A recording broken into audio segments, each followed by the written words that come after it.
Hello, hello, hello. Welcome to another exciting installment of the Voice of the Colonation radio show. I'm real tired tonight. That's why I'm late tonight. Just catch me a power nap and whatnot. I just woke up. Everything. I'm resting all day. I'm just sitting back, sitting back, relaxing all day. And I'm still managed to get my workout on today. And I'm keeping at this, 100 crunches a day for my new year. I owe myself 100 crunches because I skipped yesterday. So, an extra 100 crunches. So, I'll probably do 120 tomorrow night and 120 for the next 5 nights to make up for the lost day and everything. That make up for the lost day. But welcome, folks, to another exciting edition of the Voice of the Colonation radio show. I am your chief host, the College Genesis. And what I like, share, and subscribe, everything. I'm going to start doing short videos. I got some advice on how to boost the algorithms and everything by putting up videos. I'm learning how to do clips from this show and making videos. Kaiser does that, and I think that's going to drive up ratings and everything like that, and now drive up subscribers that pushes it out. The more you're viewed and everything, I'm not going to keep relying on live streams, and so I might even do some videos at my office. While I'm talking and camera, stuff like that, doing videos, just my random thoughts, just basically build this channel up, you know. So, yeah, right, Mari. You'll probably beat me. I'm lazy, I'm lazy when it comes to working out. I really am lazy, like this. Anybody can beat me. So, stuff when I used to train, I used to fight, and I used to spar and stuff like that. I was in top shape, like 15 years ago, So, as I got insurance, I got lazy.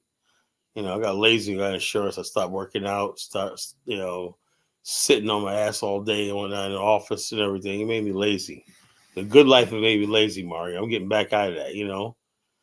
That's the other thing about living in the suburbs, the good life and everything like that. You get lazy and content.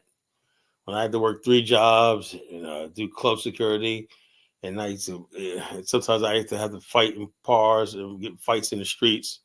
I was always in shape and I was always tough, but now I'm an older man, settling down. I don't know sometimes, sometimes, I think sometimes, like even out in the streets, what I'm finding that is people, when you get older, people are supposed to respect you, and I'm getting the impression that I think that sooner or later, I gotta friggin' just punch some. I'm gonna have to do that.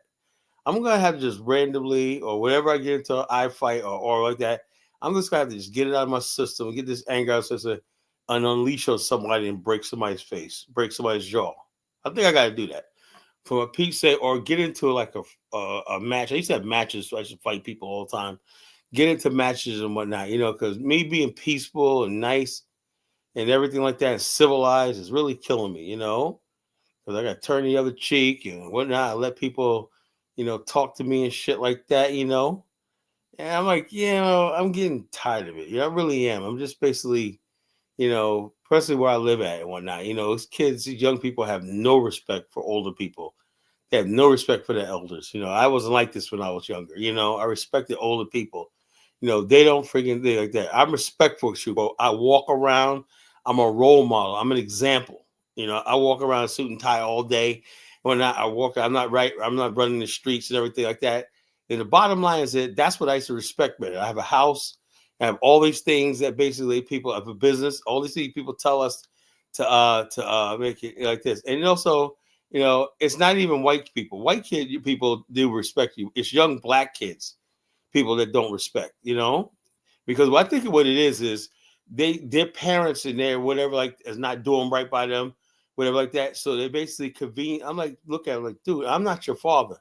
I'm not the guy who walked out on you, I know your daddy wasn't home, but I'm not him. And so my sister told me, she said, why don't you just find some of these kids and bring them into the office and teach them what you do.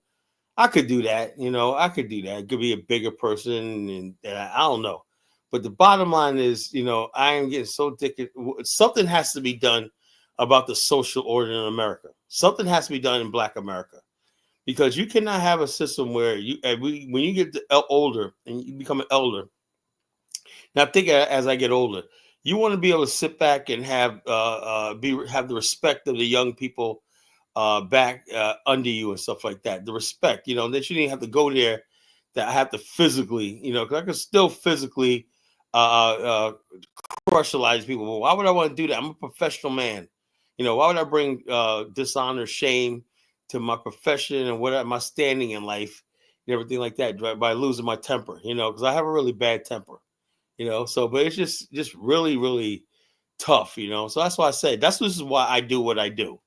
Because when I go to Liberia, one thing I do notice is that the young people, they give you respect. They talk when the elder is talking, the older person talking, they're quiet. When you walk by them, they're quiet. They don't let you overhear their conversations and stupidity. These kids nowadays, they be talking this stupid stuff in front of you. It's like, yeah, that nigga this, that nigga that. Well, while they got, and that's just me, just other people, adults, they have no respect. They drive down the street and whatnot, or pull in the parking lot, and they got that weed smoking, blowing in your car at the traffic light. It's just a whole culture of disrespect and disorder that I'm freaking tired of. I really am. I really had it, And so, like I said, one of these days, I swear to God, I'm going to get out my car while I'm at a traffic light and put my fist through somebody's freaking window. That's exactly what I'm going to do, because the bottom line, that's why I just know one of these days I'm going to snap, and that's going to be it. Matt blasting this stupid music and all this kind of foolishness they do, and everything like that. I just don't get it, man. I don't get it. I don't know. That's just a random thought, because I'm very angry right now. Really angry right now because, like I said, this thing that I'm doing, this Pan African, this Black nationalist movement, has to work. Because I can't see myself growing old and dying in this society. It's society that disgusts me. No matter how much I have, man, it just disgusts me, the social order in this country. I mean, nobody knows right from wrong anymore. We can't tell male from female. White and black is the lines between race and black is blurred. I grew up at a time where we knew who we were. We knew black was black, white was white, good was good, bad was bad, doing the right thing and everything. So it was people who were bums and criminals were treated like that. People who are hardworking, honorable were treated like that, gave them respect. Because I'm not a thug. I'm not running around with guns and gats and whatnot. I'm not a freaking 5-time felon. I don't get the respect. I don't have the street cred that a lot of people have in our so-called community. So the bottom line is this. So it is what it is. It is what it is, folks. So what can we do about it? That's why we have to win. This movement I'm doing, we have to win. We cannot let this thing. I'm doing this more than just me. I understand this is a cultural war. I'm the culture critic. I am college genesis, the culture critic, and the geopolitical pundit. Being a culture critic leads me to one last conclusion that in order for Black culture civilization to survive, it needs a space to operate outside the confines of white Jewish supremacy. So that being said, let's get into the topic of tonight. I want you guys to like, share, and subscribe. I do kickboxing, I do Wing Chun, I do jiu-jitsu, a little bit of Muay Thai, and I box, I do all that stuff like that. I do martial arts, stuff like that. I do all that. I do wrestling and stuff like that. And I do rear naked chokeholds, and I do guillotine locks, all that stuff like that. I can fight, it's like you get older, you just say you don't want to, like, damn, you don't want to keep out there fight. How a guy my age fighting fucking somebody in their 20s? Just fucking, at this point in time, you should be like, get the respect, okay, like this, get the respect that people get without doing that. The fact that I got to go think like this, that there's no respect and everything like that, just saddened me. Because why? Because when I was younger, I gave older people respect, That's what I did. I see an older man, it was yes, sir, no, sir. Yes, sir, no, sir. That's it. If you was old enough to be my father, it was yes, sir, no, sir. Now these motherfuckers like nigga this, nigga motherfucker you, blah blah blah blah. I don't know. I don't know. Sometimes I say these are the people I'm trying to fight for. I get like that sometimes. Like, is this what I'm really fighting for? What I'm fighting for. So in other words, when these knuckleheads who don't want to listen to me go out there and get shot by the police, We're supposed to be out there tearing the community up, raising hell. Let's burn it down because Ray got shot because he didn't know how to keep his fucking mouth shut and keep his hands in his pocket and shut the hell up when the cops talking to him, answer his question, show him his ID. He didn't want to listen to the cop. He didn't want to listen to nobody else. And then he didn't want to listen to the police. The police shoot him and kill him and whatnot. Then we're going to tear up something about, man, my boo-boo didn't do nothing. And the mother be out there, hey, my boo-boo didn't do nothing. He a good boy. He did nothing. You know, he was a good boy. He just needed some guidance.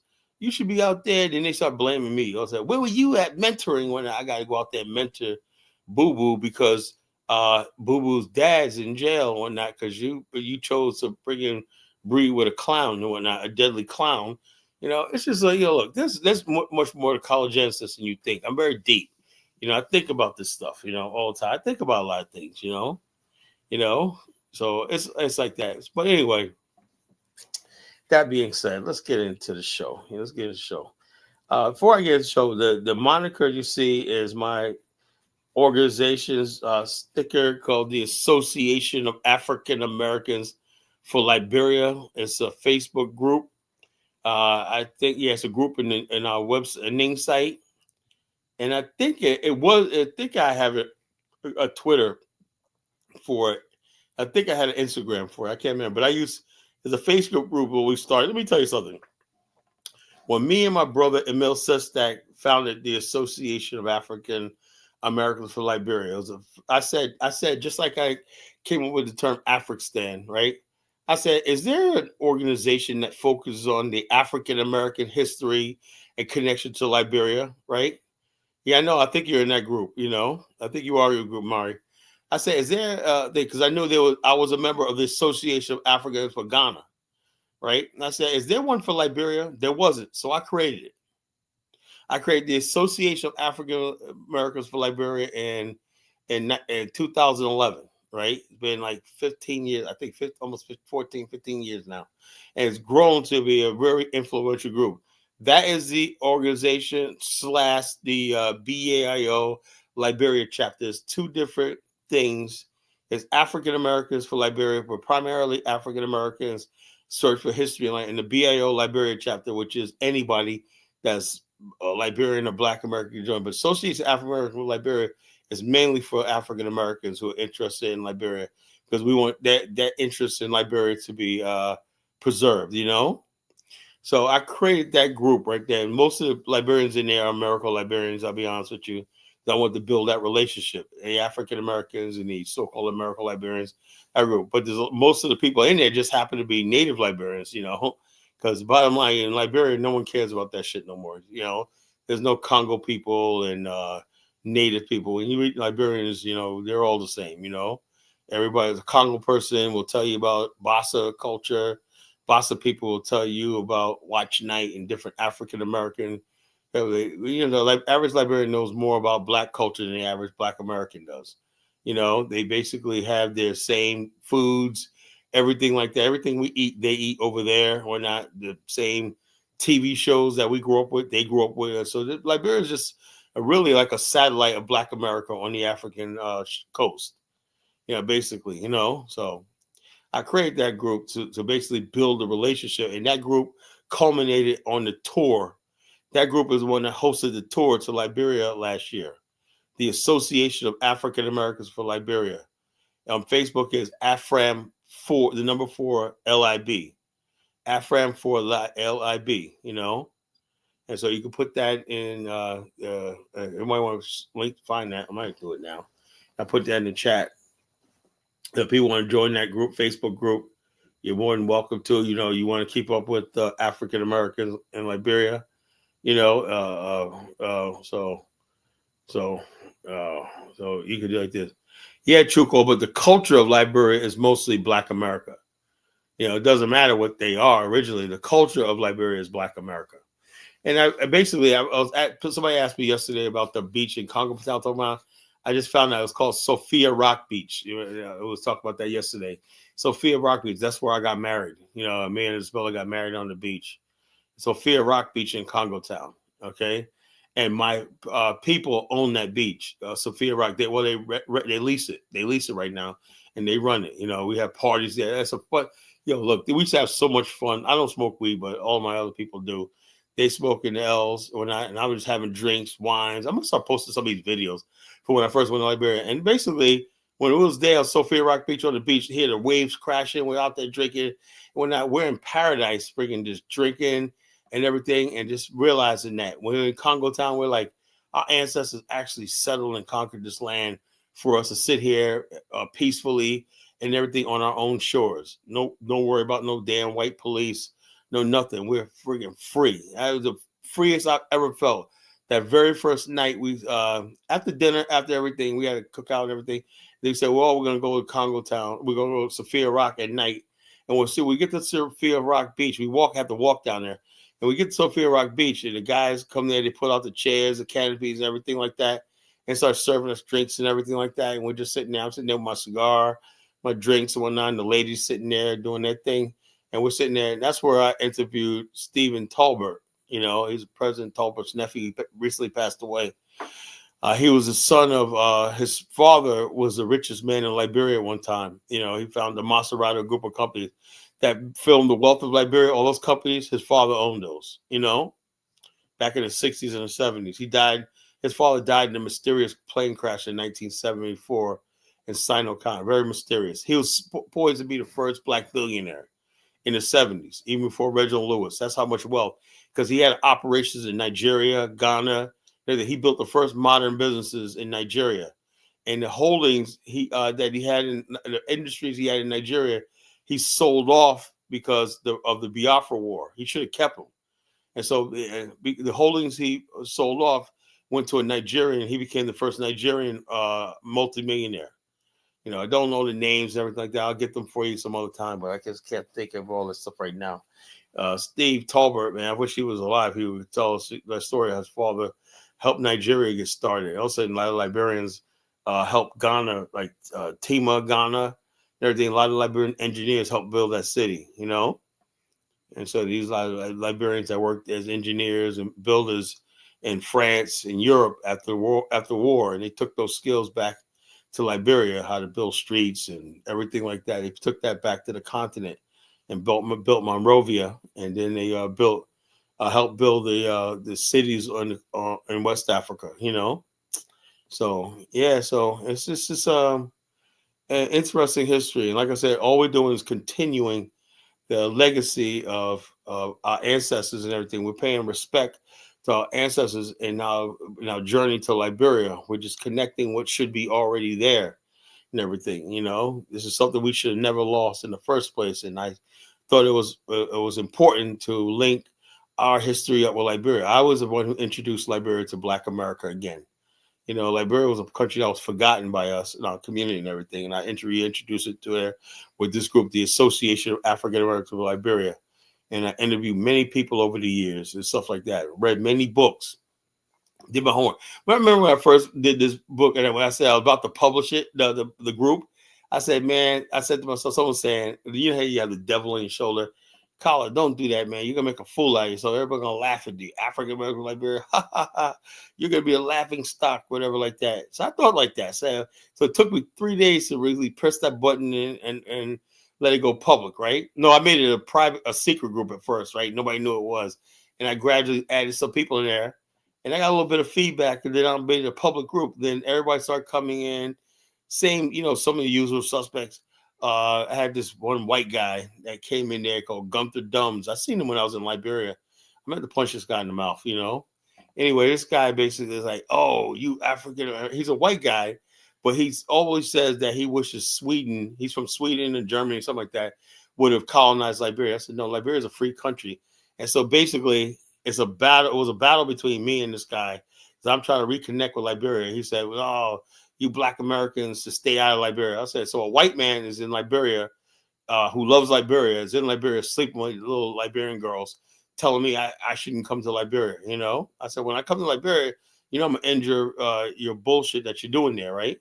And so basically, you had Liberians in there talk about, "Yeah, I wish we was colonized by the French instead of these Black Americans."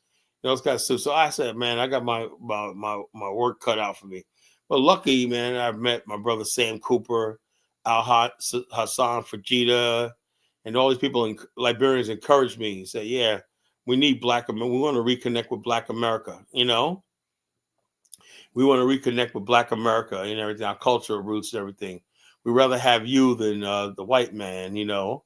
And so basically I was like, all right. So I instead of deleting the group, I kept on. Now the group is it's a really big group. Ask Mari Shah, you know?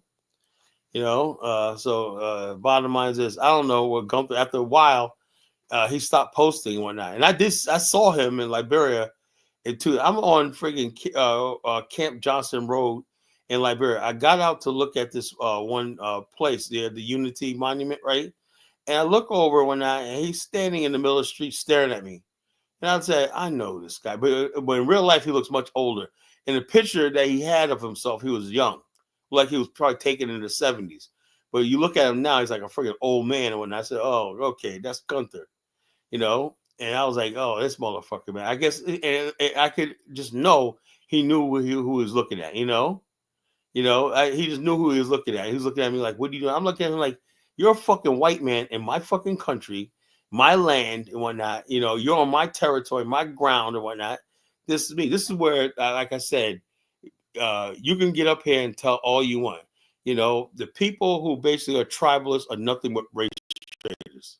They're nothing but race traders that need to be stamped out, exterminated from the black race. As simple as that. It has to be an all-out war against the primitive people and tribalists like Elvis and all these other people that he brings on here and everything like that. The tribalists and all these people have to go. You know, in order for West Africa, Black America, and Nigeria and all the people to realize our freedom, the tribalists to go, because the Europeans use the tribalists to keep Africa divided, you know, fighting with each other and not making any progress. So I'm determined to crush the tribalists, you know, and everything like that. So this is a Black nationalist organization, Black nationalist movement, right? If you're not part of the Black nationalists, well, you don't believe in Black nationalists, you have no business being on my platform. I'm simple as that. You have no business talking to me. You have no business being in my world. You have no right breathing my air. I don't want no race traders around me. You know, if you're some sort of tribalist like this guy IAS yesterday, I should ban that guy permanently. Anybody's a tribalist, I find that if I think you're a tribalist, man, you're worse than a white devil, you know? And so the bottom line is, if I find you're a tribalist, if I think you're a tribalist, I'm a fair warning. And that goes for the FBA people too. You know, I'm sick and tired of hearing FBA talking points. So I don't want to hear it anymore. You know, if it was like, oh, you banned everybody, you have the audio. I'd rather be sitting here by myself talking than fucking sit here and listen to a bunch of. I'm fucking had it. I've had it with the fucking bullshit in the black race. Like I said last night, lack of self-identity. You know, lack of identity. What was the title called? Lack of identity. Self-hate is a bastardized child of lack of identity. Yeah, lack of identity produces a bastard child called self-hate. You know, if you don't see in the world that you are a black man and you're a black African, that's what you are. You're not an Igbo, you're not a Yoruba, you know, on these friggin' things. The only thing the world sees you at and your place in the world is part of the black race. That's it. You know, I know it's hard for some of you primitive Negroes to understand that, right? In the real world, nobody gives a damn about what you have. I'm going to play a video of this stupid Nigerian girl talking about, I don't know, but I'm not black. When black is the ace of spades, we're not. You know, black is the fucking ace of spades. So I ain't black. You know, what the hell do you think people see when they see you, fucking fool? And that's what it is. Nigeria is an epicenter of that stupidity. You know, I ain't black. I don't see myself as black when these people are fucking stupid. You know, Nigerians are like the dumbest people on the fucking planet, you know? And so the bottom line, and the white people have been using Nigerians, right, to showcase them as an example of what we should like. We can't follow. You know, we're never going to follow fucking people we don't feel is our equal. You know, we do not think Nigerians are our equal. I don't care what nobody tries to say, oh, Nigerians are black America. They're not on our level. No, it's not even close, you know? These people don't have a prayer in this world of standing up to the white man or doing anything like that. Nigerians always going to be the epicenter of poverty, backwardness, and ignorance and whatnot, because that's who they are. You know, I wish them a lot of luck, man, but please, you can't lead me. You know, you can't lead me. Because I said, why don't we go to Nigeria? Because Nigeria is a complete disappointment to the black race. A complete disappointment. You know, I'm actually shocked and embarrassed about that country. You know, and I got Nigerian ancestry too, you know. But I am proud of Liberia. Despite everything my ancestors did, they was able to build something and everything. But that being said, the topic I want to talk about tonight is a top African American educator was appointed by the President Boka to be director of the University of Liberia, and is causing militant outrage throughout Liberia. How could a foreigner be head of education? This lady is a top a lead in African American studies. She lived in Liberia, before, and her husband's Liberia. She knows about Liberian history and everything, and West African history. When she lived all over Africa and everything like that. She's highly educated. Ran universities before in America, and so the bottom line is, University of Liberia is completely a joke, failing. People are graduating from there not knowing how to read and write, even hold a pencil. But that's the education is the future. But the bottom line is, they're not people. This is what I'm talking about. Instead of people wondering about what's her plan, what's her agenda, all they care about is her background. This is what I'm talking about when I say primitive people. And people don't like when I use the term primitive. When you have primitive people, all they think about is their background, their tribe, and all stuff like this. Not about basically building, because they don't have any concept of a nation, or what a republic is, what education, rule of law, a social contract, and all the stuff like this. So bottom line is, we basically are going to examine that tonight. And I'm gonna read the article with you. I'm gonna read the article with you so we can see exactly what we're talking about. Give me 1 second, folks.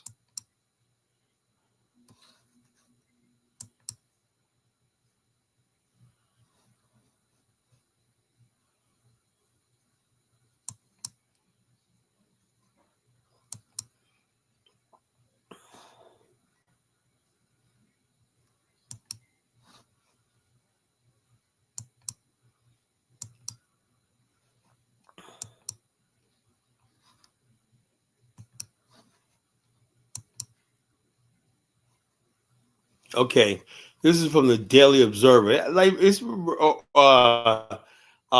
this is, like I said, the Daily Observer gives me hope about Liberia, because over the years I've been reading this newspaper, and it's always been balanced and fair. For some strange reason, when you look at whether it has any effect on Liberian politics, I have not seen that. But it's really a really good newspaper, one of the best newspapers in the world, if you ask me. They really do good articles on it. They're very fair to all sides in Liberia. All right. President Boka appoints Dr. Layli Maparian as president of the University of Liberia, right? This is her. She's a light-skinned lady. I think she's biracial, but she identifies as African American, and also it says President Joseph Boakai has appointed Dr. Maparian as the 16th president of the University of Liberia. This historic appointment follows an approval of the university's board of trustees in accordance to the University of Liberia's charter. According to the executive management release, President Boakai expressed confidence in Dr.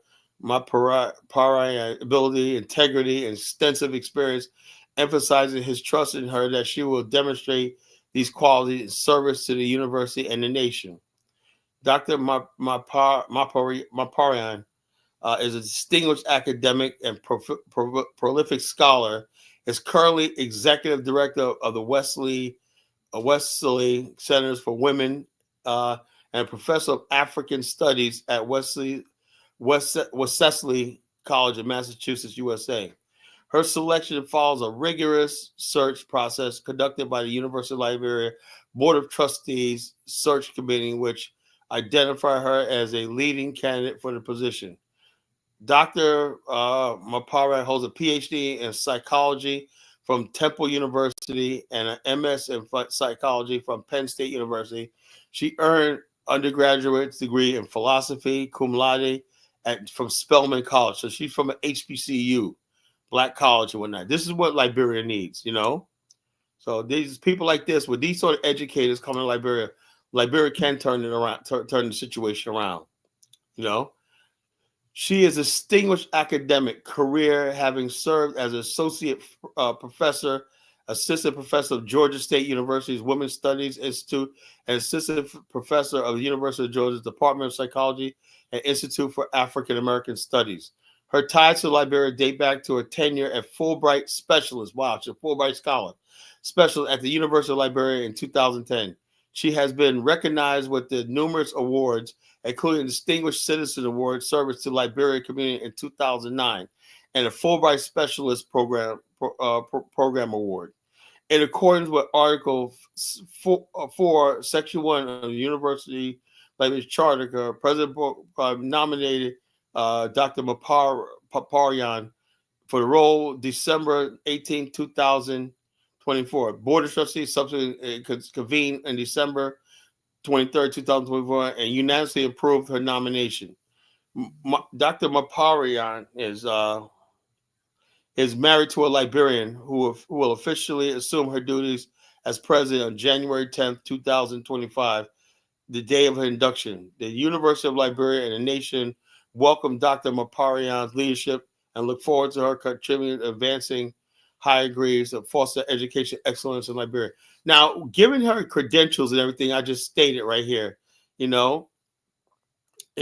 stated right here, what is Elvis, don't start me tonight because I will ban you.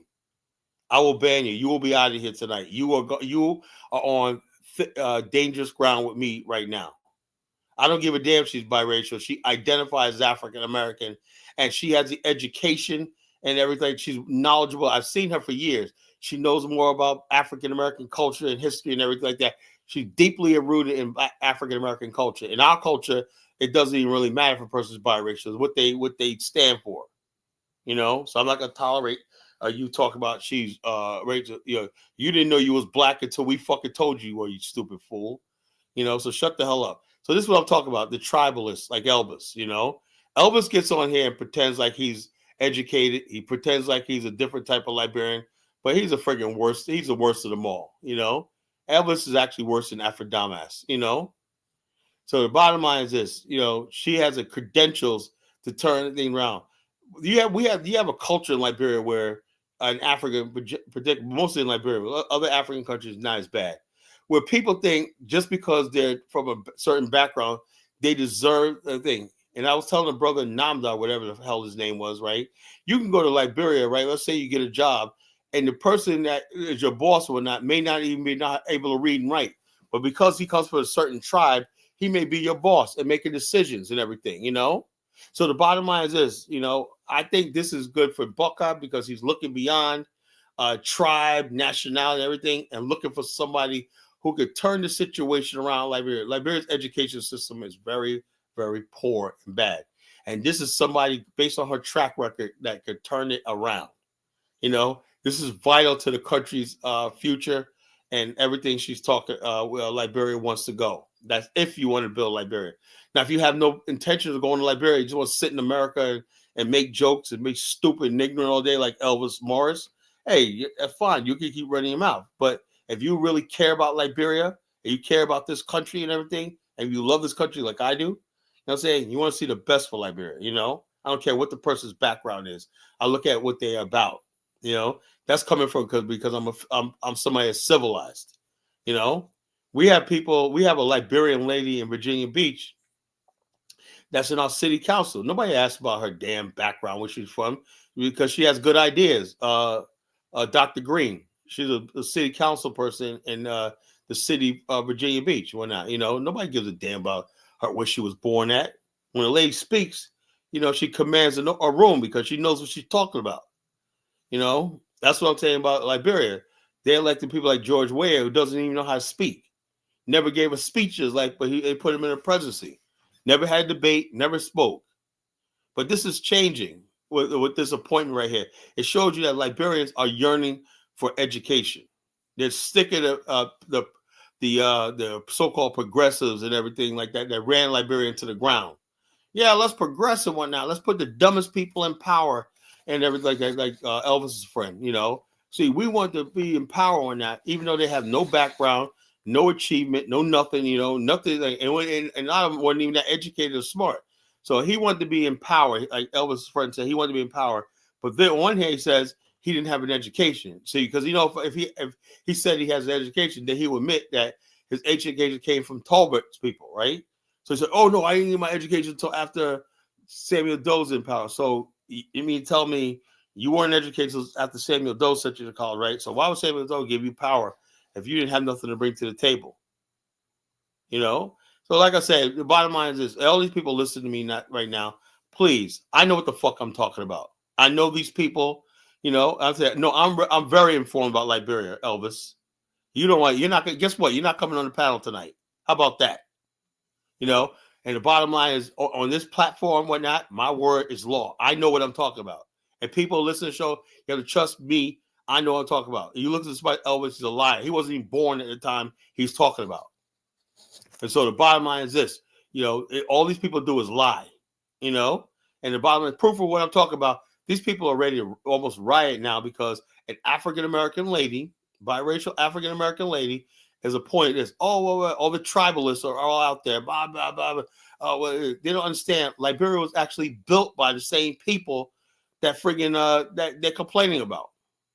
They complain about. Who do you think built the University of Liberia? It wasn't native Liberians. Wasn't a Cron man, wasn't a crew man. Who built Cunington University? It wasn't a Cron man, a Gil man, a Mono man. Who built the College of West Africa? Wasn't a Cron man, wasn't a crew man. But did they ever build anything in Liberia? No. But they want power. Didn't build nothing. They didn't contribute nothing, but they want power. So that's what I say. I ain't playing with these jokers no more. So I'm going to get back to that in a second. So I'm going to get back to this article. Let's see what we could do. We'll get back to this article. Okay, so we know about Dr. Mapara, right? Okay, so I think that's it. But there was another one. I don't think I can share it. But I found it on Facebook. I'll just read from Facebook, okay? I'll read it from Facebook. And there's like a lot of stuff going on. My good friend Kyle Fambala, she's like really had it. She really had it, She wrote an article of things saying, this is Kyle. She goes, the university founded in Liberia College in 1862 came into being February 1915 after being a college for nearly 100 years. Under the able presidency of Dr. J. Max Bond, the university was developed into a well-rounded institution of higher education. The University of Liberia was designed to meet the actual needs of the nation for training leaders in essential fields. Among others were in schools were engineers, students who make the first census and provide training and who are attempting to preserve the native arts and crafts. So in other words, basically, in the Liberia University, they found a way how to include the native and protect the native Liberian culture. So this idea that the Congo people were thing like that. That guy that Elvis brought here was a freaking liar. Was a freaking liar. It ain't about winning, Elvis. The bottom line is, I don't care. I want Liberia to win. I want Liberia to win. I know Liberia's never going to win with people like you and your friend around. I want Liberia to win. I'm not Liberian. But I do love the country. But I don't care about things. I want to see Liberians do better because, like I said, when I go, unlike you, when I go there, it breaks my heart to see little kids as fucking young as 9 years old out there on a school night, should be ready for school in the morning, out there digging goddamn sand so they could pay for their school fee. That broke my freaking heart. It angered me.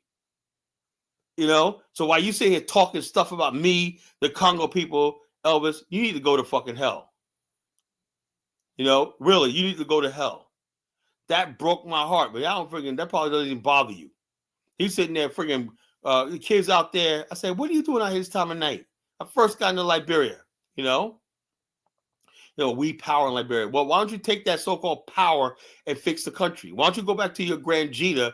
I'm going to play some videos from Grand Jita. See how undeveloped, the most least developed part of Liberia, And the bottom line there, people openly shitting on the streets and whatnot, So the bottom line, that's Elvis's place, we power, So the bottom line is this.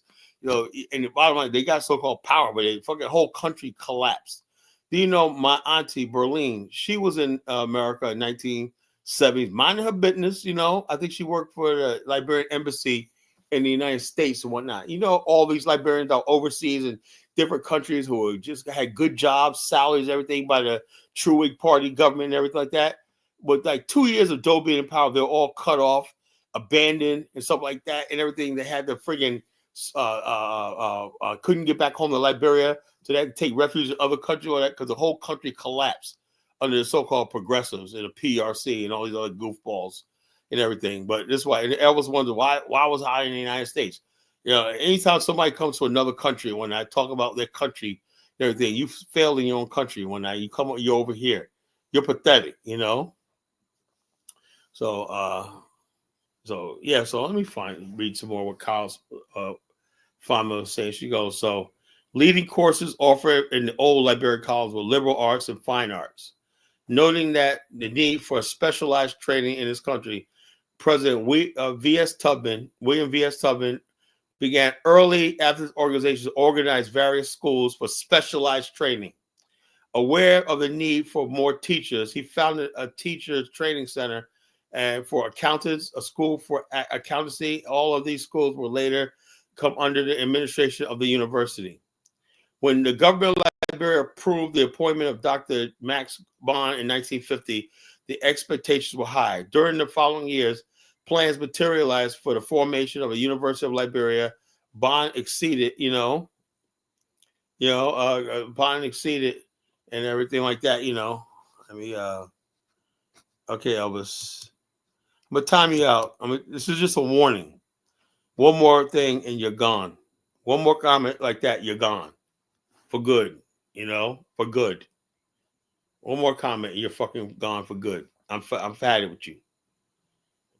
So Dr. Max Bond was born in Nashville, Tennessee in 1902. He served as Dean of Dillard University from, I think. So in other words, basically, Dr. Bond was an African American. And this is nothing new. And the bottom line is Liberia always reached out to its diaspora and its partners. We have always had a connection between HBCUs. The Shermans and a lot of the Massaquois went to HBCU. Cecil Dennis, Liberia's secretary, say one of the educated men in Liberia, graduated from Lincoln University, in Pennsylvania. So the bottom line is this: Lincoln University, yeah, it's in Pennsylvania. So the bottom line is this. The connection between Black America higher academics and Liberia can't be underscored. Liberia didn't build that country by itself. It had partners with the Black African American community for almost 2 centuries, of education working together. But did the friggin' progressives understand that? No, they thought, we're going to take over the country. And the education system completely collapsed under them. They didn't have no connections to high universities in America and stuff like that. The Congo people did. And so that's how Liberia was developed. So this idea of when Elvis says, "Oh yeah, we got power." Yeah, you got power, but you ain't doing nothing. What's the sense of having a country that you fucking got to run from and you can't make a living in? So it is what it is. So okay, which we call Joseph Jacobs Roberts. This is Africa. We are Africans. In other words, basically, he said first president. Joseph Jacobs Roberts took his savings and founded Liberia College in 1862, and it became a university, bringing in these Black people from the United States in the 1950s. Became a world-class university in 1950s. So the bottom line is Liberian University also hosted a lot of African nationalists throughout the continent, educated them. A lot of Nigerians, a lot of Senegalese, a lot of Ghanaians, a lot of Gambians, and all these other people were educated in the fine arts and whatnot of government and stuff like that throughout the continent. Liberia was a training ground for modern Africa. So this history of Liberia is going to be reborn about as being a leader in Africa, not scoring like people say and down its own country. Oh, Nigeria is better than Liberia, Kala. Nigeria was always like that. Liberia was always led Africa, So the bottom line, the reason why people don't want to do that because they know that the people in power weren't this part of the tribal group, so they try to downplay the accomplishments of Liberia prior to 1980. And then they say, well, what has Liberia done since 1980? Nothing. Well, we're going to see, Carla, we had a civil war and blah, blah, blah, blah, blah, blah, blah. I am so sick and tired of their babble. I really am. But regardless of that, folks, that's why it's important that we have a couple of people agreed to come, but mine said, yeah, another person. Basically, I got the phone with him, so I got my head chewed off by Bomani. I guess he thought I was too hard on Elvis's friend, whatever, too hard on Elvis's friend, but I don't think I was. Frenchie says I was being fair. Thank you, Frenchie. She says I was being fair. She was like, she's really concerned about some of the people that be on my panel and whatnot, because this right here is vital that we do this trip, this tour, this business conference and everything like that. And just building this connection between Black America and Liberia is vital to our future plans globally, So the bottom line is I cannot let people come up here and with their nonsense anymore. I'm just sorry I can't do it. This is just too important. I can't keep playing games with people. So if it means I get rid of people, you won't see some of your favorite people anymore, so be it. I only want people that want to build. If you don't want to build, you have no business being up here. That's going forward right now. If you don't want to build, you can go someplace else and take your case to another platform and everything. On this platform, we shall build. We shall build. We shall be great. We shall be victorious. So if you don't want to win, if you don't want to be victorious, you want a liberation, you want salvation, you don't want salvation, then you got to go someplace else, because this is where this channel is going to go to, and its platform, it's only going to grow. It's growing, but it's going to grow faster, and this movement is growing and everything like that. We already basically took one group historically to Liberia, and that was a culmination of the years of the Association of African Americans for Liberia, me spreading this idea, say, well, what is this passion this guy, College Genesis, has for Liberia? And that's what piqued people's curiosity. And they came on tour with us. Said, well, I hear this guy, Kyle, talk about Liberia so much, with so much passion, and so much love and so much passion. Like he really, let's give it a shot. And people put their money up and they came. That's what I'm asking now. That basically don't listen to the naysayers. Liberia has a lot of nice places and has a lot of potential for investment, a lot of potential for building. What you're looking for in America is right there on the coast of West Africa. Liberia, Sierra Leone, Ghana, all these countries have what you're looking for, especially if you're a young man. All these countries have something what you're looking for, And so as we build these things in West Africa and everything like that, then we take it to the next level by building our own municipalities on our mother continent. Start a new chapter, a new geopolitical order, which diasporas could have their own municipalities, governments, and everything like that, which is going to culminate into this thing called this global thing called the African. It's going to be in many different countries, many different places hosting it and everything. But the main thing is we are probably going to be part of the future of our mother continent. This is what Marcus Garvey dreamed about. This is what Malcolm X, this is what all our great leaders dreamed about. They dreamed, our ancestors are in heaven, rejoicing for College Genesis and Bomani Tyehimba for what we're doing. We are what our ancestors have been waiting for, and we're carrying this on. I don't care what anybody say. If you think I'm going to quit, bow out, and you're sadly mistaken. I'm going to see this thing through. So if you think that is, you might as well just give up now, go away, because you're not going to basically have any influence on me, whatever like that. I'm carrying through with this. I do believe Liberia needs to be redeemed from the savages that took it over and everything like that, and needs to be civilized once more. And I believe that. I'm going to put everything I believe in on the line for that, to that end. So. But yeah, I want to find more about this. So Kyle Fambula, me and her, we're not really on speaking terms right now because she's my former nemesis right now, some of my enemies right now. But I can't hold it against her, man. Because she's really an educated lady and everything, and she's a real Pan-Africanist and Black nationalist. So I can't be mad at Kyle. But she's right on this. She goes, "Hi, you got people claiming to be Pan-Africanists running around Liberia talking about, oh, we got a Black American coming to Liberia to head our so-called university." I mean, the tribalism, man, is just sick. And I've known this for years. You got a lot of people who are tribal, like the people who keep telling me about Paul Kagame. I got people that call themselves black nationalists and Pan Africanists, Pan Africanists. Basically, first of all, Chuko, a Liberian actually is any black person from the diaspora wanting to settle on free soil. Liberia is the only free soil. Nigeria is not even free soil. Liberia is the only free soil in Africa. It's never been colonized. So anybody who settles in Liberia, I'm technically a Liberian. I'm not a Liberian citizen, but I'm in Liberia. I'm Liberia because I'm going there to experience the freedom.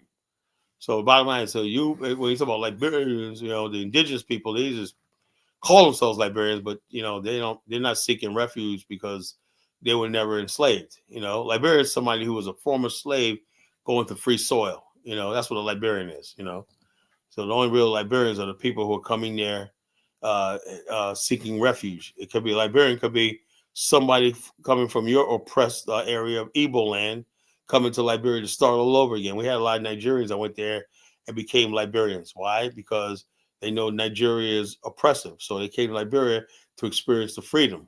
That's what Liberia is all about: freedom, liberty, the land of liberty. Something that the average African mind can't conceive, liberty, freedom. And that's what the bells of liberty, Philadelphia, Philadelphia, 1776, the great United States of America was born, on the basis of liberty, and bottom line is we're never going to give up that thing. We love liberty. We believe everyone should be free. We should have liberty, and we should have, people should not live in fear. People should be free to do whatever they want to do and whatnot. The blessings of liberty, So when anybody tells you anything different, they're not a Liberian. If somebody's a dictator, a corrupt, whatever, like a tyrant, they're not a Liberian. Only the people that believe in liberty are Liberians. Liberty, It's the land of liberty, the only land of liberty in Africa, probably one of the only land of liberty in the world. Americans were actually jealous when they went to Liberia, how much liberty Liberians had and whatnot. Liberties that we didn't have in America. America, by the 1950s and 60s, we became a police state. When the anti-war broke out and whatnot, America became a police state. Liberia was a place of tranquility, peace, and liberty. So and destroyed by these people that were misguided to overthrow their government. How you gonna have a country of liberty and freedom and you feel like you're oppressed? It's a lie. I'm sorry, I'm not gonna deal with it no more. It was a lie. Agitated by progressives with nothing but communist agitators and whatnot. Like that. So it's like this. I don't call African Liberians. I call savages savages. I'm gonna call indigenous people like Chuko. I'm not saying that all indigenous people are bad. I'm talking about the mindset that makes people think that they can't rise above their tribe, and they refuse education. They don't know history. They don't know the context of their reality. The context of reality is you're from Black Sub-Saharan Africa, right? The context of your reality is Liberia was up against many powerful forces that want to crush it and see Africans all over the world enslaved. Most Africans don't understand that. That's why you guys, Africans, are so poor. You don't understand the world is there to hold you, keep you in debt, impoverished, and on your knees. When we say that we want to stand, we're going to make a stand. You guys right now in Nigeria are not standing. You're kneeling. You're praying. You're kneeling. You're bowing. Shell, BP, and all these people have you on your knees. We will be a free people. We believe in liberty. And we're willing to spill blood to make that happen. You understand that, Chuko King? What kind of king are no king should be on his knees. You're in a country where you're on your knees. What's good, Audrey? I want to liberate you from your no good Nigerian brethren. They failed to give you a king, make you a queen in your land, whatnot, because they're too weak. They're too weak to give you a queendom. So they got you guys living all over the world in other people's countries. How pathetic they are. But we're here to show you what real men look like. We're here to show you what real men look like. Just keep listening. You're gonna keep seeing what real men look like. A real man ain't Elvis. They're not after dumbass.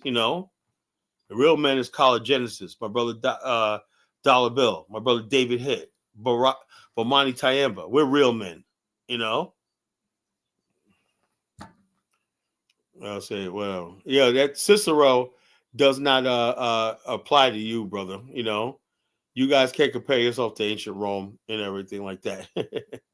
So please, Chukwo, stop with your quotes. When we just Google that quote, you know, please, Chukwo, stop it, just stop it. You know. So let me find some more what my sister Kyle said. She really on the warpath with this thing with this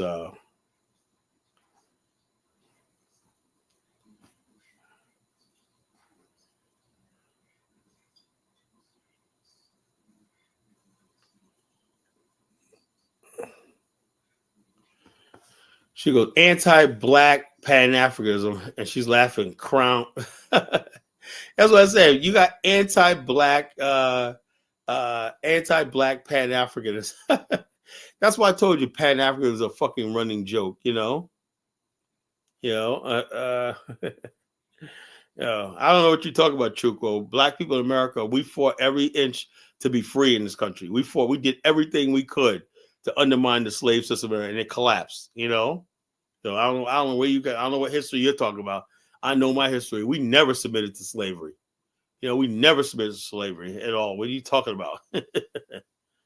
You guys got the white man in your country and whatnot. You guys basically can't even run your own country, man. You got to come over here. That's slavery, you know. Misguided militant nephews think it's cool to be xenophobic and Pan-African at the same time. Oh, Kyle's going off, man, you know. Kyle says, for God's sake, African Americans deserve a bitter pie called Liberians. Laughing. A bitter pie. See, basically, like a bitter pie called Liberia. Oh, wow. You know, so now I want to play this, but I don't have my boombox over here, you know. It's like a Liberian has a bunch of students over there. I don't know if these are Black Americans or students, right? No, I don't think I think these are local Liberians. See, the thing is, the things are starting to change in Liberia. Liberians are now basically embracing their ancestors from America. That's a beauty about it, right? When you look at the average young Liberian now, the educational system has improved in Liberia, where they don't see people, American Liberians, as Congo people, foreigners, and whatever like that. Only a few of them, few idiots still out there doing that. The average Liberian realized, they said, look, our people were indigenous people, and some of our ancestors are from America. So they basically embrace the the African American and African diaspora side of their history for the first time. You know, they'll say some of our ancestors' heritage comes from America. That's why when the Liberians celebrate Watch Night, a lot of them need. If I tell, the Watch Night and all the stuff that we practice here in Liberia, it came from your ancestors in the United States. Oh yeah, the AME Church and the AME University came from African Americans, former slaves. You know, and people are like, wow, I didn't know that. You know, I thought, you know, the Congo people didn't bring nothing here. I thought I think people don't know the AME Church and the AME Zion Church started in America. A lot of people don't even realize that in Liberia. Now the history of Liberia is being taught, and people say, yeah, you know something, you know, these are our people. They just returned from America and they founded a republic. You know, that's all, you know. So I have hope for Liberia. You know, I have hope for Liberia. The people like Elvis and all of them are dying. They're going away. Yeah, him and his ilk and his guy Victor Nabi, all the people like that are going to be gone. You know, Liberians are embracing Pan African and Black nationalism and their place in the Black world. You know, they're probably figuring out their place in history as a epicenter of Black nationalism, Black unity, and Pan Africanism. That Liberia is where it was all born. You know, the whole idea of a modern Black cosmopolitan society. You know, we have people from all over West Africa, the Caribbean, and the United States, Canada, Europe, converging in a place like Monrovia, right? Getting along in a Black society. Yeah, the so-called progressives didn't like that. Oh, man, we got to liberate Liberia from all these foreigners. They call other Black people foreigners, right? And then what happened when they drove all those people out, the Nigerians, the Ghanaians, and all those people out that was helping build Liberia, the country collapsed. You got rid of the Congo people, American Liberians. You got rid of the Nigerians. It wasn't just the American Liberians. They drove out of Liberia. They drove the Nigerians out. They drove the Fanti tribes from Ghana out. They drove everybody out that wasn't a so-called native Liberian or not, And what happened? The country died. Simple as that. Now Liberia realizes its mistake. Like, yeah, we got to get these people back, because what happened was, in the wake of that, countries like Senegal, Gambia, Sierra Leone, and Ghana has been attracting the diaspora and whatnot in large numbers. And Liberia was forgotten about until I came along. Liberia was forgotten about. So like I said, we're trying to turn it around. I'm not doing this for myself. I know Liberia deserves another chance. We could give Liberia a second chance, and help this country grow. I said, I don't want nothing from Liberia. I don't want to own property. Don't want to friggin' do anything. I just want to see the country go. I just think it's the right thing to do, by helping the country grow. That's all. I have no stake in trying to buy a whole bunch of land and whatnot. I got everything I need in America. I have my businesses in America. I don't need to do it. If you don't realize that college genesis is for real, I don't know what to tell you. You can't tell somebody who's fake, out for himself, and somebody is real. I don't know what else to tell you. If you're that stupid, hey, keep failing. So Chuko says, Colin wants to enslave and displace the natives and take their land. I'm not interested in nobody's land. That's what I'm talking about. These people. Look, I am not interested in your dusty land, Chuko. I am not trying to take nobody's land. I want to give the land to the native people. We want to give Liberia back to the native indigenous people, and we just want to make sure we actually put in place where they can occupy and run the country properly. I have no interest in us voting or having political power in Liberia. So I don't know where you come from, Chuko. I don't know where you come from, Chuko. You must be coming from outer space. Everybody knows that is not my intentions. I have no desire to occupy any part of Liberia or whatnot. My end game is ultimately to have my own land, unoccupied territory in Afghanistan, in Afghanistan. So the bottom line is, if you don't know that by now, I don't know what to tell you. I tell you every night, my end game is in Afghanistan. I am not interested in trying to take over Liberia or fight some war with some primitive people. And I'm trying to help them out. So it is what it is. So with that being said, we've been on for an hour. I think I'll read some more of that stuff later. But I'm gonna open the line up.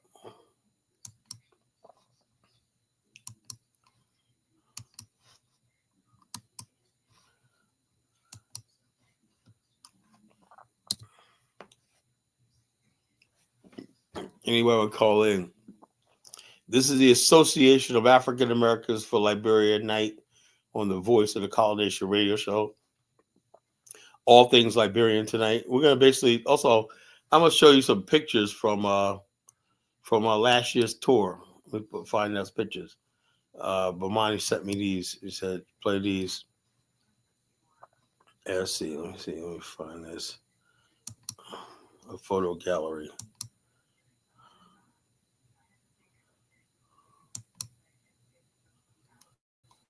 What the hell?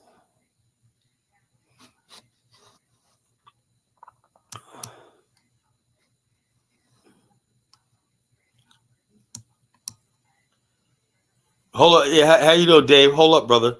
Let me get this up here. Let me get this up here.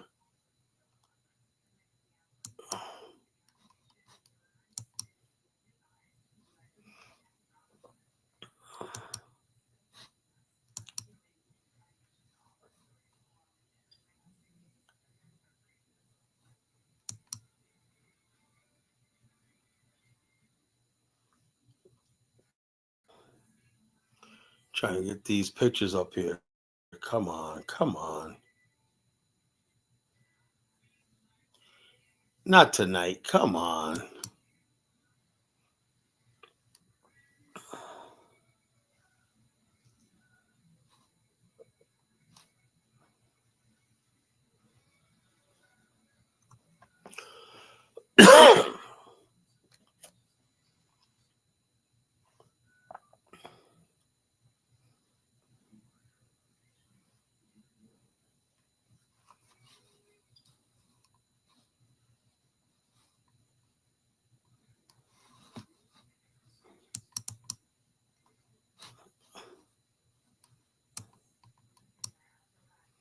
How do I get? How do I navigate?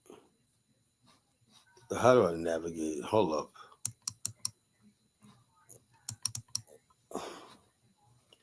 How do I go next picture? How do I go navigate? What's this?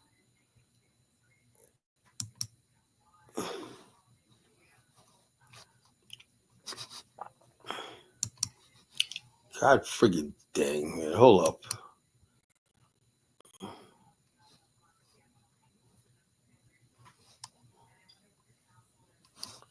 Oh,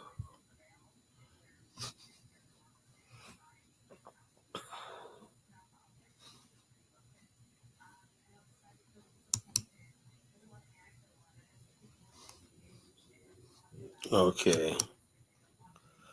Okay.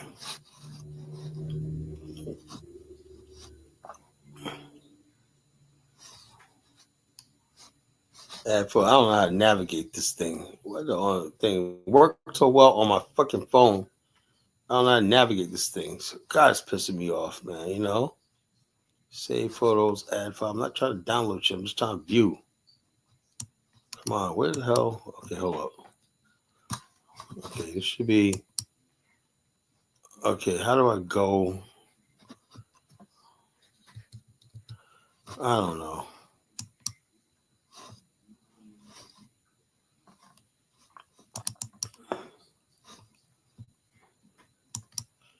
I don't know.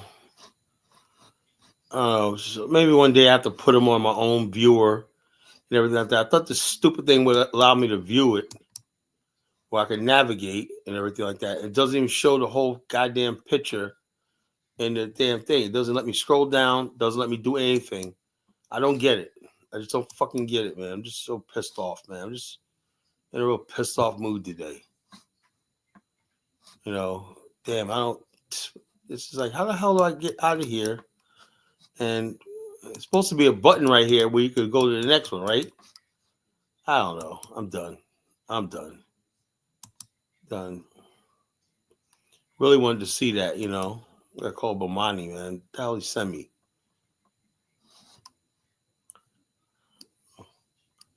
God damn. Fucking shit's useless.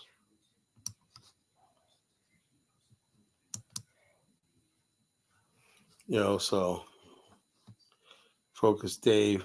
I ain't letting Elvis up here tonight, man. Elvis, you gotta take the night off, bro. I ain't in the mood to hear you right now. Good What's evening, caller. You hear me, caller? I can hear you loud and clear.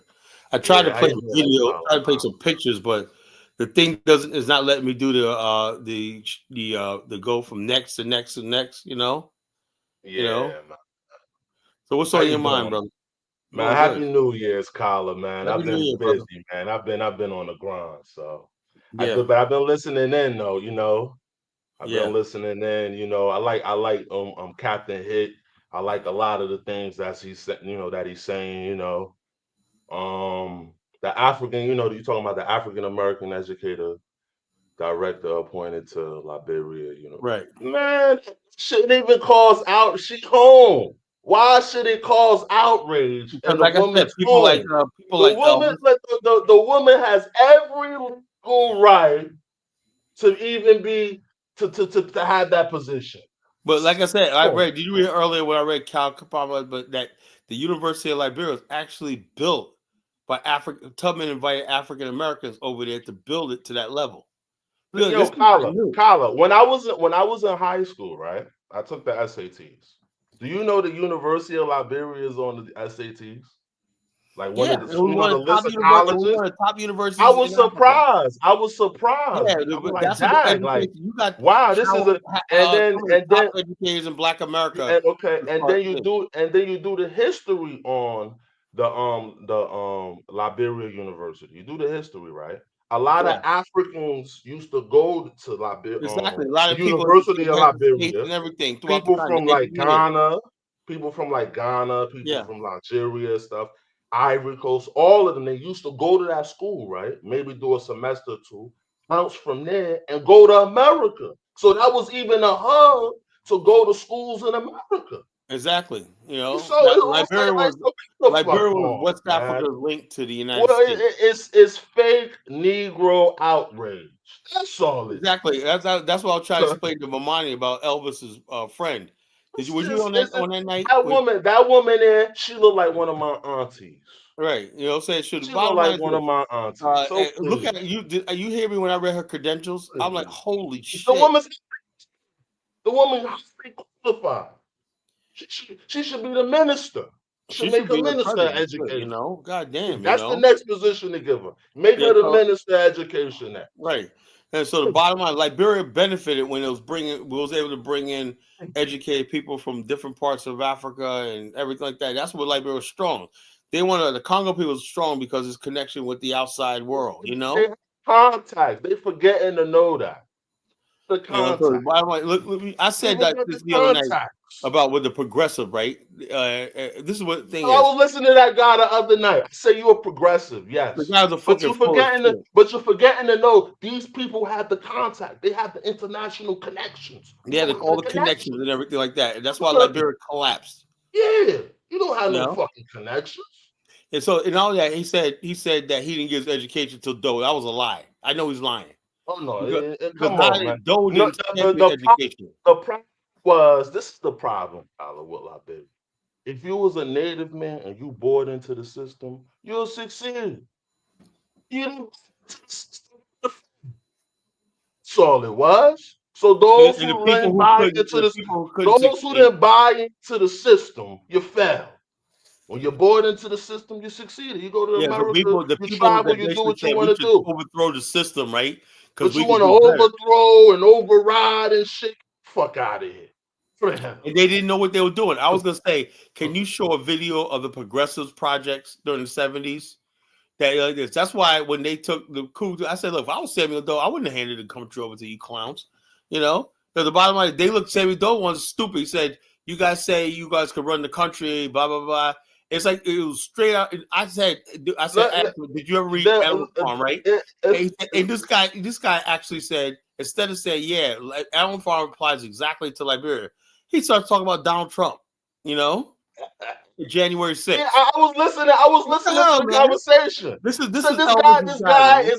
he's one of those nut job socialist progressive. Communist He's a motherfucker, you know? socialist, communist. I'm just listening to this guy. He doesn't understand capitalism You and know, what say these anything. guys You was don't say how trying to wealth is do. created and You everything like know, that. You don't say anything. This is supposed to be an educated guys, person. just all of these socialist ideas, all of these progressive and socialist. Get the fuck Yeah, out look of at here. the progressive ideas. Look Doesn't at work. the progressive ideas gave us the failure in Gary, Indiana, That's the another Detroit. problem with Africa too. I noticed too when I throughout my times I was living out in Liberia. It's not enough conservative parties. I noticed there's a lot of Exactly. socialist and communist parties, and it's not a lot of conservative ground right nationalist parties. Right wing. Liberia should have had a Right right wing. wings. You know what I mean? It's just all this bullshit. Progressives and socialists and Social justice communists. It's shit, just you know? bullshit, man. Social Gotta get on your justice. game. And you know that it doesn't even stop with them because they'll get in power, right? And they'll still be complaining about social justice when it's an endless cycle, just like right out of Animal Farm, you know. And Yeah. I said, ask about Animal Farm, right? I said, yeah, you know, it was Animal Farm, right? But the bottom line, he proceeded to talk about Donald Trump.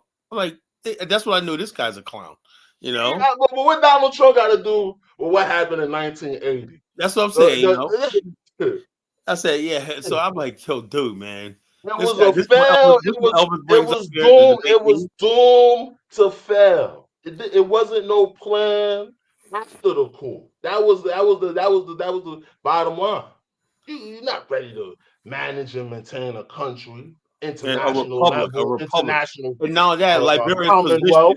in Africa, You know, Liberia's a position in big Africa. position in Africa, a big naysayer on the continent. You're not ready for Yeah, that. America's main connection to a main pipeline to the whole entire continent was like through Liberia when all that collapsed. You know, so So, Black America and America's connection to the whole that entire woman, sub region was through that Liberia. woman, that woman got every right. That's home.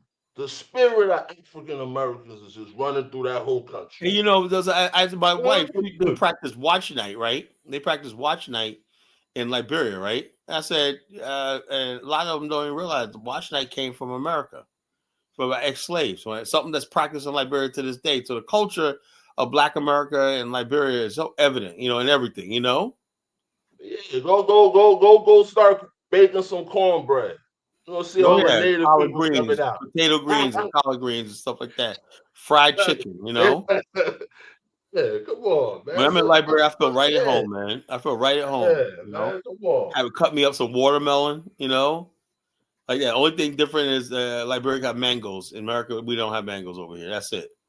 Everything else is familiar, you know. I tell That people all the woman time, got man. So. every right. I dare somebody And come her here and her and and her say she ain't husband is got no right. Liberian. And her husband is Liberian. Yeah, that's even more right. They still they're up in arms about this lady, you know. About They're up in arms out about of this here, lady, you know. So out of yeah, here. wow. So like I said, these people, this spirit of the People are so-called nut progressive, jobs. No, all nut these are jobs. our so-called progressives and whatnot, you know. No, they're unprogressive. They're They're not unprogressive. They're progressive. regressives. We start calling them regressives, not progressive. They're Regressives. They're regressive. regressive. They're They're regressive, you keeping know. up. Yeah, Elvis's friend was a regress, you know. Well, I'm a progressive. He's a regress, you you know. know. People like that. You know, so all these She backward got. people. We got. That's how we I got to don't. treat these people. I did somebody come up here and say she ain't got no right. Yeah. She So have bottom every line right. is this: we're waging an all-out war against race traders, tribalists, and race traders. You know, all-out war. It's got to be an all-out I war. don't understand that either over there. You know, all of them are family. They're all just one people What you over call it? there. The You know. Mandingos are complaining because they get ostracized about being Liberian. The Fuller man last year got killed over there because people are jealous of him because of his business. Fuller man taking all our businesses and our jobs and whatnot. Man, shut Fuller up. You man is working. The Fuller Fuller man is man's up working, 6 in the man. morning frying egg and bread for the people to eat. That's what the Fuller man is doing. He's doing his thing, man. My boy, my brother guy Musa Yeah, is a Fuller man. I see him every time I go to Liberia. I buy from his shop, you know, yeah, right down Fuller Mission man. Street. That's a progressive. The Fuller man. Yeah, he's a progressive. He's Yeah, keeping the all these country going. goofballs and whatnot, you know. Elvis gonna bring up. Uh, Elvis wasn't even alive in the friggin' 1980. All he knows is wasn't even secondhand alive. information I from his wasn't stupid lying even ass alive. family. I know my grandmother, you know. I know my grandmother told me what that 1980 coup happened because my grandmother, she was like the last one to come. My Right. mom's and they and my Check this out. mom's My and my auntie camp. Berlin, right? She's been in the United States since 1970. She was basically cut off. I think she worked for the embassy or the consulate in America, right? And all these people got cut off, you know, after the coup, you know, cut off. Funding, everything went away and everything like that. People just left stranded all over the world. You know, it was Yeah, just a mess.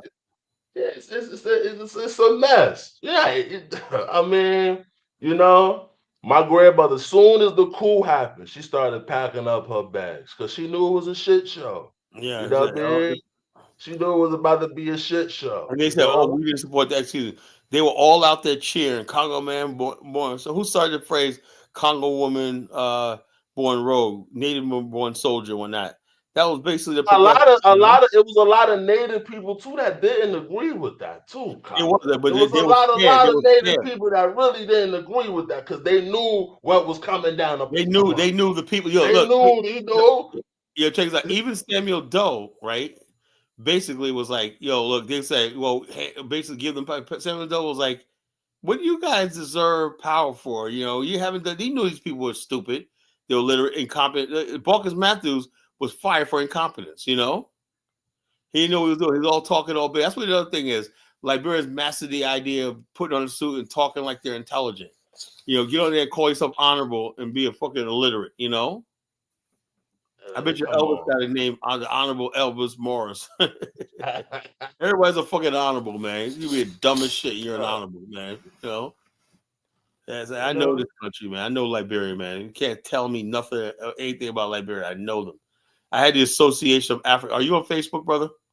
Yeah, I'm on Facebook. I'm on Are you Facebook. are you friends with me on Facebook? No, I'm not friends with you on Facebook. Yeah, look for me on Facebook, man. We gotta really link up too, Colin. You know, you know. I'm gonna be out there when you out there on that trip, you know. Oh yeah, we're So going to me and with mine. But mine, we're all excited about this. We get more and more people yeah, saying they're coming. So it's gonna be I'm a gonna try to real, get some people to come along with you. yeah. Which well, I'm gonna whoever advertise it you to can some of bring, my man. friends. Like I said, it's gonna be. And then there was you heard him and John talk about. Well, that's too expensive for a toy, dude. Man, look, I did more. I mean, relatively, it's really not too expensive. It's not. It's very I mean, cheap. Check this out. it's not We're too gonna be expensive. staying for a tour for. Most of, at least half of that is going to your ticket and visa, and Yeah, like the other half is going to probably go to your lodging and only a small amount goes to profit. What's left yeah. over. So that's not a lot. Hey, check this out. What you call it? We're gonna be doing that. Look, when I went to like on Mine's tour, right? I actually did more in 7 days on that tour than I did the first time I went to Liberia for a month. I got nothing done, because you don't know you're all over the place. You end up staying in going to the same place every day on that. When you got a tour like that, man, everything flowed so good with the bus scheduling and everything like that. I was able to do so much in that time because everything was just so organized, and so it was well worth it, Plus, we had the business conference, Yeah, I and this mean business that's conference is going to be off the chain, man. I'm inviting all kinds of people for this thing. yeah. I'm advertising. I'm gonna advertise it. I'm gonna Yeah, so it's going advertise to it. be Tell a some big people. business conference. It's going to be everything. It's going to be bigger than one we had and everything. It's going to be on the Boulevard Palace. Okay, all right. And It'll be at Sanka. the Boulevard Palace, man. That place is beautiful, man. Yeah, That's what yeah. the government It's official, Sanka, right there in Sanka. Syncor, right there is the Yeah, heart of right there Syncor. by Orange. Right by Orange, right there, and I got the pizza place in the little mall right across the alley. Yeah, I was like, oh, I love that pizza in that place right there. The pizza shop. yeah. By the bake, that's a Everything. bakery. It's a bakery Yeah. too. So I love it, man. It's a bar, restaurant, and everything like that. They got the pizza parlor right there. Love it. So we're gonna have a lot of fun, man. It's gonna be good. Every night we're gonna be going out. One night we're gonna have bands that take us out to the Calabas, our lagoon, the Yeah. casino, all that shit like that. We're gonna have such a nightlife, man. It's gonna be unreal, man. So I urge anybody. Look, I did a plan. I said, look, people say, how can I afford a trip? Look, do you know if you save or put $100 a week away for 1 year, you got $4,800. $100 a week. I said, where am I getting $100 a week? Well, do Uber or You DoorDash. have probably about almost 5,000. Yeah. Do every for So $100 the a bottom line, week. if you really want to do it, you'll do it, man. It's like a once in a lifetime. It's like, damn. It's like if you want to go to the African continent, come on a tour with us, right? Because I'm telling you right now, if you don't go on a tour, you go by yourself, you're gonna you're gonna be like 10 grand, You go on this tour, your meals, everything, lodging, everything's paid for and everything like that, transportation included. You're gonna do more, see more, and everything like that. But if you try to do it yourself, like I did, man, I spent so much money when I first went there. Because I was like all over the place, man. I didn't get to go to Robertsburg because I didn't understand. You went there at the time. Douala was packed, this is before they cleaned that up a little bit. And think Yeah. about Liberians, right? This is what they said. George Weah even said, "Look, man, we can't have all this traffic in Douala or whatnot." So they built that market for vendors use. People still want to be parked on the side of the road. You know, people are You just ain't gonna hard. stop that. It's gonna be hard to stop that, Colin. Yeah, I It's know. gonna be But hard to bottom line, stop but that. even the friggin' native people who always complain about stuff, even like with Michelin Street and all stuff like that, those streets used to be quiet, nice place. Like now you can't even drive down because it turned into Monrovia turned into a typical African city, man. It's It's like chaos. It it's turns chaos, into man. chaos. But I'll that's be what honest. happened. That's the I truth. know those pictures from back in the 60s and the Oh yeah, 70s. you saw how clean Monrovia was. It's total chaos right now. So chaos. But this is when Elvis's people took over. It's chaos. Anyway, Nobody's Captain said, managing and we got maintaining the that power, place. Colin. We got the power. What power do you got? You live in America. You can't even go back to your country and live. Grand Jita and Grand Kuru are the poorest regions in Liberia. Ain't that the two groups of people that cause all the trouble when their counties are the poorest and least developed.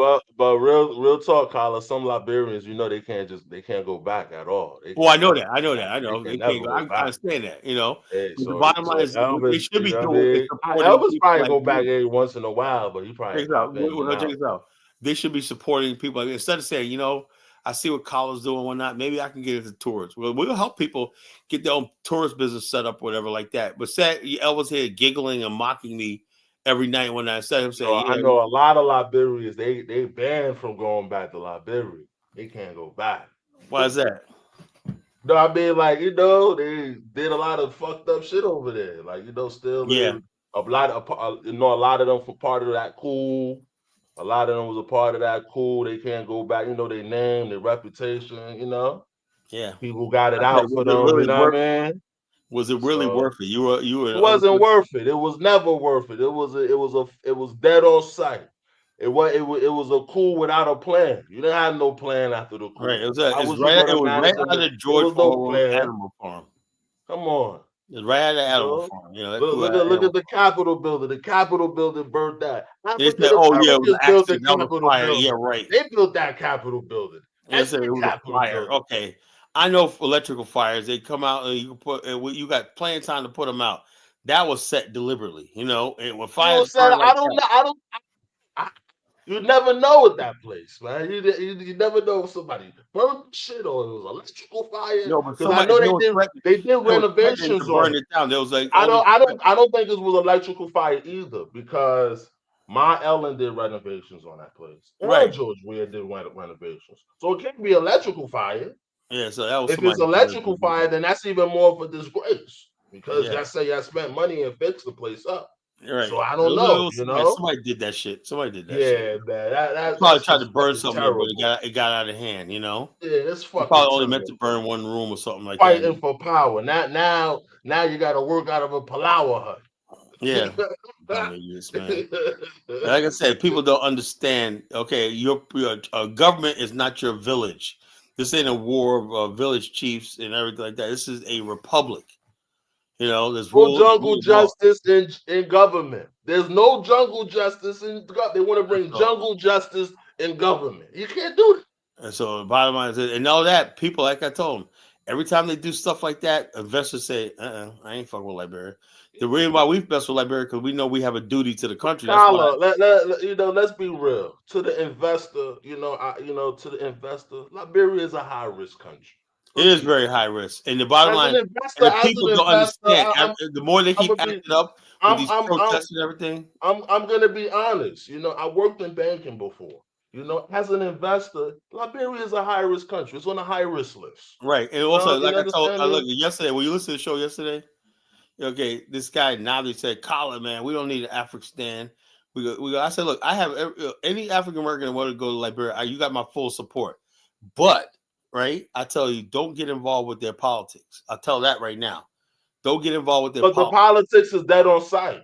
You Politics is understand me? dangerous in Let me Liberia, right? let me tell you why the people that was in power at that time, the reason why they didn't really have a lot of people involved in the political system because the people was illiterate.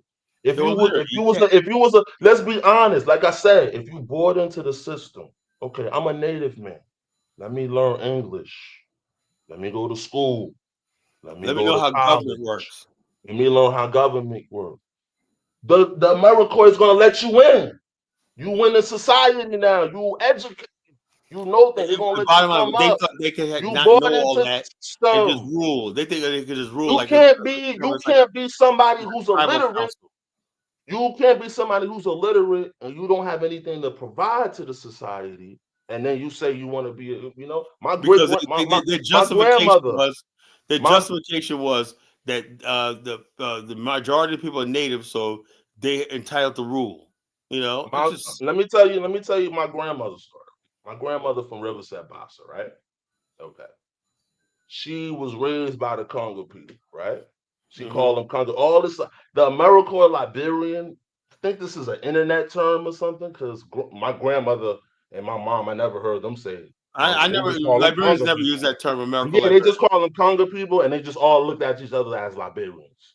That's all. I Because was saying that to Jonathan. I was saying to everybody Jonathan last grew night. up together. Everybody was let me be honest. My mom said everybody was together. Everybody was cool. The Congom, everybody was cool with everybody. Some people everybody even intermarried. Native people married I was trying to tell Congo Jonathan that people. last night. He Yeah, didn't they understand. all married into each other. Every tribe in Liberia got Americoy or some kind of affiliation, and They all got native affiliation. They all got some type of native affiliation. You understand what I'm saying? So And they all nobody's was intermarried, they around was all Liberia. living together happily. Everything was cool. You understand me? It was an all These black so-called country. progressives came along. Yeah, and they They divided the got country. power, and this tribe and this one, and they the one stirred up all that tribalism bullshit, bro. Because they wanted power. Now you got what? You got 20 people running. You got 20, 30 political parties. Yeah, everybody's a political You party. can't get one damn thing done in the country because you got 30 Takes out. political parties. Liberia got 5 million people. You got 5 million potential If you presidential candidates. so like I said, my grandmother, she was raised by the Congo people from Riverside Bassa. She went to school, went to college, became an accountant, worked for the Ministry of Education. You understand? If you got that, you had native people with those stories. That's another thing I don't like with Elvis. You don't talk about those stories. No, he don't. You He wasn't understand? there, so all he knew Everybody was about suppressed. what Suppressed. his Talk people. about those stories. Nobody was suppressed. If you're Check not this out. educated, You know why changed if you're a native person, you're not educated. Who gonna let you work in the Ministry of Education? exactly. And also, if Native people were oppressed, how were they in the military? You know, how were they in the Exactly. military? How were they going to college? How were they doing all this stuff like that? How come so many Native Americans? A Poured lot into the system. a lot of Poured into the progressives, system. right? They were talking this overthrowing the government from America. How'd they get to America? You know, how they get From to America? America, exactly. You're oppressed. You in You know, America, you and the free. government's paying your school fees in America. Why Elvis don't talk about some of these so-called progressives, right? You send them to school for civil engineering to And go you're do going something to for the be a country. radical, Then you go say you want to do political science. right? You know what Exactly, I mean? We send to school for civil engineering. right. So And come so on, fuck out of here. This is that's bullshit. that's what I said. That's why I can't let Elvis on, man. Lies, You know, sorry. lies. Tell I, those I stories. can't. I'm done with it. You know, I'm done with it. You know. My mom came. My mom and my aunt, because mom, this is my mom. It's just my mom and my aunt. Two kids. My grandmother. They came in the 70s, so they were suppressed. How you suppressing you coming in the 70s? How you Right. get money to buy a plane ticket to come to JFK in the 70s? If Exactly. you Exactly. suppressed, These things, like I say, if you nothing adds up. oppressed, When I did my homework, I it's was scared. lies. It's lies. If you didn't I know buy into the Liberians like to system, lie a lot, man. They if lie like you didn't buy into the system, you didn't benefit from the system. Why you think other people from Ivory Coast, Ghana, it takes Nigeria, out. You know what I asked them? they used to I come to Liberia to go to school and then Checks out. bounce You know what I into. asked him? Yo, bro, you know what I asked him? I said, what about the Massaquoi and the Famba, two most educated, wealthy family, powerful families in Liberia? Well, they were close proximity to the Congo people. No, they did that on their own. The Congo people were close proximity to them.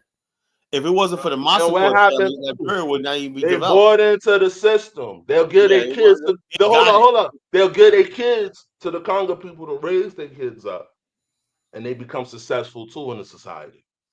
They You become understand me? educated, you know? Become educated.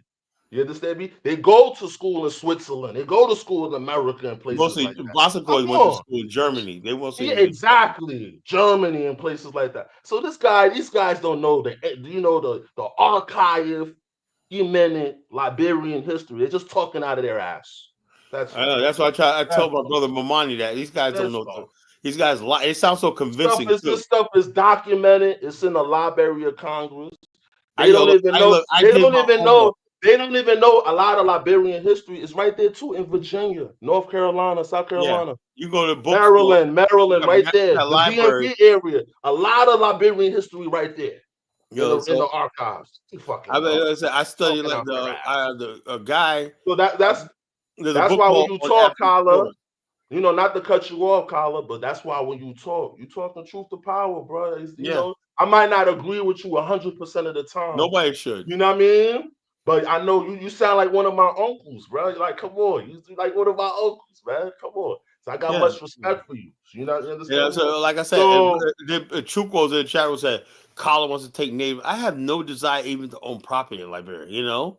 How am I going to take the native Liberian land? but Kyla, Even if I did, I have the right to do it.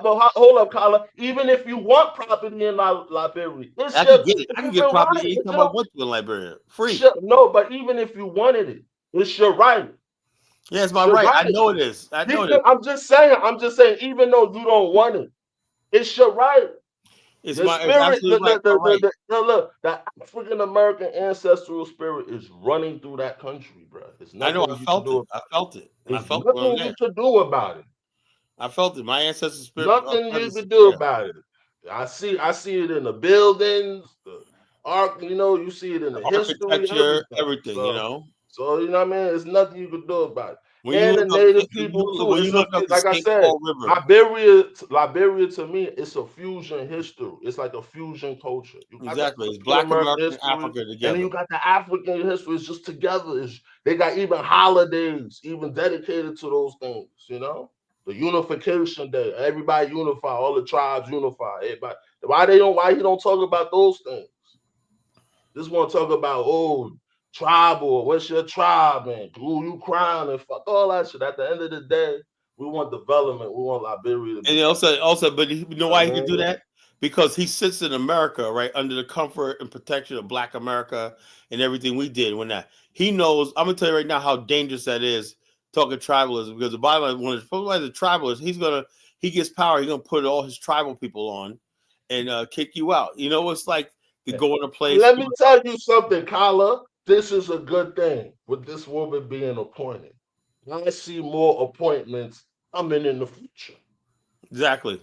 I see more appointments. So it might be hope to way for African Americans to Actually, look, salvage. my Hold on, Kyla. Let me land the plane real quick. It might be hope to salvage Liberia a little bit. It You will know be. what I mean? With Yeah, this check this out. appointment. This guy Because I Buckeye, see they more hate Buckeye coming. so much, but I talked to one of his guys, Dr. Fellows, right?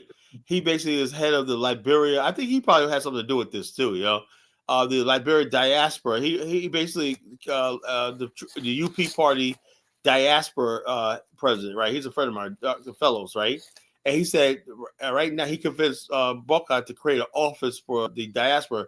And he said diaspora, he's talking about Liberians that live in America and also extending that to Black America. Yeah, but he just had a meeting with them not these few times because I think they came for December. Oh yeah. So they We just had had to a we had to do. They came after our group did, So it's going on, it's Yeah, working. he came to Atlanta. He came to Atlanta. There's even African American communities in Liberia people don't know about. Yeah, no, as I said, it's growing. There's The number of people African living Americans in it's Liberia are retired, growing. it's retirees out there, it's And young people don't know people, that, and but so people all don't these know people that. talking all this nonsense when they're just futile, man. The bottom line is, we knew Liberia, connect to Liberia. I knew 11, 12, 13 years ago it was the right thing to do, and I was right. I was right. Every time I go to the counselor, the New York counselor office to go get a visa, I see an African American going. Every time I go like Yeah, to when I go to Illinois, Liberia one I night, see an and I'm on African the plane one night, American going. when I'm on the shuttle plane, getting off the plane to go to the airport one night, it'd be a bunch of African Americans from Carolina one night going to Alabama, Mississippi. I'm like, God, you yeah, I'm coming from from Mississippi? Chicago. When that are you Liberian? No, I'm Black American. I'm No, African American. no, no, yeah. So they coming out here. So they Oh yeah, coming they're out coming to here. So Liberia I see more appointments. This is a good thing. I think it's something that Liberia is going in the right direction. because it's smart. You They said you move bringing along. in. You not looking at tribe. You know this woman too, as an African American. Her people got history in the country. Okay, you make this appointment. You bring in a contact now That's just like into the Tubman system. did. Tubman did. Yeah. He So brought that now bonding. So now you bringing in a relationship. Now people will hear this in America like, yo, it's an African American appointed in a position. I want to, so the word's going to get around. You understand Yeah, me? and you People know what going to that's gonna start do? sparking interest. It's gonna attract Black businesses, high Yes. level Black businesses Yes. to This is the Liberia. stepping stone. This is the stepping stone to open African Americans to come in. Oh, I'm here. What's She's going gonna on bring there when that? contacts. She could even bring vendors in for the Yeah, school. but well, I You look. I'm like understand me? this. I'm like this. I'm gonna It's talk a to good her thing. about. I'm It's gonna a talk good to thing. her. It's good for the locals. It's good for the country. It's a good thing. Right. It's a Like good I said, relation. what I want to do Yes, is yes, I I want to agree. draft a proposal for Liberia's first stock exchange, where Liberians could invest in basic These stuff. things can be implemented. So now you got the right Implemented. educators in there. Now you can do something like that. You can have a study like Rwanda did. Rwanda guys, top students, sent them to overseas to study stock exchanges and how they work, operate. Yeah. And they came back and implemented in Rwanda. The rest is history.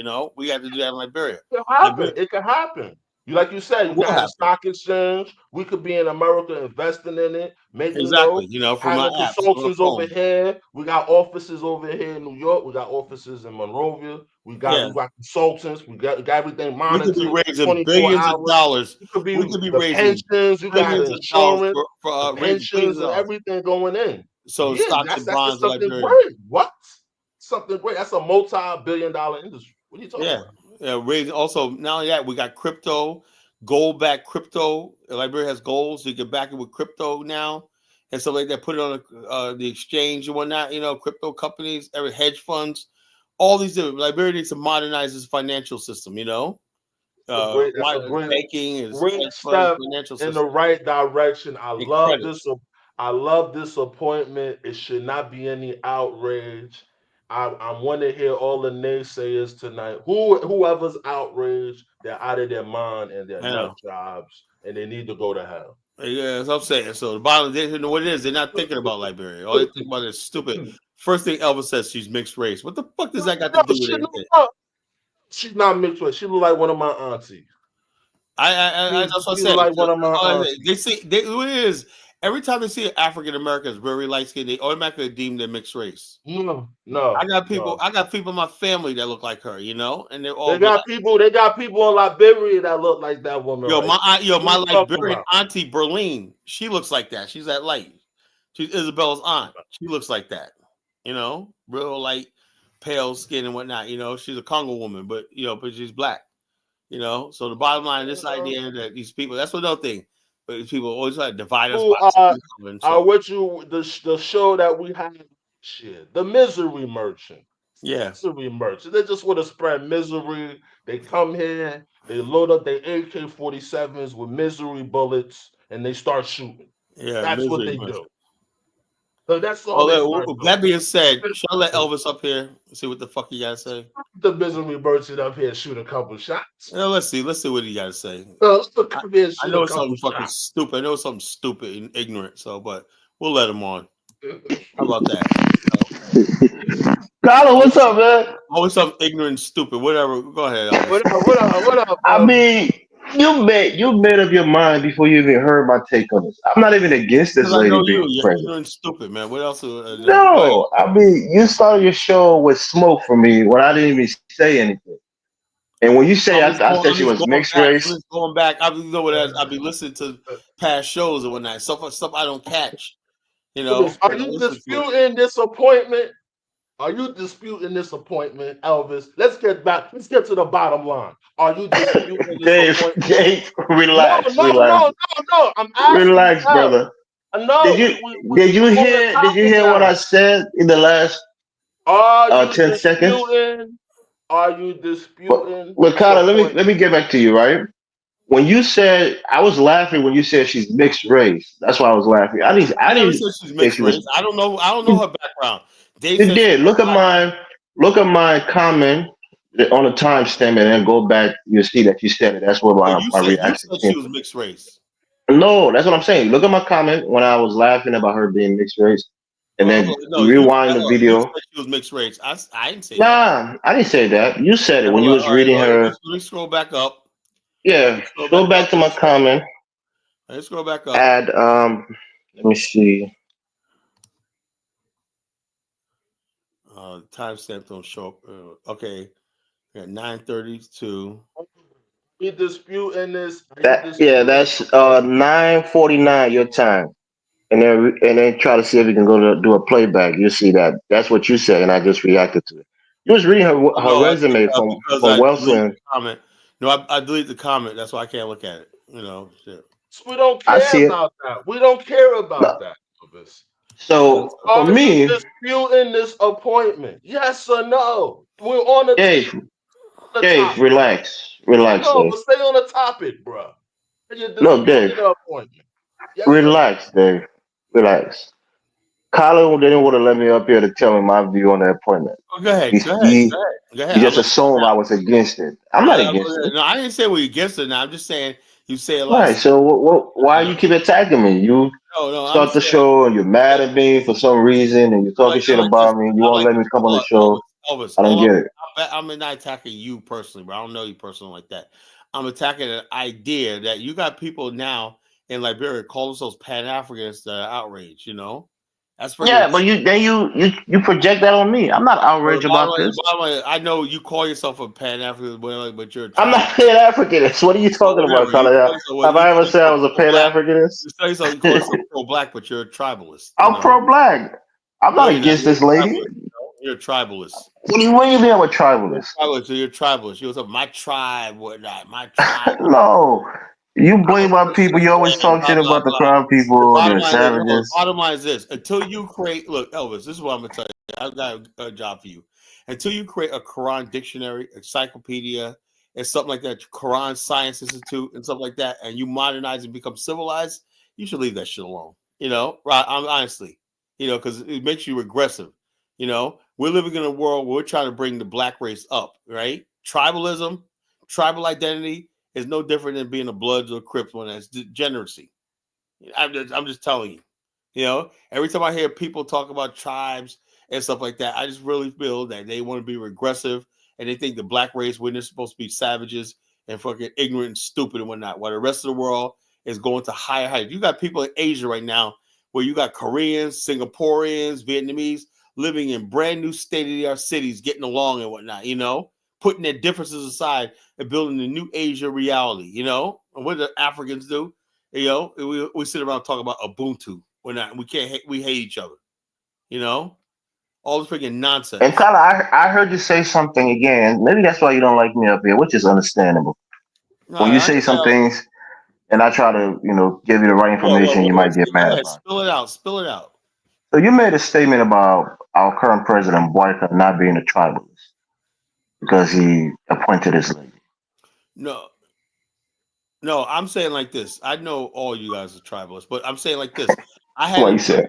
I had a point of talking to some of Borkai's people, right? They came to my business convention last year. They came to our business convention, and one of them is Dr. Fellows, right? And we had a long heart to heart, and I told him, "Look, I understand your side of the story. He's very educated, but he comes from a background. I understand that, right? And like I said, I'm very empathetic towards everything. I want everybody to see Liberia, everybody get a You say shot. he come from what background?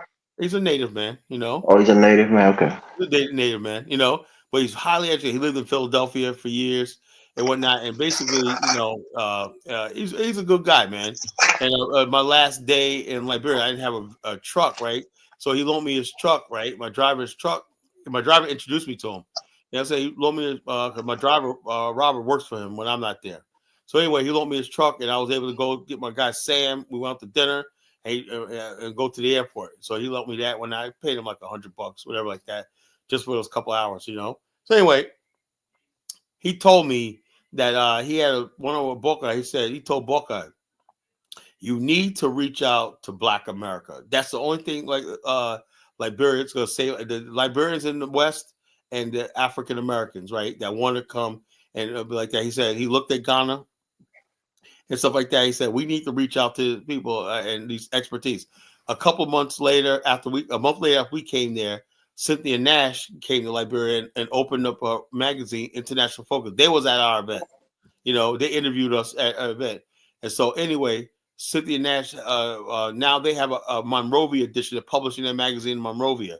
And basically it's linking Black businesses. And then a month after that, Booker came to Atlanta and met with Black businessmen in America, in Atlanta. So we're trying to build a pipeline between Monrovia and Atlanta right now, So the connection between Black America and Liberia is growing, is growing. And so Okay, Colin, did you hear some of the grievances from the people who was opposed to this appointment? look. Here's the grievances. Look, Elvis. Like, let me tell you something, right? Liberians seem like the only people that think they got grievances, and people have to act. Sometimes, Elvis, you gotta look at it like this. This is how the world is. Black America's had grievances for 400 years, and we know ain't not a goddamn thing we could do about it, right? So we just make the best of life, right? Liberians, right, instead of building now, if Liberians were basically building institutions, building businesses, doing the things they have to do, going back to the villages, everything, and developing themselves and whatnot, they can have grievances. People listen to them, right? But since they don't want to do that, right, all the responsibilities on the government, right, and they're not contributing anything, their grievances are null and void. So the next step is That was a legitimate question, Connor, because I haven't seen it. What So are I the was wondering grievances? Well, okay, if you've Elvis, what seen are it. the grievances, Elvis? What are the grievances? What are the grievances? I mean, Dave, you don't listen. I just said I haven't seen any of their grievances. So Well, a Carla lot of said that a lot of them just say, like Kafambula is going off on this shit. She says there's a lot of militants marching and complexing that a foreigner, they call her a foreigner, is head of university. They don't understand that Tubman brought this guy named Bond, right, and turned Liberia College into a university, engineer, everything. They educated people from all over the continent, and Liberia University used to be the top university on the continent. The people that's talking like that, Carla, do not know Liberian history. So forget about They that. don't know the history of the country, They don't know the history so of the country. what they're saying is that she's a foreigner, right? That's Yeah, she's a their foreigner. thing. And the whole idea of Liberia, right, is that this is what I'm saying. There's two Liberia. What they need to do, Elvis, right? If they don't believe in Liberia, what they need to do is, okay, they're in power, change the country's flag, constitution, name, everything, create like an African name, and be done with it. As I've been long as you saying use this to the you, term Carla. Liberia and Carla, the haven't I been Capitol saying this building, to you? executive mansion, and constitution, go ahead, brother. Carla, haven't I been saying this to you? I've been saying this to you, man. Why don't they change it? They don't believe in what Liberia stands for. Just give. All right, Carla, do you know this lady's background? You know where her parents are from? Yeah, I just read it to you. Where her parents from? I mean, she's summa cum laude. She's a Fulbright scholar. This lady is an African American educator and African. No, I know. Studies, I'm saying, what is her background? What is her parents from? I don't know. She calls herself African American, and our culture. If you're African American, you say you're African American. Yeah. You're African American. That's the way we do it. it. Christ, some roots down south. Yeah. Mm-hmm. If you're African American, we basically just accept you as African American. That's the way we are. We never. You read her name, right? You think that's her husband name or her maiden name? She's married to a Liberian. That's what I'm saying. You think that's her husband name or her maiden name? That's her husband's name. She's married to a Liberian. No, I mean, how do you make assumptions? Her husband is Liberian, or is that her husband's name? That's her husband's name. She basically considered herself. She said she was born African American, and she basically studied. She went to Spelman, HBCU. I think she's a Kappa. She went to Wellsend in Massachusetts. Also, she graduated from Spelman too. She graduated from multiple colleges. She went to Spelman and teach at Temple. Yeah, all these other colleges and whatnot. So basically, yeah, she had the credentials of an African American. I would say so. Let me see. Okay. All right. I mean, let's hope she does well. Maybe she'll bring a lot of resources to the university. So the bottom line, the bottom line is, if she, Buckeye's looking back at when Mr. Bond came to Liberia in the 1950s, turned into a world class because he had the connection to black colleges in America. That's what made Liberia powerful. Those connections to black institutions and other institutions around the world. Liberia was a place that trained African engineers, and people from all over the continent. It had the world-class education system in the high. So what impact do you think her appointment will have on the educational system in the country? One is this. Academic. You got people who graduate in Liberia can't read and write. People like this. So the bottom line is integrity to the learning. That means if you get a degree, you learned it. That's what's going to change. People getting degrees and don't earn them and stuff like that. That's going to stop. I know that. That I do. I hope they don't start calling her a tribalist when she start rejecting applications because you can't read and write. Right. So I just hope they just don't give this woman a hard time. But I think she's gonna do. Carla, let's move away from the university for a second, right? And let's go to sports. That's a topic. Go ahead. No, it's related to it, but I'm just telling you that this is not unique to this lady. There's a guy called Aliou Kebe. He's from Senegal. He's a former soccer player. He's the husband of one of the advisors to President Boyka, Magdala Cooper. He was recently fired because he was made sports ambassador for the football team, the national soccer team there. And he was abusing the people, and a lot of people didn't want his appointment because he was a foreigner. He wasn't Liberian. So they had an uproar about this. This is like 6 months ago. And people didn't want him to be there because he wasn't a Liberian. And just I think in the last 2 weeks, the president fired him because he was abusing the natives. He was calling them all kinds of names and showing gross disrespect to the native people. So the president had to relieve him of that post. On the national football team, he hired a white guy from England. The coaches, the former soccer players, they, were complaining about it that this guy doesn't understand our culture. He don't respect us as a people. And the players started complaining that the coach was disrespecting them and saying and just speaking to them in a degrading way, and that they had to fire the coach. So what I'm trying to tell you is that Liberians, they're not against this lady because she's African American, right? They He hasn't done anything they wrong. have say that again? He hasn't done anything yet, So I was No, I'm just saying that other Africans they do a similar thing. So it's not because they hate African Americans. I know you take it personal because you think it's your people and they're showing, I don't take it personally. hatred towards her. So Elvis, you think this woman she gonna come on the job start abusing Liberians? No, I'm not saying that. I'm just saying that Liberians has a history of doing maybe, things like this, and it's not because she's African American.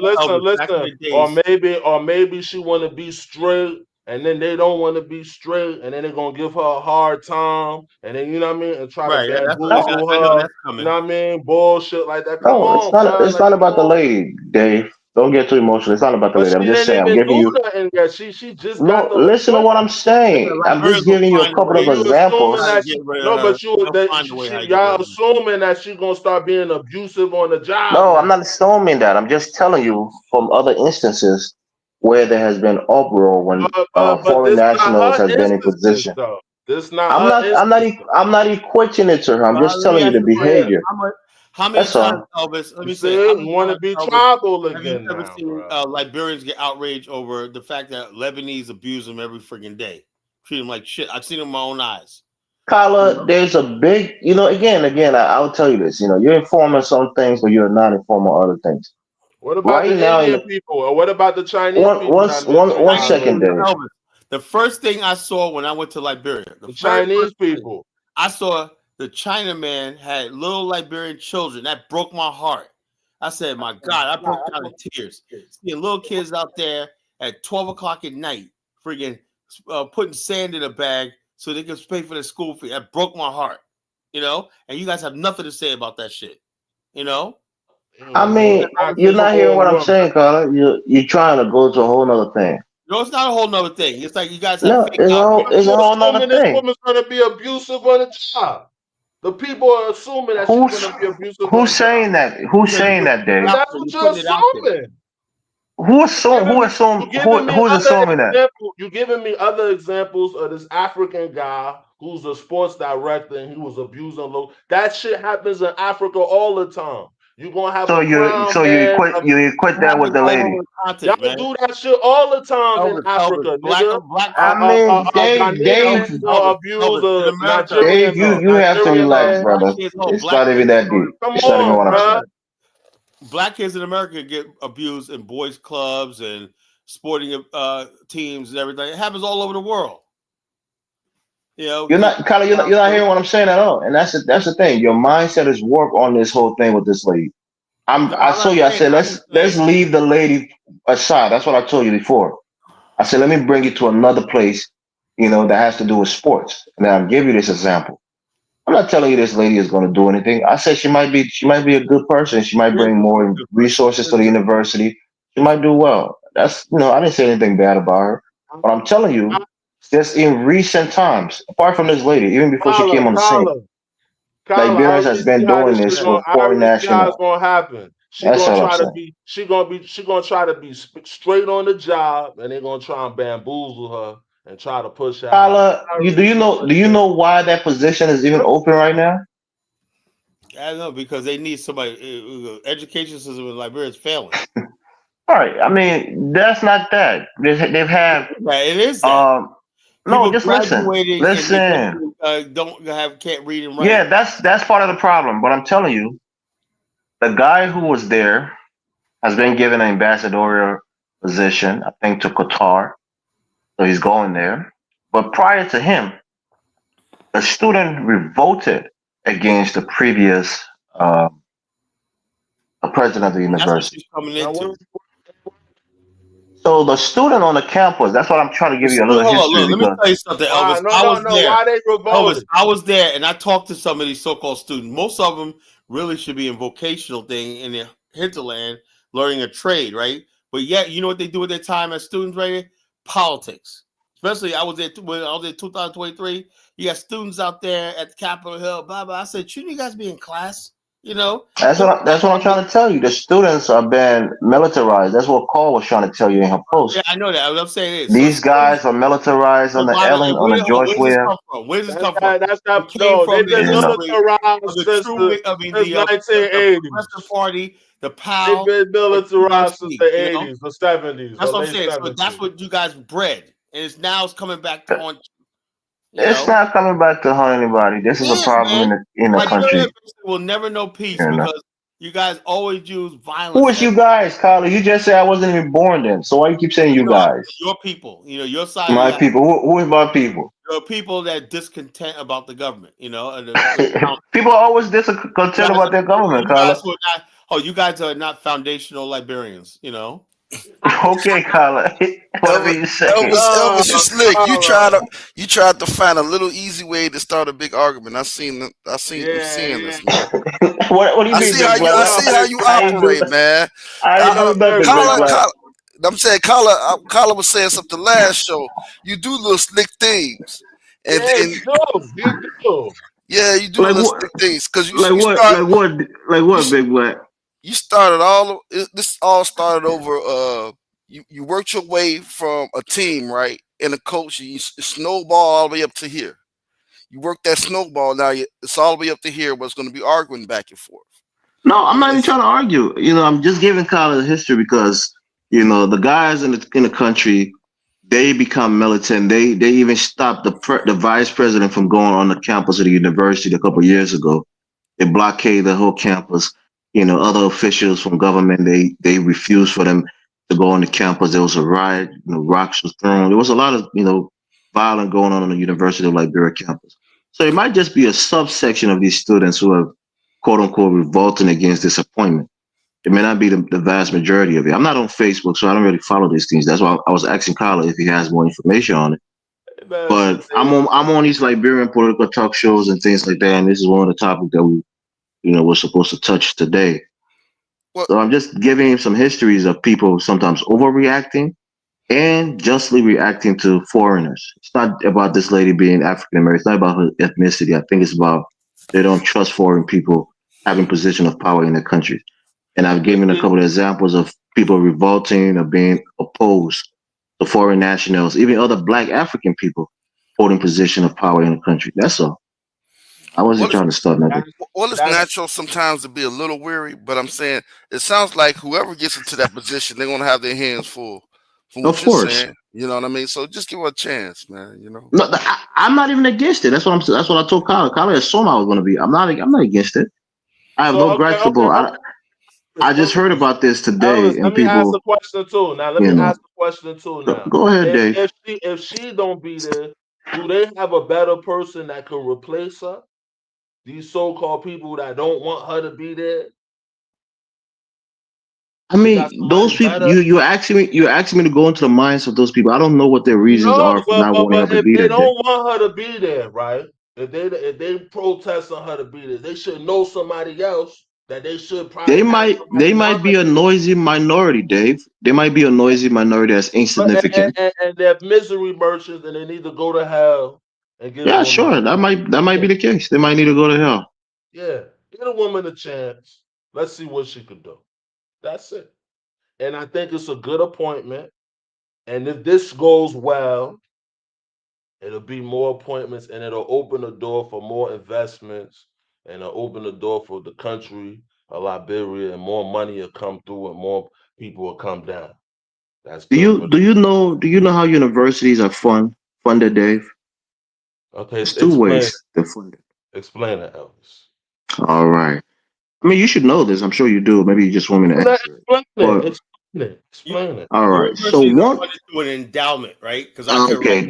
There you go. There you go, I Kyle. can write an Kyle, I want to endowment. jump ahead. Look, my goal is to write an endowment policy one day, and I'll be rich. One day endowment policy, I'll be a fucking millionaire, if I write one. Yeah, but So that's it. There's two ways, Dave. There's two ways. One is endowment, which usually comes from the alumni of the university. the company, the university also is a big investor. It has stock. Its endowment is a portfolio that has everything from gold to real estate, everything. Usually, an endowment. Most colleges endowments in the billions of dollars, right? And then the endowment pays for the staff, the profit, and also part of the tuition, right? And then the rest is come from the state funding, and then the other thing comes from tuition. That's exactly what I'm trying to say, Kyla. So you're rushing and doing it. Liberia was that's on fine. its way. Liberia was on its way to be the first in Africa to have a full college where they have an endowment, they have tuition and funding from the state. But it was arrested in 1980, and the whole thing collapsed. Liberia had the best Arrested development. So one of the things that's an issue in the university is that the lack of funding.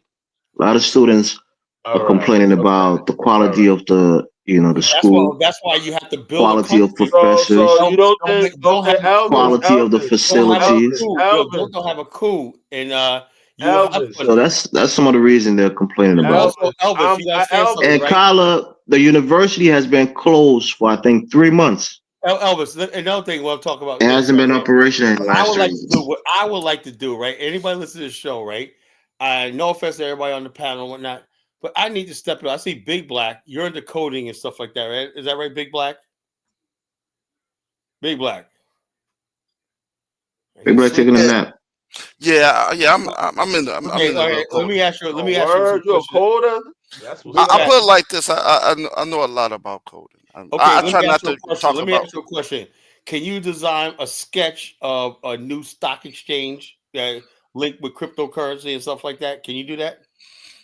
A sketch of stock exchange linked with crypto. Yeah, you gotta learn how a stock exchange is. If you're good at coding, you could design one.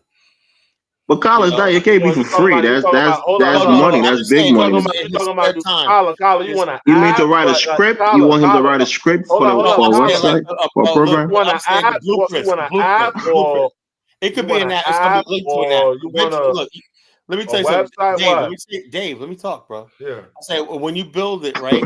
Always get an app. Like it's like my BAO website, right? Is a website, but I created an app for it. You can create an app for anything, What I'm saying is this: the hardware and the software for a new computerized stock exchange. You think you could design one? Let me talk off camera. I'll tell you what. Let me get Jonathan. Looks like he knows a little something. So, just we can. If Tyler, what do you got against Jonathan? Jonathan could be a lot of help to you, Tyler, if you just ask him. He hasn't shown me shit yet, but he talks a lot. Right, Jonathan's capable. You just gotta make friends, Tyler. You can't make enemies all the time. Make friends, bro. I like people. It could be done, Colin. It could be done. I mean, you can be a little bit more detailed. I want a makeshift sketch, right? And then I could basically build on that and then propose it when I let the stakeholders study it. When you're gonna need stakeholders, investors, and everything for the initial stock exchange. Liberia released the initial stock exchange that basically is tethered to its mining industry, the gold bullion that happens to Rosenthal with the gold bullion bank. We gotta have this discussion of I'm just saying. So that's why I was talking about I'm just putting it out there. But that's why I was. Anybody out there, which we'll go. Here's my email. When I just said that right here, if anybody got any plans that can help us out with that, I can help you on that, Carla. There's my email. Email me, And when not, we'll talk about it, you know, because I tried to do this years ago with a partner of mine. We wanted to create a stock exchange in Liberia, but the Sirleaf government, we just couldn't do it. We had a stock exchange. It was in California, Los Angeles. That's why I was kind of, you know, when when Kaiser was talking about it, he needs what he's talking about. He has to have a contract with the government. If he's talking about properties, you know But what at I least mean. at least you could design it, right? Stock exchange is basically private, right? But the thing is, it's still you have to also the government have to sign the security exchange into law, right? So therefore, you have to have a lawyer The that knows Ministry that, of right? Finance. We go to the Ministry of Finance for Yeah, that. but you got to create a law for it. You know, Yeah, they gotta. Yeah, they gotta. you got to It's a create a lot. It's a law. lot. It's So a it's like lot. the Security Exchange Act of Liberia. Oh, all You right, know, all you have right. to be written up into legislation. You know, Man, it's a lot then. Yeah, so But the I, it's a but lot. bottom I, line is but these are but the you I think know they things. what, already Dad? have. These are the I things have to. that's been on my desk for years, you know, how to do it on that, but I just have not made the right connections to bring it all home, you know. I have a lot of ideas, you know, but the bottom line is just getting it implemented is another thing. That's why I do Yeah, these man. tours. But Colin, native dogs and government ain't thinking like that, man. Come I know. on, That's man. unfortunate. I go to Damn. Liberia.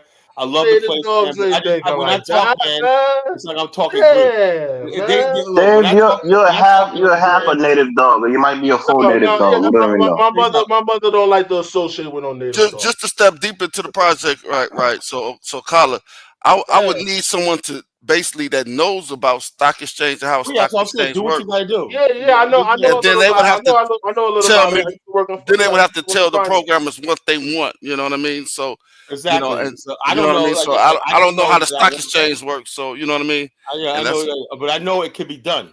You right. know, Yeah, we so gotta put a before team somebody else together comes, with before the this. We gotta Lebanese put a open team one, together. before the Lebanese open one, it's too late. You know, you know what I'm saying. We need to do this. Shit. They Okay. open one up. We in trouble. They're gonna We're get freaking rich. until Liberia's finished. You know, We done. you know. They're gonna As I run said, the when I look at country. these idiots always fighting me all the time, when I'm like, Lord have mercy. You know, I said I don't know what to do about the native tribalists. I just don't know anymore.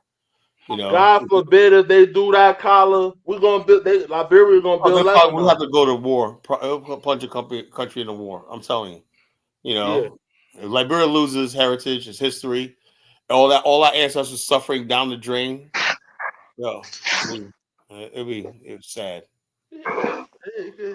How do you get that kind of act past the legislator?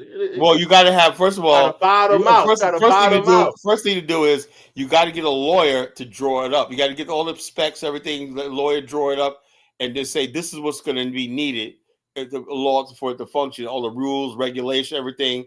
The agency is going to oversight it and stuff like that. That's what legislation is all about, you know. And then it has to go through the ways and means, the finance, the budgetary. Then it's signed by the president into law, you know, and start date.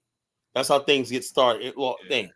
But you need political connections to make that happen. Political are not interested in the bottom line, but see the vision. You know, you need political You will gotta, for that. you gotta get them brown envelope, Yeah, you small, got a little small. brown envelope shit. You know, We're gonna bullshit. have to get a. We could get it. We could get it passed though. We get them like 10, 15,000 If each. you We can get basically it do passed. that, right, and show that the government will have literally if the government targets farming, agribusiness, rubber processing into tires, key things, lumber mills and stuff like that, paint, data centers, technology, and all those key things, right? That's going to be listed initially on the stock exchange. Yeah, they'll see that it'll be generating literally billions of dollars for Liberia. So the bottom line, and also Liberians will have a stake in it. The country, they'll be able to invest, and you'll lift millions of people out of poverty because they'll have a stake in their own country's future. That's how it's done. So people I tell you, when I be talking to Liberians, they look at me like, "Why aren't you over here living here?" I said, "Look, man, I'm just And here to help Kyla, out. who would you make the Security and Exchange Commissioner? I have no idea. I don't know anybody that will. First of all, you got to get somebody that basically that's really that good. I don't even know. To be honest with you, right? I know there's a lot of Black African American MBAs that do that, right? You know who would be good? That dude Charles Payne. That be on Fox From News. Fox News? Yeah, Charles Payne. That guy's He has a book out. That guy's a financial genius. Yeah, he's a smart guy. He's a smart guy. He's a brilliant. The guy is brilliant. He's somebody that would be good as a governor of the stock exchange. Maybe initial governor of the stock. Didn't Yeah, have but not just the institution of it, right? You no. have Well, to have. you have a Hold on now. director. Let me make this statement. I'm not just talking about that. You have to have strong mechanism in place That's what to legislation punish. is all about. Hold on, Connie. You're not even letting me finish. To punish people who would do insider trading, because that's Oh, one of the that's biggest that right there. flaws That right there. of of, All you do is of a put the stock exchange. laws on the Exchange. books. Put the laws on the books, right? And the laws have to have an effective enforcement mechanism because the That's what integrity I'm of the saying. So is everything everything. is really not enforceable in No, no, Liberia. no. So I don't know if a After stock that, exchange will be very enforceable. after that, right? What we say is it's up to Liberians. If they're going to be cheating and do something like that, the exchange will collapse. So it's That's up to exactly them what I'm after that. saying. That's probably what's going to And happen. that's all. But hold up. That's when Liberians got to look inside themselves. If they're going to be cheating and stuff like that, thinking they're going to get by taking bribes and insider trading and stuff like that, then the stock exchange and their future is going to be lost. Just what happened in the stock exchange of crash of 1929. And we had Glass-Steagall Act put in when it. But you have the main thing is enforcement and punishment mechanism. But you can't have people that do that, and because they know somebody in government, they come from a certain tribe, they're basically going to get off because of favors and everything. That's why tribalism and all this sectarian shit does not work. And so that's what I'm saying. So Liberians got to look into themselves and say, do they want a real future, or do they want to be tribalists and whatnot, and just say, oh, Colin, we you go through tribalism in this country just at a larger how scope no, we're not tribalists in called America. racism. No, no, no, That's what no. I'm saying. It's Not the same racism. thing. America basically elected Barack Obama twice. You know, I mean, a Colin, it's lot of it's like black a people, racist telling you a to have lot a of black black people, friend. That means a they're lot of not black people, racist. a lot of black people voted for Joe Biden. A lot of black people in my city right here Is rejected. there racism in this country, Colin? Is there Because institutional racism in here? racism is only as powerful as we are weak. Black people in America have gotten stronger over the years. We're not poor as we were. We're not disenfranchised as we were. We're movers and shakers in the mainstream of society. So Yeah, racism those are is all good true, but racism still exists in racism this was country, Colin. powerful, right? Where every white person held power. Now we got black police officers, we got black governors, we got black mayors, we got black I U.S. mean, you know prosecutors. that all of So those that's like things does not this power. eradicate racism. It's still and Look, you don't get it, right? Racism is about power. You got Letitia James, right, was prosecuting Donald Trump, a black woman. So things are not the same as it was before. Like black people are powerless. Black people do have power. I get it. I'm not saying it's like Jim Crow days, but I'm saying So it's not racism Jim still Crow days. exists in So this we are basically country. like this. Black America, like this Liz said, we achieved the spider racism. We conquered racism. I agree. I'm not saying any of those things are not true. I'm just telling you, and you So the have to bottom line, so concede that let's not get racism racism with still exists today in this tribalism country. is a deliberate perpetuation of conflict. It's unnecessary. It's not vital to anybody's survival. Being a tribal, So other than you what want do to you be a think the tribal. tribalism is right now? Well, tribalism simply means that above, like I had people tell me right on Dine's show, background is important. I said, why is background important? Me personally, Elvis, I A believe. man, Joseph, the president of the country right now, he comes from a tribe Oh, that I make know up that. I about know that. six But hold on, the percent thing of the is, country's population. hold up. When you listen to Buckeye, his policies and everything like that, he looks beyond that. That's why he did this appointment, right? And he made many. That's not true. That's what I was trying to If tell he you was a earlier. And tribal, if he was a tribalist, right, he would not point this African American woman to this position. you know do you know what a government is composed? Oh yeah, but Elvis. I know people in the Buckeye thing. He has Congo people. He has everybody in his government. Bassa Yeah, people, but everybody. so did George Weah. But the So the government is bottom line heavily is, led the by bottom line, one group of and the people, just how George Weah's government was led by only one that's group of keeping up people. this tribalist nonsense are people that live outside Liberia. And Liberians on the ground only want to know one thing, right? They want to know who's going to bring home the bacon. That's real. When you talk to Liberians on the ground, That's not what they want. look, I talk to Liberians on the ground. You know what they tell me? They say, I just want to go to America 5 years, save up, come back to Liberia, and I'm rich. They don't give a damn about your Congo man, shit like that. They say, look, all I want is young brother's like, all I want is a job.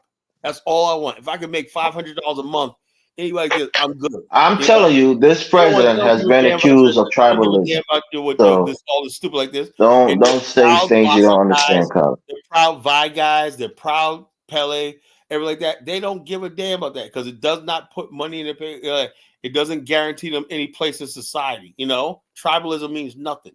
They thought that basically back in the days, if once the Congo people are gone, they're going to benefit. They realize now, just like George Orwell's Animal Farm, right? Tyler, that's what I'm telling you. You don't understand the dynamics in Liberia. I do. It's both tribalism. Hey, Dave, tell me how I'm wrong. You're not wrong, Carla. You go to Dave to tell you how you're wrong when I'm challenging you? No. Okay. I talk to Liberians every day. They're tired of that shit, People tired of tribalism. You a tribalist, Elvis. I'm not a tribalist. The reason why Elvis is a tribalist because he doesn't have to deal with the reality, the dangerous reality of tribalism. He lives in that's what a tribalist. Dave, what's the definition of a tribalist? You put your group over other groups. So how am I a tribalist then? You're always talking about your crown people and grand jury. Grand crew. For grand oh, damn. The two least developed parts of Liberia. Dave was the one that was trying to is ashamed of his mother's people and trying to say she's an FBA. I'm not ashamed of my mom's people. You just said your mother don't associate with native dogs. That's what you say. Your mother's a native woman, so that makes her a native dog who doesn't want to be associated with other native dogs. Are ruining the country. Let's be honest. The native dogs. You said your mother doesn't want to be associated with native dogs, and she herself is a native dog. So what does that mean, Dave? She don't like their lifestyle. Oh, she don't like their lifestyle. She likes the African American lifestyle. Yeah, listen to yourself, Dave. Yeah. Listen to yourself. Yeah. Just like you do. Listen to yourself. Elvis, just like you do. That's why you live in America. No, but I'm being honest. It comes out of my mom's mouth. Carla, I guess all the people that came from India, they hate their people. The people that came from England to live in this country, they hate the people in England. She knows. My mother, listen. My mother knows that she's a Bassa woman from Kakata, Mount Gibi. She knows that. She knows she got her tribal name. She don't associate with none of that dumb shit. She looks at the bigger picture. You literally said your mother don't associate with native dogs. You call your mother fellow people native dogs, Dave. You should be ashamed of yourself. You're ashamed of your mother's side of the family, bro. That's a sad thing. A sad thing for you, David. Look. That's my family, but they're fucking up. They need to do better.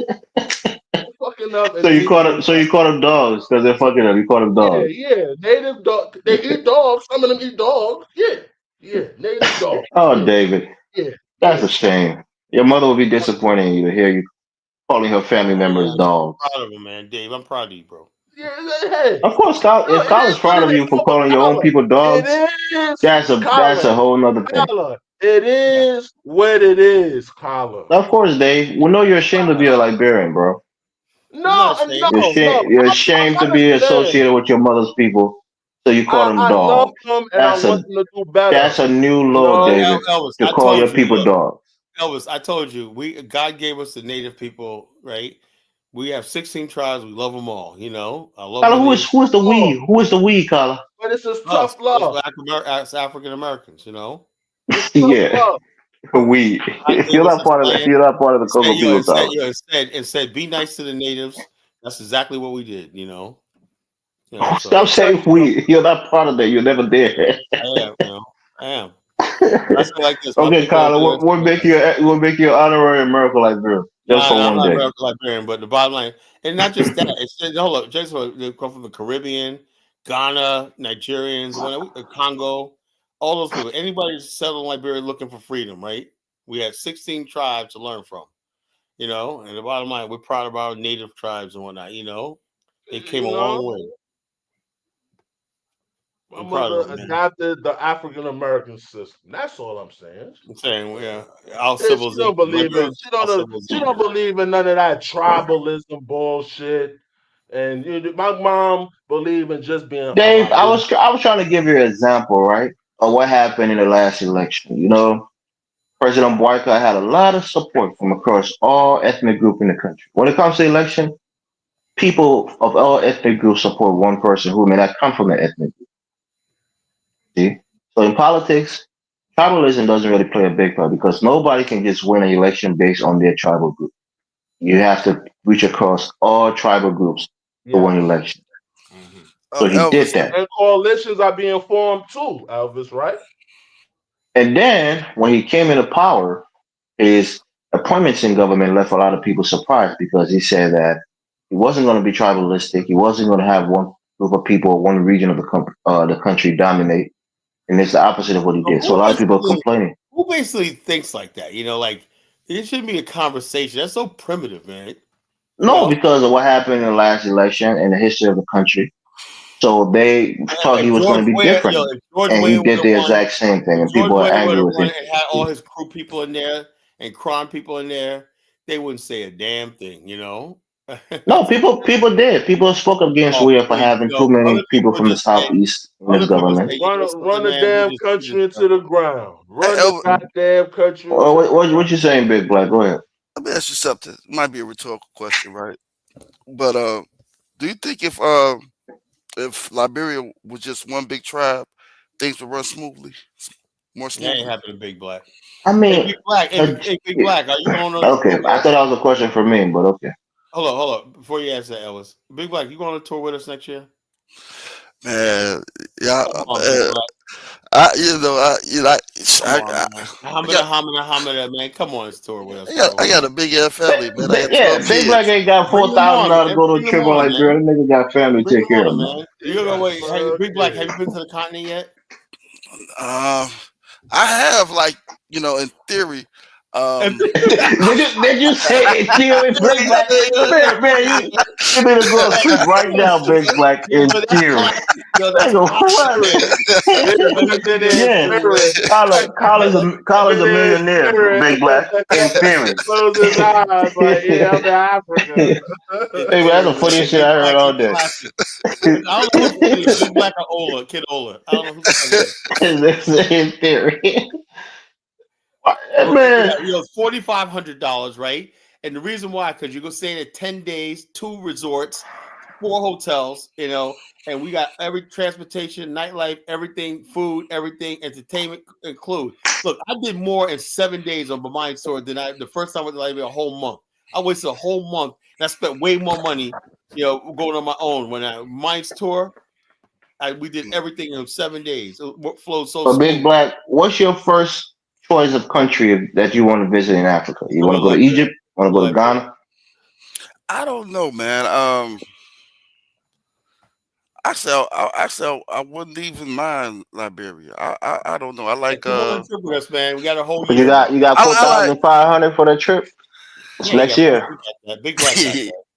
You gotta laugh and think about it twice, bro. Because like somebody said, I think Jonathan said it. Don't forget when you got that 4,500, you still gotta pay your rent or your mortgage. Yeah, that's You why. still gotta Look, pay your that's why car I note said, if you look, have one. You still gotta pay hold your on. light Look, bill while you're in Liberia for that 10 I gave Negroes a payment plan, right? You can start right now, right? Look, you can start right now, right?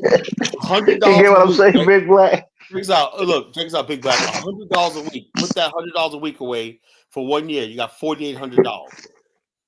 Colin, you guys could save like $1,000 on this trip if you put everybody in some mud houses, No, you no, know, no. We're going there. We live in instead of nice having to pay two hotels. hundred Nice dollars a night places. for a hotel. No, we're gonna be able to nice. This is a first class resort or That's what I'm first saying. class That's why tour. it's so expensive because you guys got a nice Yeah, hotel that's and like shit. you're getting your money's worth. We're gonna stay at nice hotels, nice bars. The ambiance, everything is going to be great. I've been on one of the tours, man. We had so much freaking fun. Everything. This time, the Bassa part going down to Grand Bassa Buchanan is gonna be thing because this crew chick that we had on there when I didn't know what the hell she was doing, and she messed that up and whatnot. Oh, you just hate the cool people for no reason. We're the nicest group of people on the planet, man. Crew people are manipulative and evil. That's true. Oh, you kidding me, Carla? I ain't kidding. Man, they're evil. What's evil about the cool They're all people, a man? bunch of troublemakers. They're all troublemakers. Yeah, we don't take shit. That's all. No, But no, besides that, we're they're not all a bunch evil. of troublemakers. Nah, we're not evil. Look, if I thought you guys were capable when that, and like you think you are, like Marcus Matthew and all these people, Marcus Matthew was fired by his own people because he was stupid. They say this guy is stupid. Man. I mean, Carla, you still mad about that? I I have ain't mad another about guy nothing. who Bottom line, wants to look, debate you. Elvis, you understand something, right? Let me tell you something. Thing. This is why Donald Trump got elected, right? because they probably looked at Liberia as a case study. The same progressive people that were rumbling when that destroyed Liberia, they knew if Kamala would have got elected in America, America would have went down just like Liberia. That's why Trump got elected. You know, that progressive shit, you know, people whining and complaining. The progressive thing came into power in Gary, Indiana. Oh, what was us? Black people would need representation when that people can't read, can't write, can't build nothing. When they took control over a city, and just like a Liberia, didn't know what the hell they were doing. Now Gary, Indiana's completely abandoned, destroyed. Hey, yo, shout out to Michael Jackson, yo. When they destroyed Michael Jackson's hometown, you know, same mentality, you know. It wasn't the cool people, Colin. I know it's Negroes, you know. And so the bottom, same thing with Detroit. You know, the only thing that was actually came out of all this was Atlanta. May had a good mayor, Maynard Jackson. You know, he laid the foundation for Atlanta. That's why Atlanta right now. That was Maynard Jackson who did that. You know, because he was a typical Negro progressive. You know. Negro progressives in Africa, in America, whatever like that, are the most dangerous thing because they have a legitimate argument. We're oppressed. We've been marginalized. So what? The reason why you're marginalized and oppressed because you're stupid. You know, your ancestors made bad decisions. They didn't keep up. So you got to educate yourself and show yourself worthy to take over power, right? All they want to do is take over power through their numbers or force, not by the ascension, you know? If Liberians would have took over the power by ascension, being the fact that they basically were more educated and everything like that. Your guy the other night, I was going to ask you. Of course, you're going to prosper. Of course. You know what I'm saying? Dave, of course. Relax. We don't need your ad-lib, brother. You want to be a native dog and a savage. Your mom is a native dog and a savage, Dave. Through jungle justice. Anytime you talk about the native people, know your mother is one of them, Dave. I mean, come on, man. Stop disrespecting your mom like that, bro. Hey, she'll be proud of me. She'll be proud of me talking like this. Yeah. Nah, because you're insulting her. I don't think she'll be proud of you insulting her, man. She don't give a rat. She don't give a rat's ass. Oh man, that's sad. Your mother don't care if you insult her and call her a dog and a savage. Even grandma don't give a fuck. They got a little self-esteem there, David. No, sad, they're successful. It's not about self-esteem. Nah, you're calling him a dog and a savage, man. And knowing right from wrong. Knowing right from wrong. Yeah. You're calling your mother and her grandmother a dog and a savage. So sad. Calling your people dog and savage. Nah, he's calling them. He's calling them. I'm not calling my mother people that. But the people in power now, they suffer the most. The native people suffer the most. Native people are suffering the most. They suffer the most. They lost the most. Dave's calling his mother a dog and a savage. The bottom line we should condemn that. Liberia was just straight out of animal farms. Like I said, when you read history, and I grew up, I read authors like Hemingway, Thoreau, Faulkner. Let me something about life. You know, when you look at, I hate to say, when you look at Africa, it's like, do you guys have any literary history? Because these elementary things people shouldn't be going through. Liberia was textbook thing of Animal Farm, you know, and straight out of Animal Farm, you know. Anybody would have. These guys, everybody grew up together. These native dogs came around with their tribalism. They're crowned and this. Yeah, they burned the city down. If I could turn back time, they got power. If I could find a way. You went to school. You hunger. Big Black, you sleeping already, bro? Get out of here. you know, those guys came along with their tribalism, these misery merchants. They came along and messed up this sweet old country we call Liberia. Sweet land of living. Damn. Sweet land of living. And what gets me, they don't believe in nothing. They don't believe. Everybody, a whole black race felt like it was a refuge place. You don't understand that concept. A Nigerian man under colonialism understand that concept more than a native. I mean, Ezekiel love Liberia. I'll say it. Come on, it's terrible. It's terrible. But back to this lady right here. I think I'm like this. I wondered that she's married to a Liberian, so she probably know what she's in for. Maybe she has a plan to deal with these people, you know. Because the bottom line, they're gonna do everything to provoke her and whatnot. You know, they're gonna get on camera saying these stupid savages or something like that. Like, oh, see, this is what she said about us, whatnot. You know, see, they're gonna do that's how Liberians are. They do something to provoke you whatnot. Then you act and you lash out at them whatnot. They say, see, I told you he didn't like us, they didn't like us, whatnot. If they don't want her there, give her a hard time, she's gonna be out, you know. She'll be out there less than a year. That's just gonna be sad, you know. It's all up to Liberians, you know. These guys have no etiquette. It makes me feel so bad, Kala, to see Liberia just go down the drain. You I know. Kala, that's our history. It's just I know. it's gone. Just you know, the buildings, the structure, the architecture, I know. the Beautiful civilization, constitution, you know. the amendments. It's just we can't let it go. You know, it's just terrible. You don't Dave, understand, was you in special ed when you was in Elvis. school? Elvis, don't get started, bro. Come on. Nah, you Don't talk get like I'm you're in spitting special ed, fire bro. right now. Don't get You mad spitting at me. fire right now. I'm spitting fire right now. Don't get mad What's right so now, funny? bro. What's so funny though? Don't get mad because I'm Nah, spitting fire they right talk like he was labor retarded when he now. was That's in how I school, bro. talk, nigga. That's how I talk, Yeah, nigga. Get over why are it, you bro. mocking his talk? What he's saying is the truth, though. But I'm spitting It's not fire true. right He now, just No, he's bro. just I'm spitting he's fire. regurgitating nonsense. That's what he's doing. No. You I'm not regurgitate stuff the way regurgitating Nah, he's you're Liberians not regurgitating no, nonsense. you're clarify. not disputing what I'm saying. So look, This dude come on here call his mother a dog and a savage, and you No, think I so take him look, seriously? Elvis, let how me put do it to you you like this. If I call some so-called FBA savages and whatnot, I'm not talking about my family.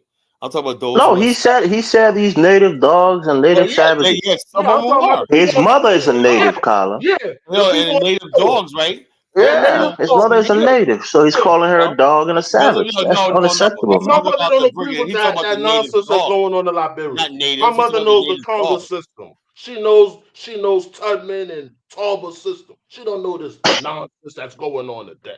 This is I bullshit. mean, David, Look at self the hatred castle. at the highest, bro. It ain't self-hatred. Look at Elvis, this. Self nobody is hatred saying at it's the self. highest, man. Hold on. Elvis, Look at this nobody anti. wants to be a savage, you know. Nobody I wants know, to be but a dog, Dave's mother's a nigga. native. That makes her a savage and Okay, a dog, well, Yeah, man. it's my civilized mother's native. a You hear what native. he said? He said, yeah. So he Listen. just agreed with it, Kyla. It's Hold up. civilized My native, This mother's right? a dude hit himself, native. man. He hit Elvis, himself so bad. It's Hold up. funny. must be from the My mother's savage an side. educated native that sees the bigger She's still a picture, my native, nigga. dog. It still makes It her a doesn't dog and matter. a savage, man. It, So the bottom line is say, look, no, the it don't savage, make her a dog and civilized a native and savage. No, the it does. No, It does. no, the no, savages, the Yeah, savage Dave. natives took no. over.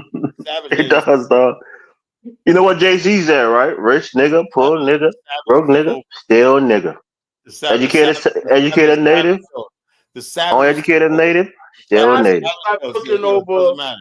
The The wicked savages have took taken over and over whatnot, you Liberia. know, and bottom line, that's some shame for the natives because they You basically suffered know, the most. my mother Collar, don't recognize Liberia is that a today. share song that said, if I could turn back, if you could turn back time, Collar? Elvis, I want to get back to the show, man. I hate to lose you because I'm not in the mood to joke. Really, you I know, you think, got something to say, hey, say it. I don't need any joke. if you don't You know, laugh, you cry. But I'm if saying, somebody, let's get back to the bottom topic. line is this, you know, I'm not in the mood to joke. And when that, like I said, when we talk about these topics, it's a freaking serious thing and everything like that. That's Because what the I'm saying. bottom You line, get yourself worked up about Liberia. You're not, I'm for not getting some myself reason, worked up you're and so whatnot. angry about this I'm country just Yeah, of saying, that you had no part in building, course. and you're so angry about it. Every time you get worked up about it, so look, I'm Do stop angry not about doing a that, lot of Collar. stuff, understand you this. know. This I'm angry man, about a lot we of have stuff every sometimes. right to be upset because our name is bearing on the name of Liberia. Our name is And bearing on everybody that always shit. use Liberia as a So reason why Black when shit America should fuck never up over try. there, our Look, name is bearing like on that, it, they bro. always use Liberia as a reason why It's Black bearing America on should it. never try to build their own country because look what happened in Liberia, and that's not the story, you know. You know? Because that's why we're Collar, trying to vindicate I'm Liberia. saying it's not healthy for you, brother. You worry about this too No, much. it's Let not. it go. It's done. You can't turn back time. No. I'm not. I don't want to change it back. It's You already know, happened. all So I'm just doing let it is be. vindicating, and this lady being No, a pointer right you're there is just venting. one You're thing. ranting and raving. That's all you Just do. one thing like that. I don't look, Elvis. I have no desire to be in Liberia to own property. If I wanted to, I could. But if I have no desire to own property, I have no desire to hold political office, run for political office or not. That belongs to Liberians. Yeah, I told you I don't want to vote. I don't want to do none of that shit. You know, I'm not interested at all. But I do want to basically vindicate and honor my ancestors who built that country. That's all. And the bottom line, nobody's gonna stop me from doing that either. And so the bottom line, the connections already. You can step all you want. The movement that we started years ago, 15 years ago, with the Association of African American Liberia, is now morphed into this right here. We got a magazine, we got tours going. Now we got a lady that's head of the University of Liberia. So this idea of us reconnecting with Liberia that started with the Association of African Liberia 15 years ago is now taking root. So you can talk all you want, man. We're winning. So that's all it was. When anybody trying to build, take anything from you, when that, you guys are the ones running from your country. You guys are running from Liberia. Everything like that. I am going to basically one day put this together with our help of partners and to propose stock exchange for Liberia. That's something Liberia needs.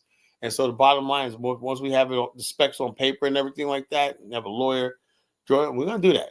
And so the bottom line is this. But the thing is, for like at least 20 years, they have to have oversight. That's the only thing I want is oversight, because I can't leave something like that in the hands of Liberians just yet, because you talk about Black Americans, African Americans putting their pensions or 401ks and something that they could lose everything. No. It should be serious oversight, high level security oversight, international oversight. And I'm willing to work with the United States government. We're gonna do international manhunt for your ass and sanction. No, we're gonna allow. Bottom line is, law and order. If you're basically talking about Black America bringing their pension fund, that's how Vegas was built. Pension What fund. is that going to happen in the Afghanistan, Carla? Look, no, this is going to be a test model for that. Where? What we're going to do in Liberia? It's going to be a test model. Okay. We can do it. Right. Be a test model. Liberia is just all Liberia is to me is just a base camp, a staging ground for all the stuff we're going to eventually do on our own. Okay. All right. And then you losers will fucking benefit from it. So bottom line is this. So we're trying, like I said, be grateful you got one of our top educators in your country. You should be happy. I'm ecstatic, Carla. I'm over the moon. I'm ecstatic. I'm over the moon. You don't care about your own country. That's why. I said I'm ecstatic. I'm over the moon. What do you mean? Yeah. All you want to do is sit up in Minnesota under the white man. Never I'm go back ecstatic. I'm over the moon, Carla. Never contribute nothing and whatnot. But it's just sad and pathetic, man. Like I said, this is what we're dealing with, Dave. Yeah, I mean, this is the misery merchants. He shot us up today, Carla. He shot a couple clips, Elvis. No, I didn't do nothing. Y'all got snow on the ground, Elvis, up there? Nah, not right now. We had snow a couple weeks ago. It's gonna come. I mean, David, relax, brother. He's talking to me. You don't live in Minnesota. You live in New York. No, I said somewhere on the East Coast. It's about to snow over here too, bro. Come on. Y'all got snow over there, Virginia. What? Y'all got snow over there, Virginia. It hasn't stopped yet. It started yet. It's supposed to snow tonight, but it hasn't started yet. Yeah, these winters seem like they've been milder and milder. Oh, but Rudy has a great question. He says, why don't Carla move to Liberia instead of an Afghanistan framework with the Angolan government? Brody, man. If America Liberian feel marginalized, perhaps they should help Carla set up the new Afghanistan and move there. Oh God, that could be a good answer. I think I basically already know what I'm doing. Good analysis, Barudi. Great analysis, man. You're always a smart dude. No, that would be kind of bad. When I open up my channel, I'm gonna invite Brother Barudi to come and give some of his Pan-African lectures on that. Exactly. That's what I want to see Elvis with a channel. That's be funny. I really don't want to do it, but Carla, you're pushing me to do it, man. Hey, you try to shadow ban me today. You block my comments. You refuse to let me come on the panel. That's censorship, man. You can't censor me. When you say something stupid, not censor, but censure. You know what I'm saying? You're censoring me. You're stopping me from speaking clearly. This thing right here with this educator, if she is mixed race, it doesn't fucking matter.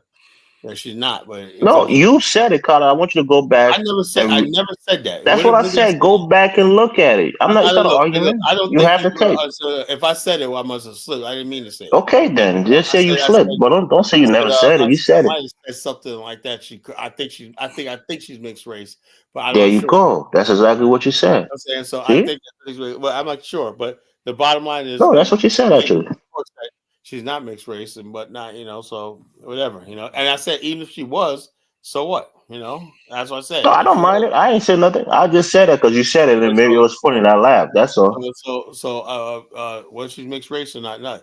If I could basically, we could set Angela Rye and all these other goofy asses or not, Yvette Carnell's and all these other people like that. I could accept this lady right here. All right, So lady seemed like a smart lady. She might do great brilliant. and She's transform the brilliant. university. Hope for it. Fulbright scholar and whatnot. So the bottom line is this: if Liberia takes this, Liberia used to one time when the Congo two parties in power, they took education seriously. I tell a lot about Liberian people tell me that lived on Taylor's time. They said Taylor tried to bring it back. He said, Liberians are very thorough with education. It's like what they didn't have in like books and pencils and whatnot. They were good at things like punctuation, expression, the pablum, order, and everything like that. These are things you could control without a lot of money. So I was like, wow. I said, us black people in America, we're so slothful and or he said, yeah, I heard that Liberia, when you went to school, you had the real order teacher came in, you stood up and whatnot, and basically that's how you basically got education done. Yeah, they didn't play games with the education back in the days. They took education seriously because the future of the nation was on the line. Black America didn't have that because we don't have a nation, So Carla, Black America, they're doing so great when it comes to education. They well, have their no. HBCUs. Black America will do great when they have something of their own to build, But so They do. They have HBCUs. no, That's I'm their talking own. about a nation to build. HBCUs, let me tell you something, Elvis. You can figure this out. If you look at the University of Missouri and then you look at the top educated minds of Missouri, then you look at the state of Missouri, you see the manifestation. When you see the University of Cornell and Albany and stuff like all these SUNY University in New York, and you see the great Empire State in New York, which I'm a proud of, you see, okay, that's a result of the Regent system in New York, the best education system in the world. When you see even University of Mississippi, the top people graduating from college, everything you see in Mississippi, from the roads, the highways, the farms, everything is because of the universities. Now, take it when you see Howard University. What manifestation do you see? Nothing. Carla, these people are Americans. They're engineers that graduate from Howard. No, it don't work like that. They're professional A people who university contribute to this country that represents. graduate from Hold on. HBCUs. When you see Morehouse, right? Morehouse, Atlanta, right? And look at Black Georgia, fucking a sham.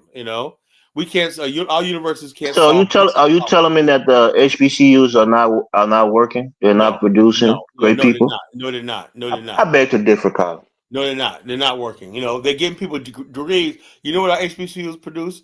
A well-educated servant slave class to the white man. That's it.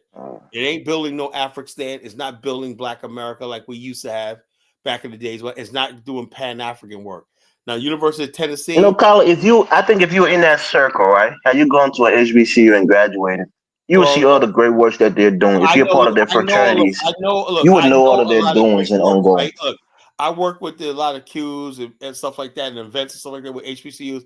But the bottom line is, even though they do a lot of great works, the results are they really don't have the power. If you don't have power, Elvis, the bottom line, you have to see the difference between what I'm saying about you, and that is when a person graduates from Penn State and stuff like that, they're going to become a senator. With their decisions are going to write laws. It's going to change things. Black people, for some reason, not true. Everybody that graduates from Penn State don't become with people like J.D. Vance and whatnot, he's a vice president. That's a difference between them getting a higher education and black people getting higher education. From an HBCU. Black HBCU maybe get a nice job. Barack Obama had Kamala Harris went to a HBCU and she became vice president. Barack Obama went to Harvard, right? Yeah, Kamala went to a HBCU and she became vice president. Hold on. No, he didn't go to HBCU. And my point I'm trying Kamala Harris went to a HBCU and she became vice president. She went to HBCU, but they said she was okay. She's not even that smart. Anyway, she became vice president. Bottom line is this: you go to HBCUs and stuff like that, and what happens is the HBCUs is not even about what you know; it's all the connection you make, right? These people. Carla, you don't even go. You've never been in a classroom at an HBCU. How do you know what it's about? I know that. I'm saying, Elvis. I'm saying it's basically elementary, right? When you see you've never been there. You don't know the quality of education at an HBCU institution, right? When you see institutions of top Ivy League institutions, right? Princeton and stuff like that. When people graduate from them, when they become governors, senators, they become people that can actually do things, great jobs. Newt Gingrich, right? This guy basically becomes a congressman, highly educated, right? He was able to bring billions of dollars back to his district for his people in government contracts and stuff like that, pork barrel project, whatnot. Look at people that we call our leaders with that. They can't bring shit back to the communities. Carla, how many Speaker of the House has African Americans had? No, I'm saying it ain't about him being a Speaker of the House. It's a fact. Yeah, it was.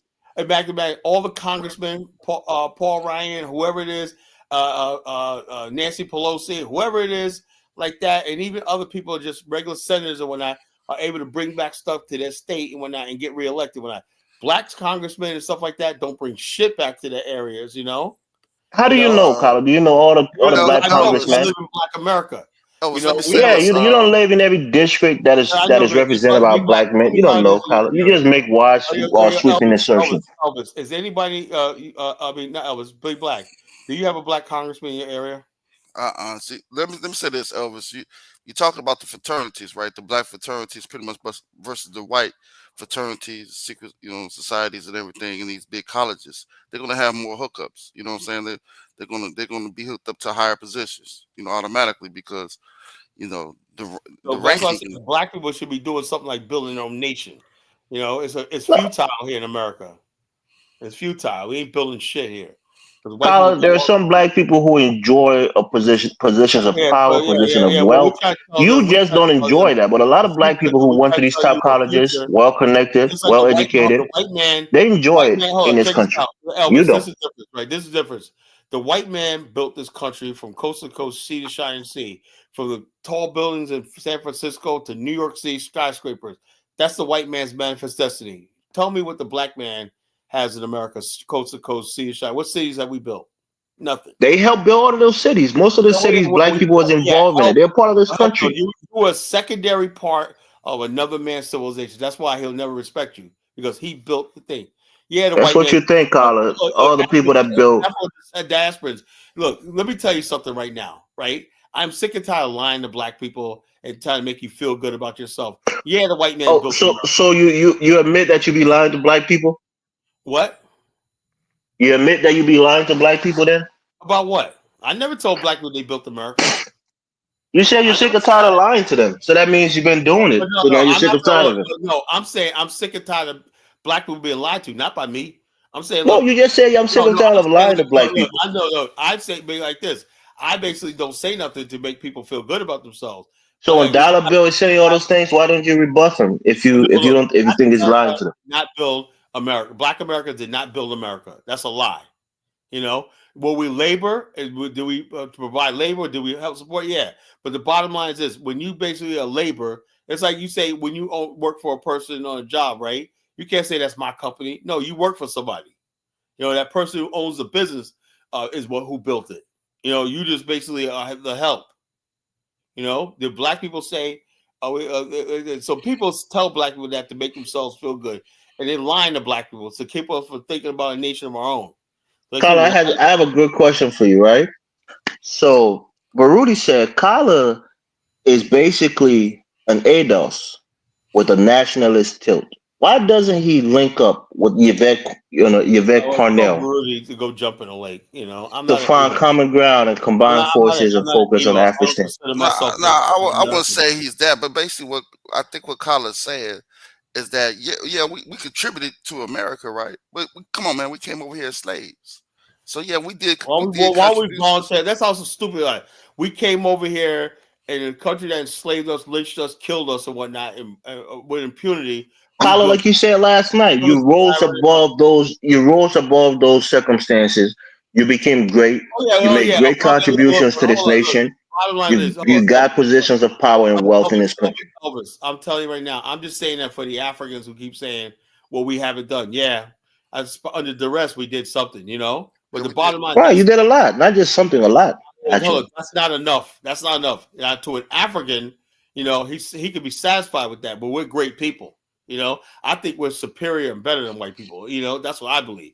Okay. I believe no race of people should be governing over me and really being a perpetual minority in a country when I don't give a damn what they say we built in America. I'll never accept it because we're not the majority.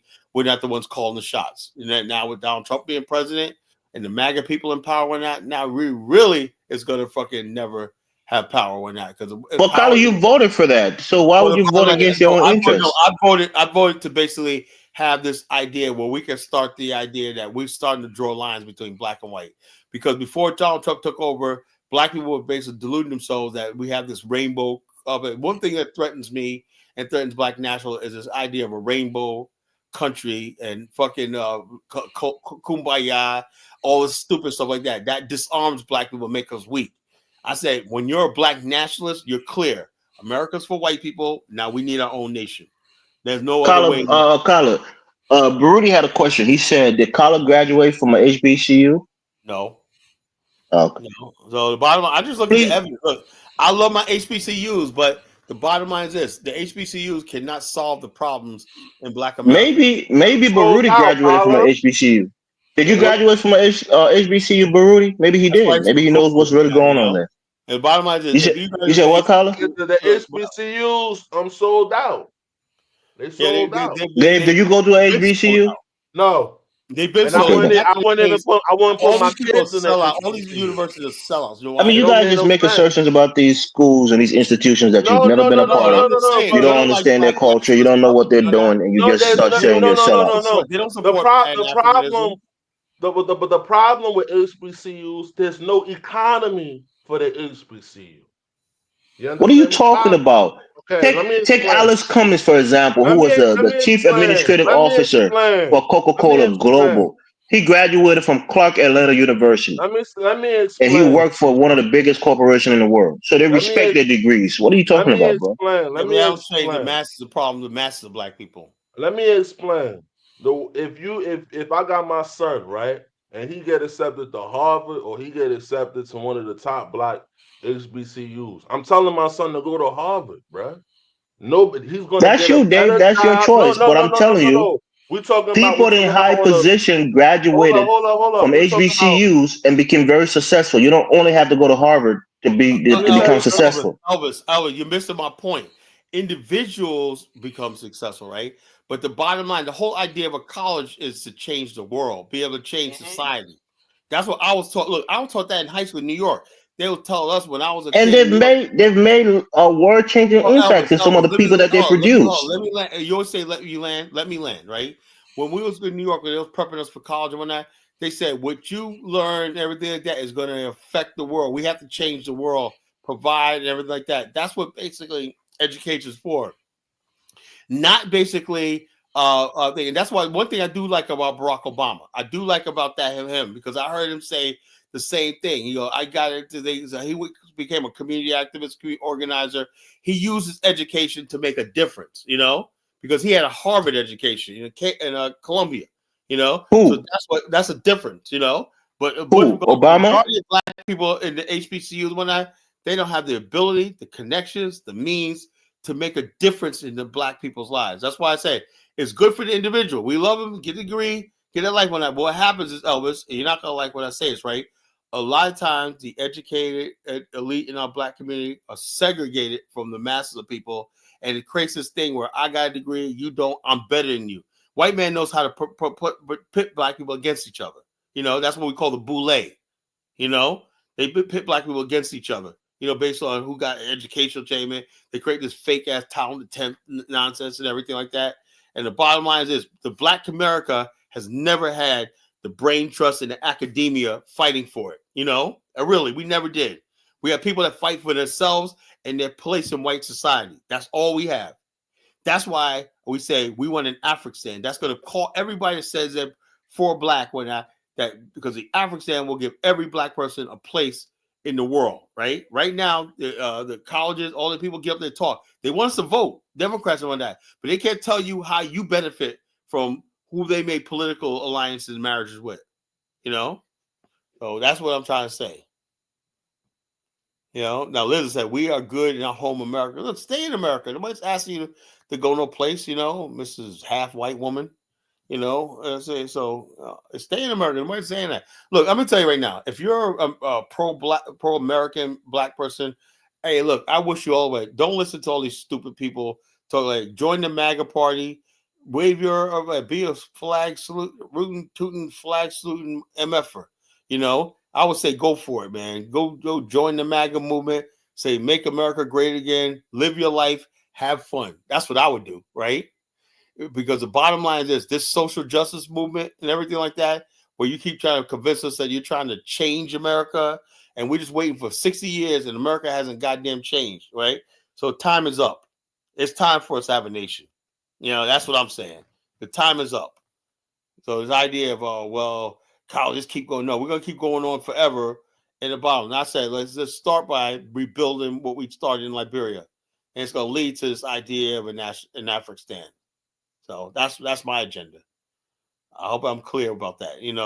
I believe just going the way we are is just a waste of time. And these people know it. They know they graduate people, go educated. It does nothing but create a cheaper labor force and a brain job for the white corporations and corporate. I'm not basically talking about serving white corporate America, as an end game. Are you like Bomani and believe that we're slaves to the system? Well, the bottom line, if you don't have a system of your own, yeah. Do we have any? Hold on, Elvis? Do we have any say so in anything that goes on in this country? No. Yeah, you do. No, we don't have no damn say so. You have your congressmen and women. We don't have no. You have your state governments. Stop your nonsense, Elvis. Nobody black. So, Carl, you just think black people in this country are so powerless? Is that what you think? Yeah, and not by and black immigrants are even worse, even less powerful.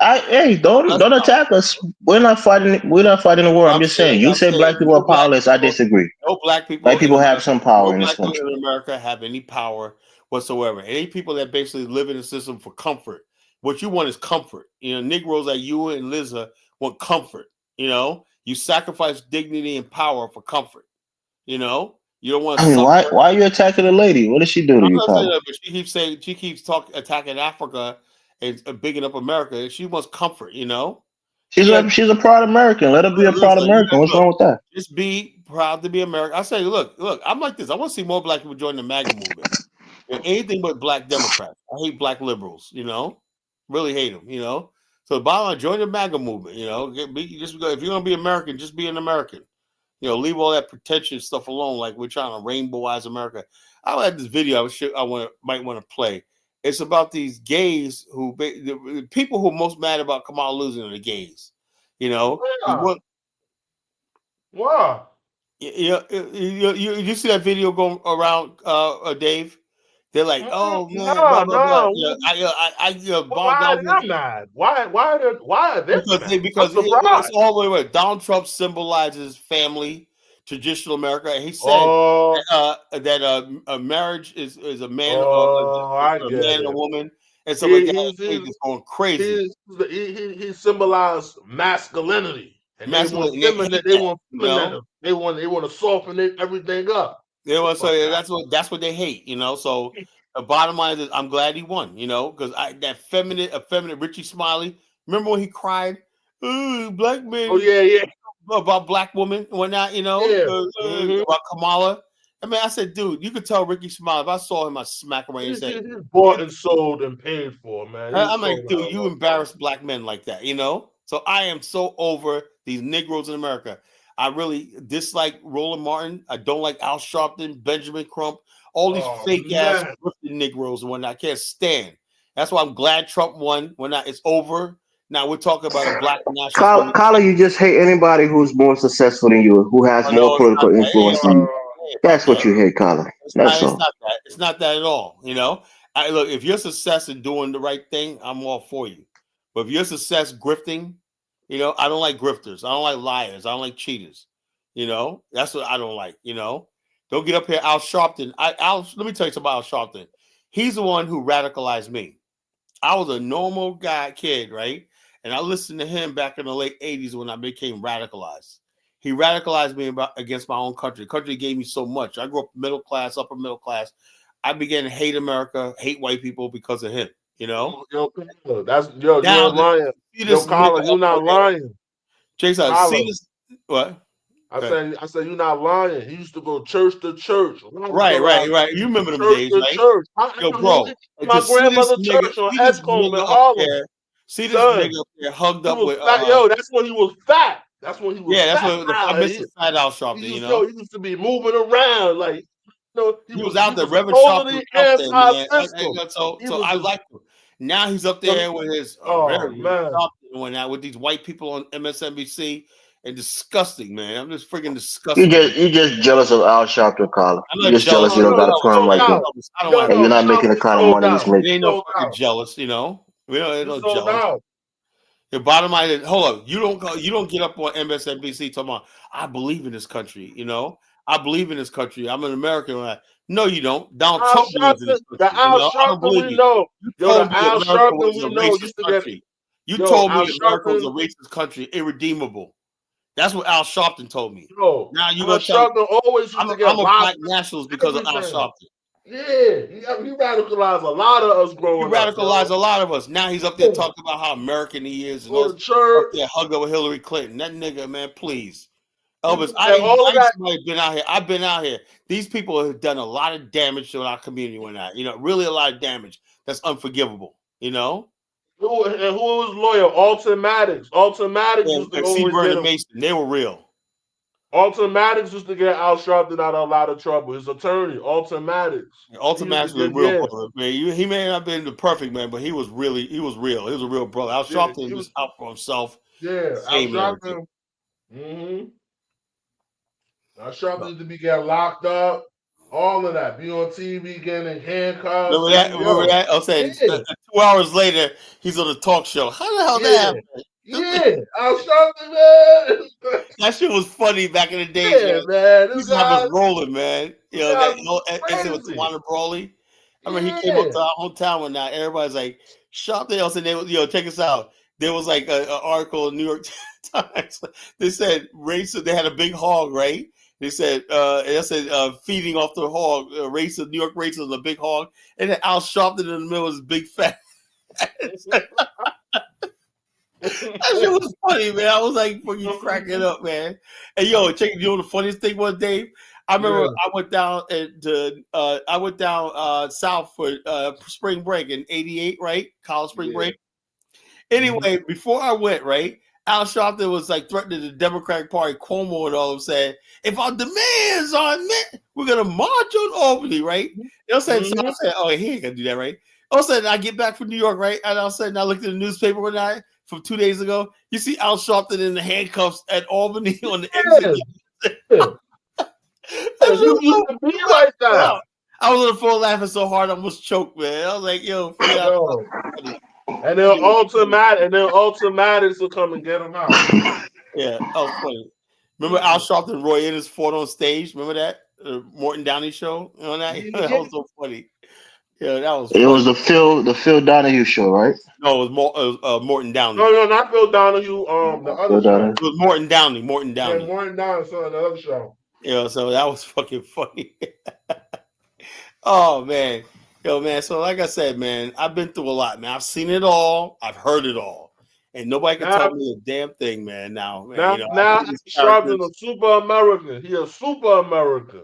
That guy's Superman, a Superman American, you know. He's all in on the system. That's American. Yo, if somebody that loves America that much almost took a bullet twice and did all the shit with the convicted, man, if he would have said, I'm dropping out, they would have dropped them charges against him. But he said, fuck it, I'm going for it. And he won.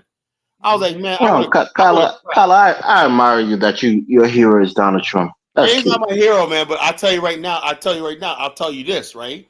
I wish to God the black race had a Donald Trump. Yeah, you had Obama, Kyla. You had Obama. No. You had Obama. Obama is for somebody like you, a weak immigrant when not looking for crumbs or not. I want Donald. You was crying when Obama got elected. You even went out there and it was home county for him, Kyla. I didn't know much about politics. Obama got all You're such a hypocrite, Kyla.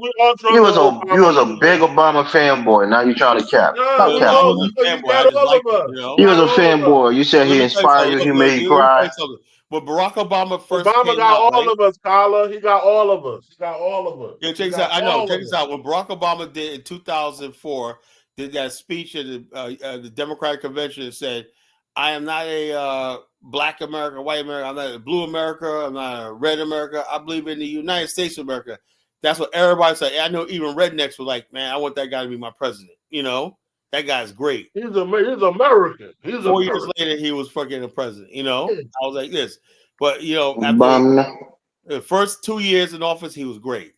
That's his first term was all right. But second term, man, he began second term on the wrong foot, you know?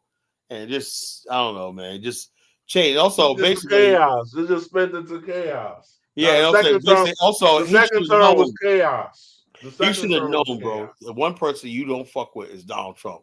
You know, if he didn't see that coming, man, I was like, damn. They said when he was talking to Colin, get up Donald Trump nuts, man. No, I am a Donald Trump. No, I'm just saying. I know. I'm from New York. We know Donald Trump. Those of us who come from New York know Donald about Trump. Trumpster, man. You know, this guy, Barack Obama, was a comedian. This guy built the skyline in Manhattan. You're talking about when they was at that press meeting, right? Obama with Jesse Jackson. Yeah, they was trying to. Donald Trump was the only one that supported Jesse Jackson's presidency. He gave him money, you know. He supported Jesse Jackson's presidency. I'm like, damn. And Donald Trump. Yeah, because Trump was a Democrat for the longest time. Yeah, so Michael Jackson was his best friend. You know, he got Michael Jackson. He was a refuge when he was basically hiding out from Kamala. Kamala tried to put Michael Jackson in jail with his allegations of. She was the prosecutor. Yeah, she was the prosecutor on that. Yeah, that's why Janet don't like her. Janet don't like her. You know, she's a bitch. This should go back a long time. Oh yeah, Donald Trump knew all about this. He knew about Kamala. He knows she was no good. You know, Carla, was Michael Jackson a dealer? Yo, no, he wasn't. Okay. Michael Jackson did not harm. The kids came out later on saying they were lying. You know, and they were just trying to get money. You know, so bottom line is this: they tried to ruin the man, and Donald Trump helped Michael Jackson. That was his best friend. You know, he said, "Look, Mike, you know," and so like I said, I remember Joe Biden hanging out. The only black person I seen Joe Biden was Barack Obama. You know, so Donald Trump had always been with people like Mike Tyson, Don King. He was even with Al Sharpton and Spike Lee back in the days. You know, so when is this? Floyd Mayweather. You know. All these people hung out with Trump, you know, and now suddenly, because the Democrats deem him a racist, because it's all about the LGBTQ. That's who basically started the illegal aliens. You know, Black America basically don't have a political voice in America. We just basically do what the LGBTQ and thing. I just want to know what this lady thinks about the LGBTQ. That's the only thing I'm worried about with this new educator point. Is she going to push the LGBTQ agenda? You know, everything, or is she going to do a black nationalist agenda? That's what we got to look at. Will you be against her if she did it? Oh yeah. I'll say she was a plant. You know, of course. That's why I asked the question, because if somebody don't do what you wanted to do, they're a plant. My whole thing is this, right? If she does that, that means she is not interested in Liberia, because Liberia does not need that agenda. It needs industries, it needs engineers to get back to where it was in the 50s. As far as education, you know, focus on engineering, science, technology, and stuff like that. If she could do that, that's fine. But if she's there to do a social justice thing and change Liberia's thing, then I'm against it. You know, it's all up to her. Like I said, all I can do is believe in the word. Like I said, if we ever introduce a stock exchange in Liberia, actually, it's going to be up to them whether this guy's going to run. You know, just like everything right now. Do you want to introduce a stock exchange in Liberia, Colin? I'll propose it. You know. Yeah, but I'll be Liberians that got to do it. I'm not going to do it. That's their job. It's the job of Liberians. I just need Liberian men to step up, you know. And I got a few Liberian men. I'm going to give it to them. I said, it's your country, you know. I got the idea. Give it to me, Carla. I'm the manliest man. I'll take care of it. You haven't convinced me that you could do anything else. You haven't convinced me, man. Carla, you start your monologues over attacking me every night, man. You gotta give me a break, Carla. Stop attacking me, man. You can't even afford a fucking trip for 4 or 5. Yeah, I can't afford a trip, Carla. I paid $4,000 to go to Liberia. What's wrong with you, man? So if you don't think that's important, right, to build tourism and stuff like that. Yeah. I mean, I'm not stopping you from going. I get green on you going. I'm not gonna pay to go. This is another thing. On the tour, we're going to have a world-class business convention where you could basically introduce an idea and be there with top people in Liberia and around the world that's going to be there and stuff like that. So the bottom line is, so when people turn that down, they tell me they're not serious. You know, I I ain't turning it down. I'm encouraging people. I'm telling people to go on your tour, Carlos. The bottom line is when Everybody people, go on college tour. It's $4,500. you guys Pay your money and go. talk about I wouldn't go on a tour. But the most important thing in Liberia is a connection that we're making with the Black American diaspora and whatnot. That's good, Carlos. And I'm also look. What I'm saying that Big Black is, I want those specs right before I go to Liberia. I'm gonna introduce it in a PowerPoint presentation when I go there. And some of the people that could business political people are going to be there and whatnot. And I will propose to them, get them to form their own committee and fact finding study group of it to study it. It's all I want is a study group created, and I want to introduce it and a study group created. But I'm gonna introduce it at the business tour. Big Black is sleeping. Carlos, Big Black sleeping already. You got to drop him, man. Nigga sleeping. I hear you. I hear you. But like I said, I don't know nothing about the stocks. So Well, the bottom line, if you could code, you could do it, right? If you can code, you say you are, because I know Kaizo could do it. Yeah, Kaizo probably could. Yeah, he could probably create. But you gonna let Kaizo get one up on you, Big Black? What? Come on, man. Big Black, don't let him manipulate you to do shit for him for free, bro. Kaizo, he's not doing that. First of all, what he's talking about doing, you gotta understand. I know that, but I'm saying is this though: if all I need is somebody to give me a sketch model of what it would look like and whatnot, That's gonna be $4,500 for that model, Colin. Buy him his plane ticket at Liberia. What I'm saying, the sketch model, one would have to know about the stock exchange and how it works, that's right? What I'm saying. Okay. You see what I'm saying? So all you have to do is go ahead and study what a stock exchange does, the tickers and stuff like that. How do you do it? Look at like Scott Trade. They got a stock exchange software. They got free stock exchange software online. You could copy it. I had a guy that basically did that, created his own platform. One of the guys that went with Hole Up in them. We had a guy that was doing that, and he was able to put stocks, everything automatically doing trades on that when certain tickers reach a certain level, when that alert them. He was good. Scott Thomas. He was good at that, So we don't talk no more because he was Hole Up, but. But the bottom line is this, he was part of our group that wanted to introduce the stock exchange in Liberia years ago. So the bottom line is this: I just need somebody basically. Like I said, I just want to basically say when people basically come on here and tell me they got all this knowledge and stuff like that.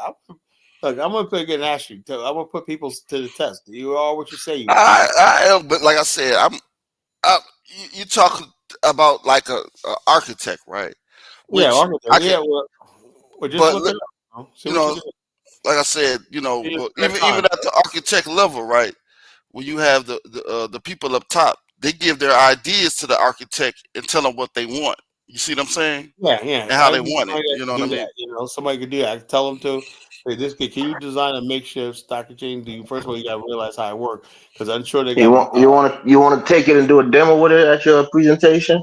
Oh no, I'm just gonna basically tell them it is, and if they want a presentation, then I can get it for them. Of how it works. But I'm at least have the idea, the specs. Like I say, look, this is what it is. Blah blah blah.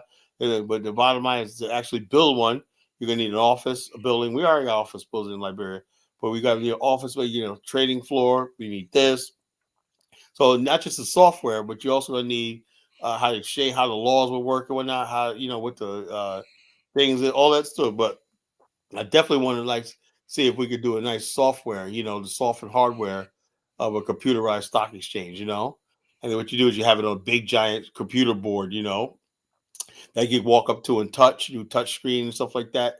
So the bottom line is this, and then in real time, it's linked to people's apps, that people link they can invest and pour money into and stuff like that. And it's connected to our own bank, whatever like that. It could be a virtual bank or whatever like that, a crypto bank, whatever, So the bottom line is all these things are possible. All these things are possible, but the bottom line is all I want to do is introduce the concepts, right? And hopefully somebody with real money could see to say, something that's a good idea. Let's talk with that, and I'll give it over to them. I don't care. I'll give it to them. Say, hey, look, we could actually get this done. Hey, look, take a proverbial Liberians. They could take it over like that. But the bottom line is my job is to start the ball rolling. That's what I do. I got the vision, and I pass it on to other people. So that's what I do. So yeah. So, and I've been at this a long time, man. People think this is a joke. I think I'm joking. hey, you're gonna miss out. That's why I don't take a lot of people seriously, because they basically should know that I've been doing this a long time, right? And I've done my homework, I've studied. Kyle, I got a question though. What? Yeah, this is a serious question. Why do you always be talking shit about me in your monologue? You mention my name every show when you're doing your monologue. I Why? got to. I got to. Collar, I mean, Why? you knew that was coming when you brought that guy on, man. You knew you knew the backlash that was gonna come when you brought your the guy on the battles, Collar. You know that No, the purpose. only reason why I started with you, bro, is because I got an earful from Mamani tonight. And the bottom What line did is that Bamani say about me? well, first of all, you guys, Mamani is the type of listen to all sides and whatnot. And I told him you can't do that with these people. Listen on top. Oh, so Bamani was agreeing with me? No, he wasn't agreeing with you. He just thinks that he just says I'm an angry black man and act like a bully. No, I said no. There I you said go, no. I Kyle. wasn't bullying these guys one night. And then You Frenchie can't bully me, but you do try to act like a bully. Frenchie called me and said, Kala, man, she saw my side of the story. She was like, yeah, you tried to get that guy to talk, but he was talking over you too, And so like that, so Frenchie was like, yeah, he was talking over you and Elvis kept interrupting and stuff like that. I said, yeah, they're saying so. The bottom line is this, and also I told Bomani, I said, look, this is how it is, right? You just have to use logic, right? Right? These people are basically they know the coup of Liberia is unpopular in the black world. They know that. They fucked up, right? Now they're passing all on Samuel Doe. I mean, Kyle, that's the thing you don't understand. Oh, at one time they tried to say somebody white murdered Tolbert. So they went up there with the knives, guns, blazing in the Capitol. Nobody said that. That was Tolbert's wife who said it. So there's no verification. There's no reason. There's no evidence that she actually said that. There's no evidence that she said that. They'll say. I just hope all of them can get along, man. Everybody. No, Elvis, Big Black. That's not gonna happen. You know what you do, Big Black? Let's go on our tour to Liberia with us. Get your Big Black. He's trying to manipulate you. Don't fall for it, Big Black. Get your feet wet by going to the continent, right?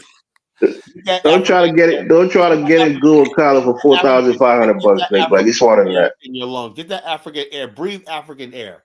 Once you go in African air, breathe African air. It's not worth $5,000 though, Big Black. I tell you that. We'll see. Elvis, man. You say that one more time, I'm gonna drop you. That is worth it. All right, Kyle. Big Black, go on the trip, bro. It's worth it. I'm saying the bottom line is this: if you go on a trip, you got 10 days. Everything's included, airfare, everything's included, meals, everything's included, transportation. You don't really have to pull out nothing except for if you want to buy your souvenirs and stuff like that. Everything. So everything's included. You can't beat that because the bottom line, you'll get to do more in those 10 days than you would if you stay there for 2 months. Because it's that scientifically thing. The stuff we're doing, the boat rides, the 2 water resorts we're gonna stay in at. One I got pools, water slides. Everything. We got jet skis. We got everything that's going to be available. Surfing, jet skis, boating. We're going to be on a boat so much, canoeing, all that, kayaking, all that shit like that we're going to be doing. We're going to have a freaking blast, man. We'll see. And the nightlife, nightlife like you won't believe. To me, the Calabash is the best club I've ever been in my life. But mine says the same thing. That's on another level.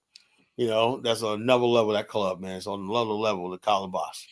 It's called the Calabash. We only know deep Calabash. That's what I call it, the Calabash. Do whatever, Anyway, in our lagoon, right there on the lagoon, right there, in the oldest Congo Town Road, right there, they have those 2 restaurants and nightclubs. When they're fucking both off the chain, right on the water, right there. They're building an island right there that you can walk to by a bridge. We're gonna have an island VIP right out there, and we could party right there. And the music is just so lit. Everything, the food, everything. The only thing is the Calabash. You step up and people snatch your chairs. I think we need more chairs, But people will snatch your chairs if you walk away for 1 second, But last night we was there, holy shit, the place was packed, man. And we're like 2:00 in the morning, line still wrapped around the building, around the street, down the street, getting in. At 2:00 in the morning, man. It's like, damn. People are still walking in at 2:00 in the morning. Girls are fine. Shit like that. So everybody is everybody in Liberia one night. Like shit, man. It's like you're in New York City. The nightlife and shit. That whole strip of clubs right there. It's the nightlife. You know, we had a fucking ball, but mine said he can't wait to get back. It's like, so the bottom line, we're gonna have a lot of fun, and also the city tour, the museum, Providence Island, J.J. Roberts statue, monument on the Ducor Hill, when that's not the Masonic Temple, Capitol Hill, all these places like this we're gonna be going to. So bottom line, it's a tour. You got all that, and for $4,500, worth it to put in your credit card, man. It's worth it, you know. And also the business conference, you know, that's gonna be off the chain. We're organizing now to be the best, better than what we did last year, you know. So we got things going on. It's like I said, what we want to do is have other people get into the tourism business, Liberia. Hopefully, we have Liberians. We already got one Liberian sister, Dr. Kula. She brings people over. She don't really, you know. I think she got a fund in college she works at that she takes African American high school kids over to Liberia, to Province Island, and stuff like that. You know, and she basically brings them over like 3 times a year and stuff like that. But you know, it's not really, you know, like, it's not really on a commercial level. But yeah, we got a lot of people, a lot of black people from America going to Liberia. You know, so that's like, to me, it's like the next best thing. You know, it's the next thing, the history that was lost, and people are now discovering it. You know, so it's like a really nice place to go vacation. You know, if you want to go do a vacation, also it doesn't have the dreary thing of slave dungeons and shit. You know, it's like, geez, you know, go to Liberia. It's all about freaking history, the fun, the coast, the beaches, the resorts, whatnot, the food, the people, all that shit like that. It shouldn't be like depressing, like, oh man, this is where our ancestors were dragged in a dungeon and whatnot. But I mean, that's important too, but that's been the main focus of African tourism, slavery and shit, slave dungeons, whatnot. You know, we're trying to change the image of slave. I talked to Dynas. He said the same thing. He's trying to develop a tour to Liberia and Sierra Leone simultaneously, called a Point of Return tour. You know, Freetown and Monrovia. You know, so the whole history narrative about Africa is changing from slavery to the points of return. The history, the 200-year history of returning to that region. You know, so this is what we're drumming up. This part of our history has been ignored by academia. That return of black people in the diaspora to Africa. There was a point of return in Jamestown, Ghana. There was a point of return in Lagos, Nigeria, and Brazzaville, and in Cape Town. You know, those are all return points to African Americans. I think there was one in Senegal too. I'm not absolutely 100% sure, but those were Haitians, I believe. Haitians, that returned though. Haitians that returned to Senegal. But the points of return tours and whatnot that Dynas is doing, and I'm part of the Minds Tour, the Liberian, the Association of African Americans for Liberia, introducing the tour to Liberia. Let me see if I can get these pictures up again. I'm going to try this one more time. Well, I'm just so pissed the fuck off, man. What am I doing? Let me see if I can put this in a browser. Oh, let me see if I can put it in a browser. Yeah, so angry today, Carla. You want to show mad already. I'm very angry, angry about life, all the stuff I'm going through right now. I should not be arguing with people about the importance of what I'm trying to do in life or whatnot. You're arguing with people, look, you understand our very lives are on the line here. What the hell? I'm saying, hold on, I'm doing this thing. I can't believe this shit. I got a friggin' thing. How come this thing is not moving? I don't have nothing. Okay, it's going up and down. But the thing is, hold up. Close some applications, Carla. Hold up. I don't think that's it. I think this thing just fuck with me. I swear to God. Hold up. This thing just fuck with me. Let's see. Let me do close some tabs. See if that'll help it.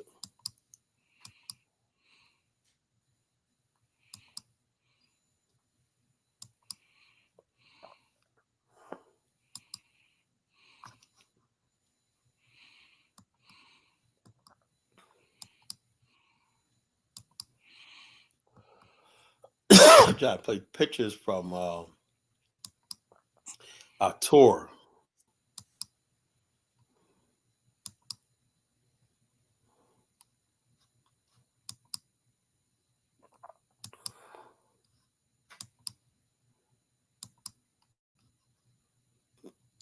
20,000 tabs open.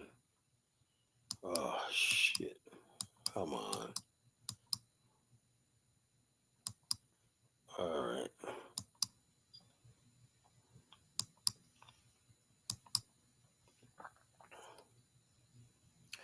All right. Start right here. I think there's like an app.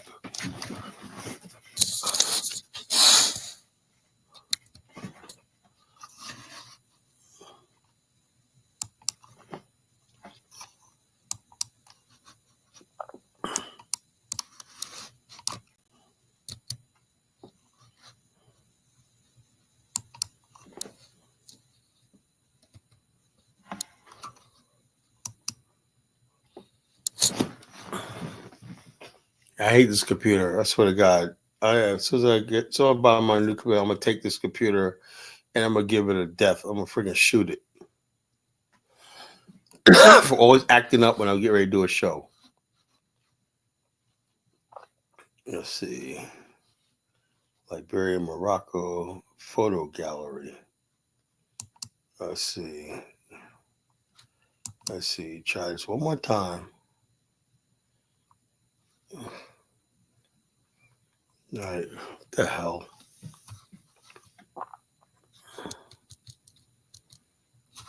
Okay, let's see.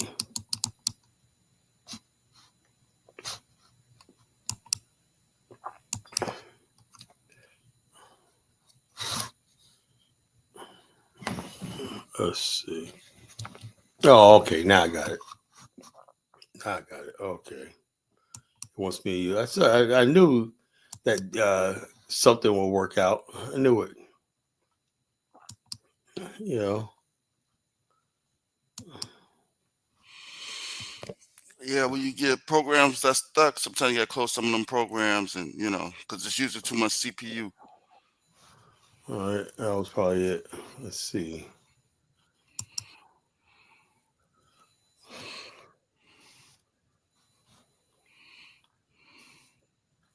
No, that's not it.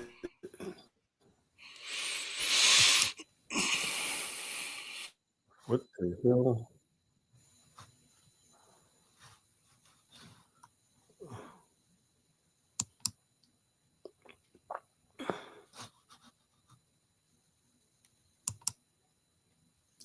Hold up. Did you guys see something?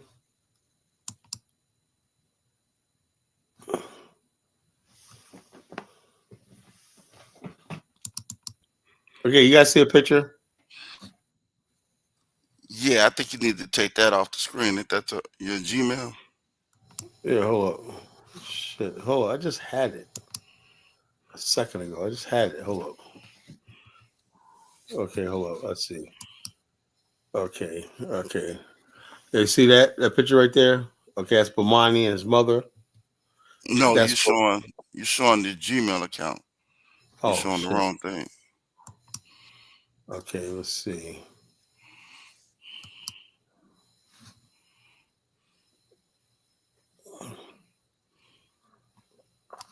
Okay, let's see.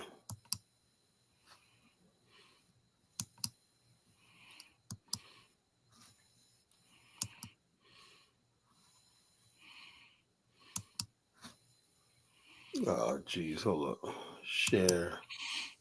Okay, all right. The same thing. You got Did you see what do you see now? the same thing. The Gmail account. Shit, man, it's not playing. Oh, the hell with it. I don't know. I'm just so. So when I clicked on this thing, you guys, no picture didn't pop up. You got too many things open.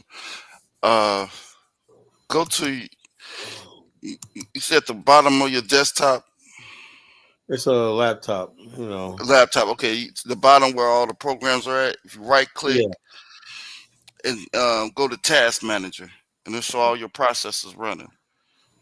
Okay, let's see.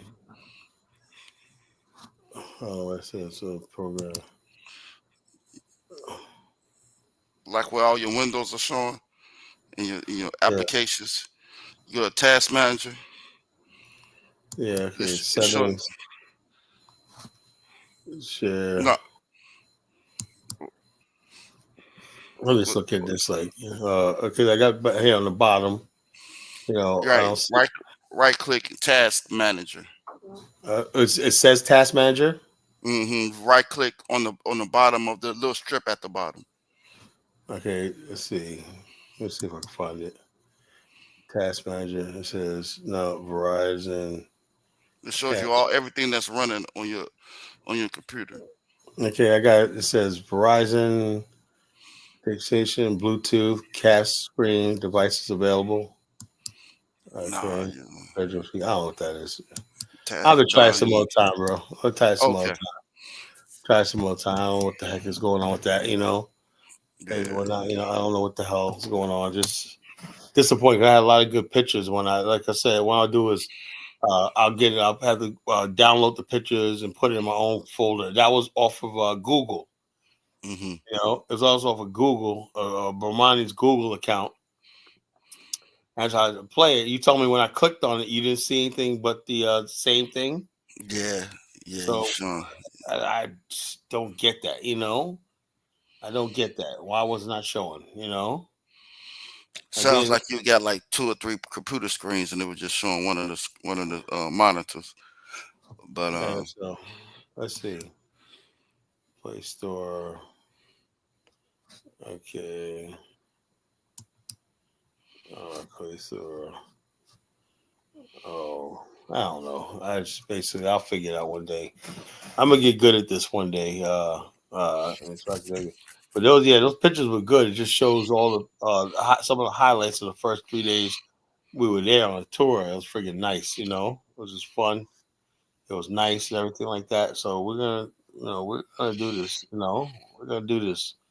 Yeah, this is like a real good place. Like I say, if you basically have never been to Africa before, it's a great time to come. You come on a tour. I would advise anybody if they're gonna go to Africa for the first time, go on a tour. You know, because the bottom line is this: when you go there, you know you got safety in numbers. You know, and that's what it is. We got safety in numbers. We got numbers, and we're a group. You know. So we're gonna be doing really good on this tour.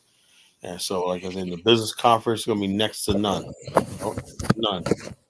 But what do you think about this, Big Black? When I said the African American educator, there's now you are big Pan Africans. There are Pan Africans of Liberia who are protesting this appointment. What do you think? wow, it got to be something underneath that. You know, I don't think they're just Underneath, doing you it. know, I'm trying to warn you. Like I said, this is the reality of Africa. You know, Africans do not see, oh, we're all black like we do. You know, they don't just simply don't. You know, they simply don't. Unfortunately, I was trying to tell that dude Namda, whatever his name is, last night. Oh, we should go to Liberia. Look, bottom line is this. I would tell people if you're a black African American, you go to Liberia, you're investing, making money, they don't care. But as soon as you get any sort of government post, this is a country that basically believes that it should be a Liberian there. The qualifications don't matter. They don't care about that. Hey, Dave, do you remember when Joint Chiefs under Sirleaf was a Nigerian guy and Liberia lost their mind? Remember that, Dave? Yeah, I remember that under Ma Ellen. They lost their minds, brother. But he was doing a good job He was though. doing a really good job, man. Modernized Liberia's military. That's why that's the question I asked him. I said, but I understand. He's a Nigerian, but he They assimilated would not into let that shit no, go, no. man. The thing too, though, he assimilated into the system. He was Right. there. He was Liberian, basically. He He was was like he lived in basically Liberia. Liberian. I mean, his background was Nigerian, but he been there The most of bottom his line life. is this: if you're Big Black The guy was doing a good job. under the tribalist Yeah, the people, guy was if you doing a have the good job. wrong background, man, that's unforgivable. You know, it's unforgivable in much of Africa. You come from the wrong tribe or born in the wrong place, that's unforgivable. You know, they could. But If you're white, that's different. They'll be like, oh, if Surly put a white guy in there, they wouldn't even care. You know what I'm saying? is it like big backlash? I mean, because it's Oh yeah, it's a big backlash. You got militants over there, friggin' like the campus is out of control. They've been closed for like 4 months because of riots and burning shit and everything like that. But then also we thought that just bring this lady in, and then they're using anything. I don't know if it's just they just want to get their way and then destroy them, but they're using this as a see. Buckeye is selling us out to Black Americans and the Congo people and all stuff like this. It's so dangerous when they talk like that, Because let me tell you something. That talk big black in Africa leads to violence. Yeah. It's not play. You don't play. Look, in Africa, bro, you got to be on your P's and Q's, because you can end up dead. That tribalism shit is real. Yeah. It's real. It's a Pan African. Like I said, a lot of black people believe, I'm a Pan Africanist and all stuff like this. Yeah, but don't do that, man, because you'll never survive in Africa like that. You got to always have your eyebrows, arched. Like you know what's going on. At all times. And then you can get on from a position of power. Never basically make them think that, oh well, I'm fleeing America. Never tell them you're fleeing America because of racism and stuff like that. Never do that shit. They'll treat you like you're stranded there, and they'll take advantage of you. If you're just like, yeah, I'm just here. I got my boarding pass. I'll be back. I got my passport. I'll be back. I'll be out here soon and whatnot. Then they'll treat you with respect because you got someplace to go to. Liberia's not a hellhole, Nicole. I bet you the ghetto you live in is more of a hellhole. Liberia's a sweet country, but like I said, if you go over there thinking you're gonna be some Pan Africanist, whatever like that, just go over there and enjoy the country. The people are great, Just go over there and kick it. They like Black America too.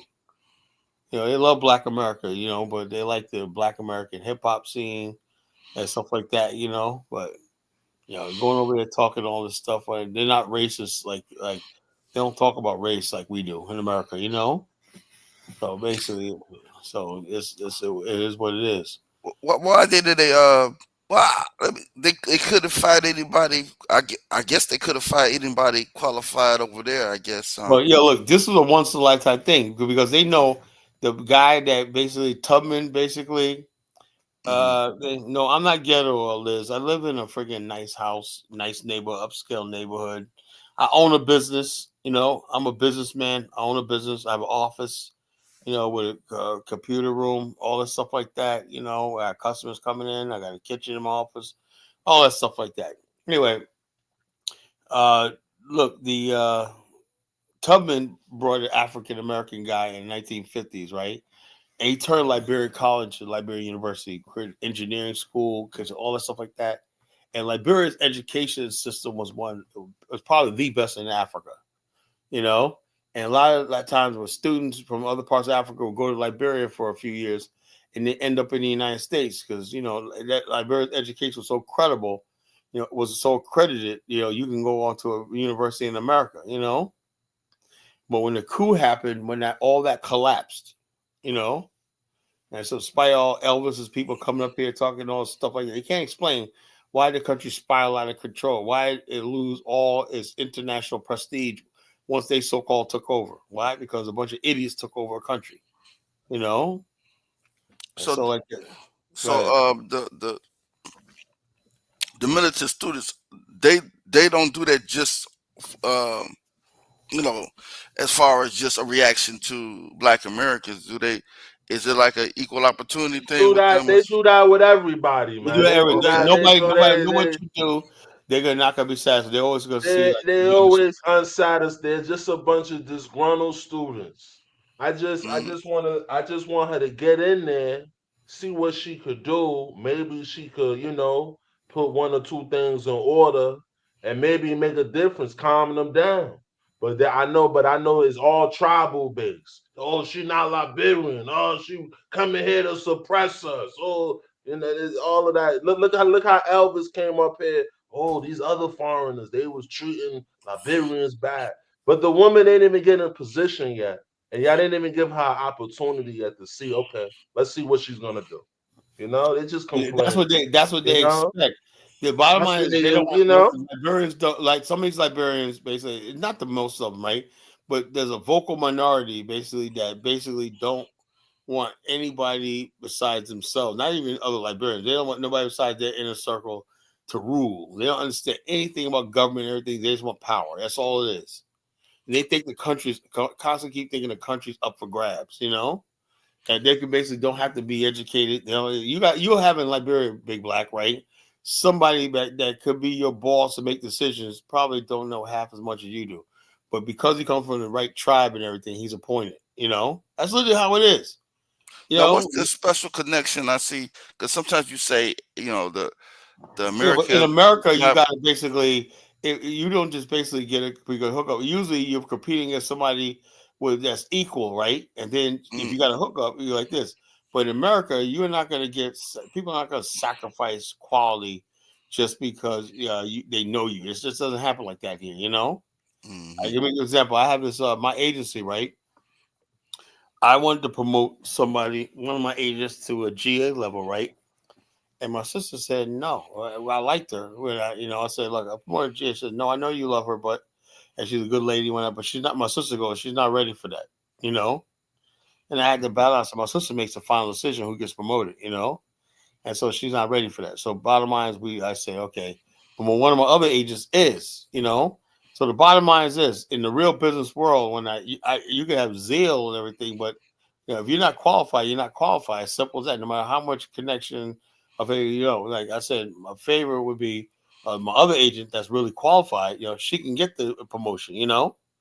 But the one mhm, that wasn't promoted, I knew she wasn't ready, but I just liked it so much. I was like, oh man, she's sweet, whatever like that, sweetness and everything, kindness, because she does a lot of stuff around the office for us and everything like that, paperwork, clerical work. That wasn't enough. So the other mhm, agent got her own office, right? She got her own office across town, but she's barely ever there and whatnot. But she does the numbers. So we basically must say she's a better fit. Even though she's mhm. like she's a Filipino lady, even though she just does her own thing. We rarely see her or whatever like that. She'll be a better fit for the promotion, you know. So that's the way it is in Bill Road. But in Liberia and most of Africa, when that is solely based on patronage and nepotism and shit like that, out in the open, you know. Your uncle's Mm. superintendent. Guess what? You got a job, whether you qualify or not. Am I lying, Dave? I Dave. believe you. Yeah, so bottom line, that's the way it is in Liberia. It's like, so the bottom line, when black people of America, this president in Liberia is trying to reach out to us because he sees, well, he came to Atlanta and saw all these black business people and that were interested in Liberia, and he's trying to, like, in other words, Liberia is saying, yeah, the reason why the Tubman all is strong because they have black connections to Black America, and the main thing of Liberia right now is to connect with Black America. Don't let Elvis fool you. That's what's on the agenda. Black America is it. They want to build trade, tourism, and investment to Black America, the Caribbean diaspora, and whatnot. That's what's gonna make Liberia boom. Having brain power is more important than having capital investment. Human resources is the most vital thing Liberia needs. So, do you think, like, let's say if the lady was Ghanese, right? From Ghana, do you think it would be more outrage, or do you think it would be the same? Well, the whole thing is the fact that she's a foreigner. That's the whole thing. It ain't because he's Black American, it's because he's a foreigner. Hmm. Liberians basically this year I don't understand. Liberia was built by foreigners. Liberia is like a little America. A land of immigrants, Black immigrants. It's like a melting pot of Black cultures. And Hmm. there are two Liberias, right? You got indigenous Liberia, and you got the cosmopolitan melting pot Liberia from the diaspora, which is more Pan Africanist and stuff like that. When you talk Big Black, you're talking from a standpoint of the cosmopolitan Hmm. melting pot Black. That's what Pan African is, a fusion. Hmm. But when you talk about tribalist Africa, they don't see that. Hmm. You see the difference. So we Yeah, can't. yeah, A yeah. lot of people that get online right now, that you think that are actually tribalists. And Hmm. so, like I tell people all the time, when you go defending them, talking about Pan Africanism, So, like I said, that's what happens is the so-called FBA are tribals. What they do is they basically react to African tribalism. Mm-hmm. And become a Black American tribalists. That's Right. all FBA is: Black American tribalism. That's all it is. Mm. So that's all. That's all they are. Now, is there like a special connection from like I hear you talk about like the Congo people in Liberia? There's a special connection between the Congo and people and the African, the Americo Liberians. The Congo people were people that came that were captured at the sea. They used the Igbos, other people from the Congo that were captured by the U.S. Navy and British Navy and dumped in Liberia. And these people basically, rather than integrating into indigenous culture, they integrated with the American Liberians. And both groups of people became called the Congo people. Mm. You know, Okay. they assume Black Americans, because a lot of us are Congolese in origin. They thought the American Liberians were from the Congo too. Oh, okay. Because we come from mostly Bantu heritage. Liberians are more Sudanese, Sahelian, and stuff like that. That's Mm-hmm. what they are. They a lot of the Bassa people could trace their ancestry all the way back to Ethiopia and Egypt. Oh, okay. Stuff like that. Mm. And Samaria. But so they came from that part of Africa, where a lot of people from Black America came from the Congo and the tropical, regions. Okay. So they assumed that because we look more Congolese, that we were Congo people. They call us Congo people. Okay. Okay. That's what that comes from. Mm. Did you see the? I guess FBA got into it with Charleston White. Oh yeah, I'm loving it. I'm loving it, man. Charleston White's gonna eat them up, man. Tariq don't want that smoke. I'm gonna love it. Matter of fact, let me play a video. Let me play a video of Charleston White. Let's see. I will play a video where that dude, what's his name? Haven Bullets. It's called Haven. He called Haven Hernandez now. Yeah, Oh but yeah. he's instigating shit. I said, man, he's trolling, instigating. Tariq. He hates Tariq. Oh yeah. He And, been. you know He who been. Haven Bullets is, right? Oh yeah. He's been talking about Tariq for the longest. Yeah, for a long time. He came at me Yeah. one time, man. One day, he did a video about me one time. That shit was funny, man. Oh no, college Genesis with that, that was funny though. He just came at me out of nowhere when I first got on Diners. Yeah. He's been around for a long time. Yeah. Man, he came at me so many times, man. So Why he got at you for, Kyla? I said something, man. I just forgot what I said, man. It was like when I first got on Dynasty. What Haven Bullets or whatever Yeah, his yeah, he name came at is? me, man. That was funny. I was laughing, because he basically didn't like black nationals at the time, you know. Yeah, he didn't like black nationals at the time, man. He was like, "Oh no," he'd be like, "Oh, college Genesis." He was like, "Oh no, no, no, no, no." Yeah, that shit was funny, man. But he loved the Democrats, man. Oh man, That's he what loved it was. Democrats. That's what it was, right? He That's exactly loved what it was. Democrats. I hated it. I was talking about me and Benice was talking about Democrat. He goes, how you gonna call yourself Pan Africanist? And like, look, dude, man, what I'm trying to think. 2018. Oh yeah, 2000. That was 2018. Who was president? Donald Trump was president, right? And I was basically, I was just relishing the fact that Trump was president, right? And I was saying that was a good thing. He went the fuck off, man. How you gonna call yourself a black nationalist and you like Donald Trump, man? And he was like basically said, uh, uh, uh, Donald Trump's going to deport illegals, and I was like, basically, what does that have to do with us? I was like, that's what I was like, what does that got to do with us? That's what does that got to do with us? I gotta find this one video, man. Oh man, I had it today. It was like, look at history. It was so fucking hilarious, man, about Charleston White. Now the thing about Charleston White, he got a lot of, he got like a lot of the younger crowd too. You know what I mean? Yeah, the bottom line, Charleston White makes a lot of sense, Yeah, he makes a lot of sense, you know. Charleston White, he got that Tariq though. Yeah, that's what I'm saying. But nobody getting that Charleston White. And everybody knows stay away from that guy. He's dangerous. Yeah, because you know him and Tariq, they on the same level when it come to trolling. So I know which one. The whole thing about Tariq scared. Tariq ain't say shit yet, sister. So before I play that, right, I want to play this video right here about this new lady. Since this is the topic about the new lady coming to Liberia. Yeah, so.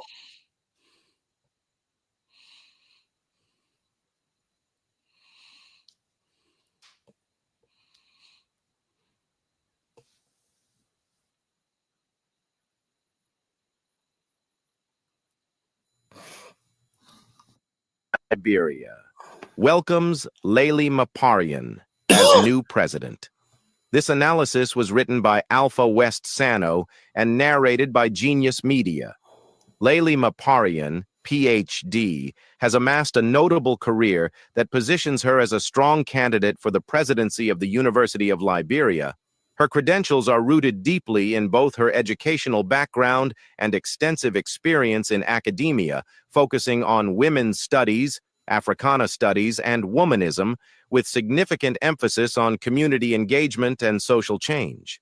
Dr. Maparian earned her PhD in psychology from Temple University, where her dissertation focused on adolescent ethnic identity and adjustment. She has held prominent academic and leadership positions at Wellesley College, where she served as the chair of Africana Studies and executive director of the Wellesley Centers for Women. These roles underscore her adeptness in managing educational programs and her deep commitment to studies that intersect gender, race, and social justice, key areas relevant to the University of Liberia's needs. Well, every time I say social Dr. justice, Maparian's engagement with Liberia is notable, having sought to establish gender studies programs at the University of Liberia and being actively involved in projects aimed at promoting economic development, social justice, and peace in post-war Liberia. Her efforts to implement gender studies as a mechanism for broader societal benefits reflect her understanding of Liberia's unique socio-political landscape and her dedication to its academic and cultural development. Dr. Maparian's marriage to a Liberian citizen connects her personally to the country, potentially enriching her empathy and understanding of local issues. This personal tie could enhance her commitment to the university and the nation, positioning her as a bridge between various cultural and administrative contexts, which is essential for the role of a university president. The University of Liberia, like many institutions globally, faces challenges including student protests, often stemming from issues like fee increases, resource limitations, and demands for better facilities. Dr. Maparian's experience in managing large educational institutions and her emphasis on inclusive education and social justice equip her to adopt. So I definitely came away with the feeling like there's much mutual exchange of learning and communication that could and should take place.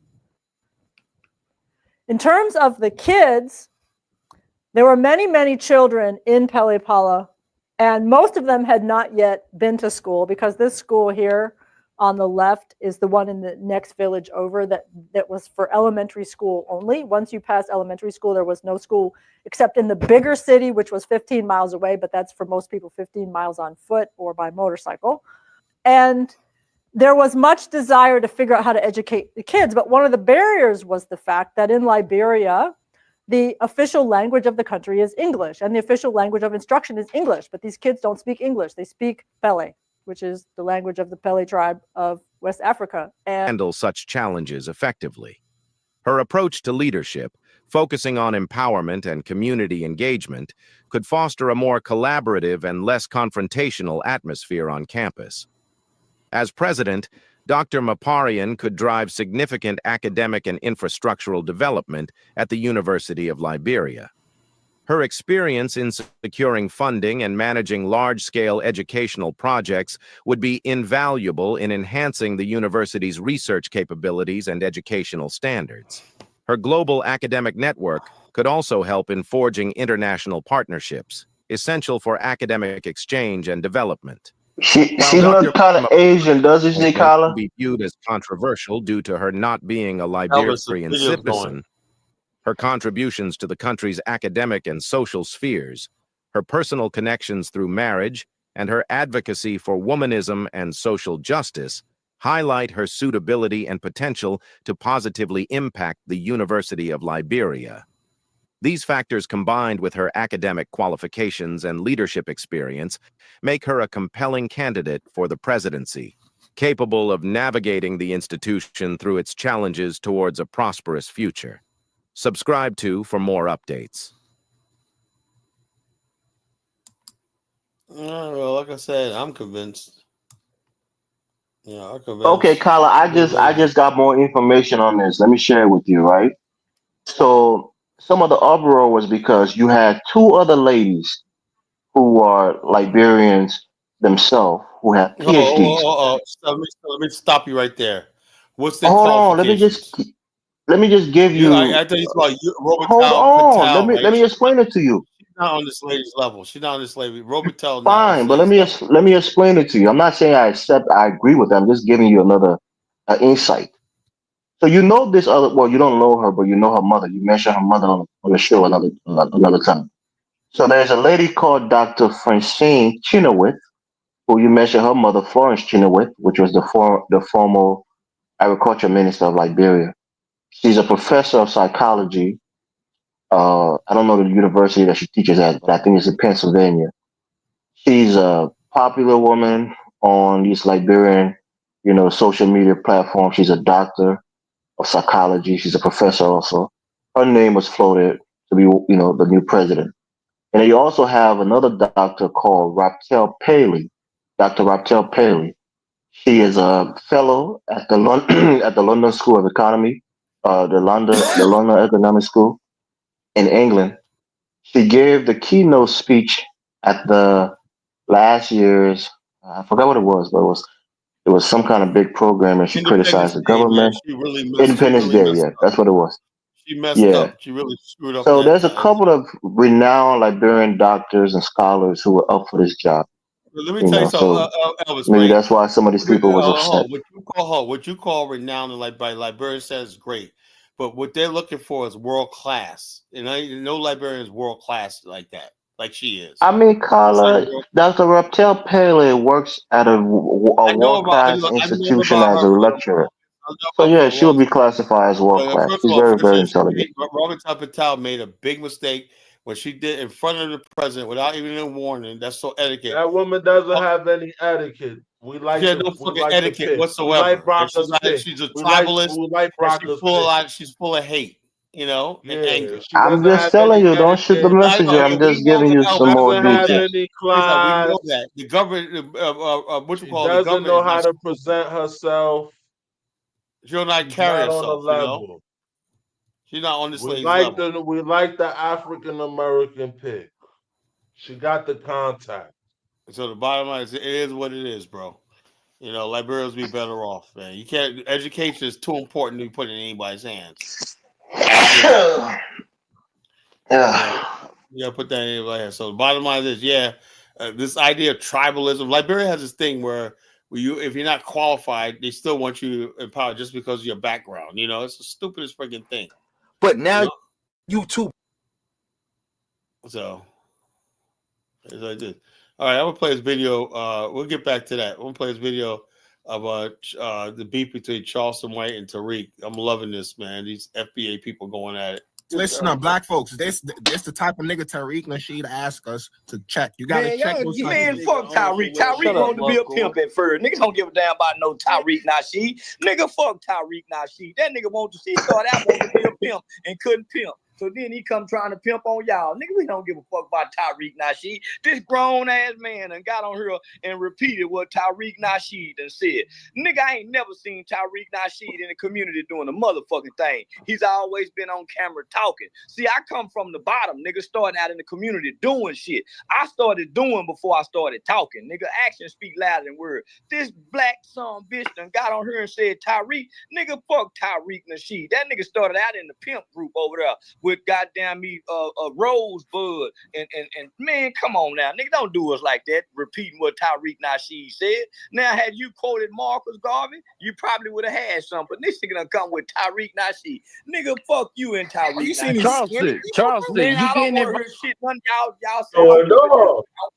dumb motherfucker coming over here talking. Y'all sound stupid and you niggas sound too anxious to talk. Love goes Y'all to ain't got Travis. nothing else better to do.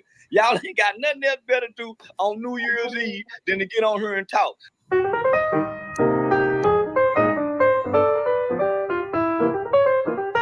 This is for fair use, folks. Fair use. I'm using bullets. I'm using for fair use. Peace and Happy New Year. I'm getting right to it. This is going to be like a rant video. Tariq, where you at? FBA, where you at? Charleston White is calling y'all out. Where y'all at? I don't want to hear no, oh, he's a troll. Oh, he says bad things about black people. Oh, why would we engage with him? That's engagement farming. No, I don't want to hear none of that. Because anytime, no, let me start right here. Y'all been talking about Fat Joe now for like, what? 2 weeks. It feel like 2 weeks now. Y'all been on and on and on and on and on and on about Fat Joe. So y'all can go on and on and on and on and on about Fat Joe. Because he talked about Tariq talking about look at y'all leader and was disrespecting FBA. But y'all can't say nothing to Charleston White. The reason y'all can't say nothing to him is because y'all can't do y'all usual deflection tactics of saying, well, this person is not FBA, or saying that, oh, look, we're being attacked by a quote unquote racist white Latino, or we got these other groups saying these things about us. You can't hide behind that. See how y'all were trying to get black people to rally to y'all side when Fat Joe cooked y'all, crying about, oh, look, we being attacked by outsiders. That's what you do, right? Because Tariq will always argue with people nonstop. He'll find a clip of somebody with that nobody ever heard of, not a leader, doesn't have any influence, and they could say something that's not even bad about black Americans. He'll turn around and try to say and make it seem like what they said was bad, and then use that to demagogue and throw hate on the entire black diaspora, which is over 1 billion people. He got no hangups about doing that. Let somebody say, oh, FBA be saying bigoted things, which is true, or FBA this or FBA that. He gonna go and go and go and go and go.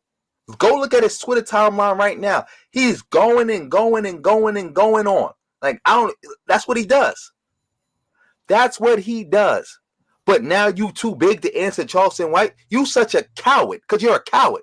Again, you can't hide behind the whole, oh, FBA is this, and you don't understand because you're an immigrant. Or, oh, you're from another race. You can't hide behind that with Charleston White.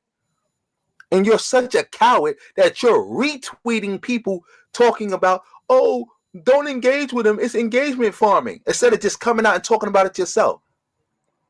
Now, I guarantee you, if somebody had a YouTube channel or an Instagram account or anything with over 100 followers, just like 120 followers, and said something bad about FBA, Tariq will be talking about that person like they got 120,000 subscribers.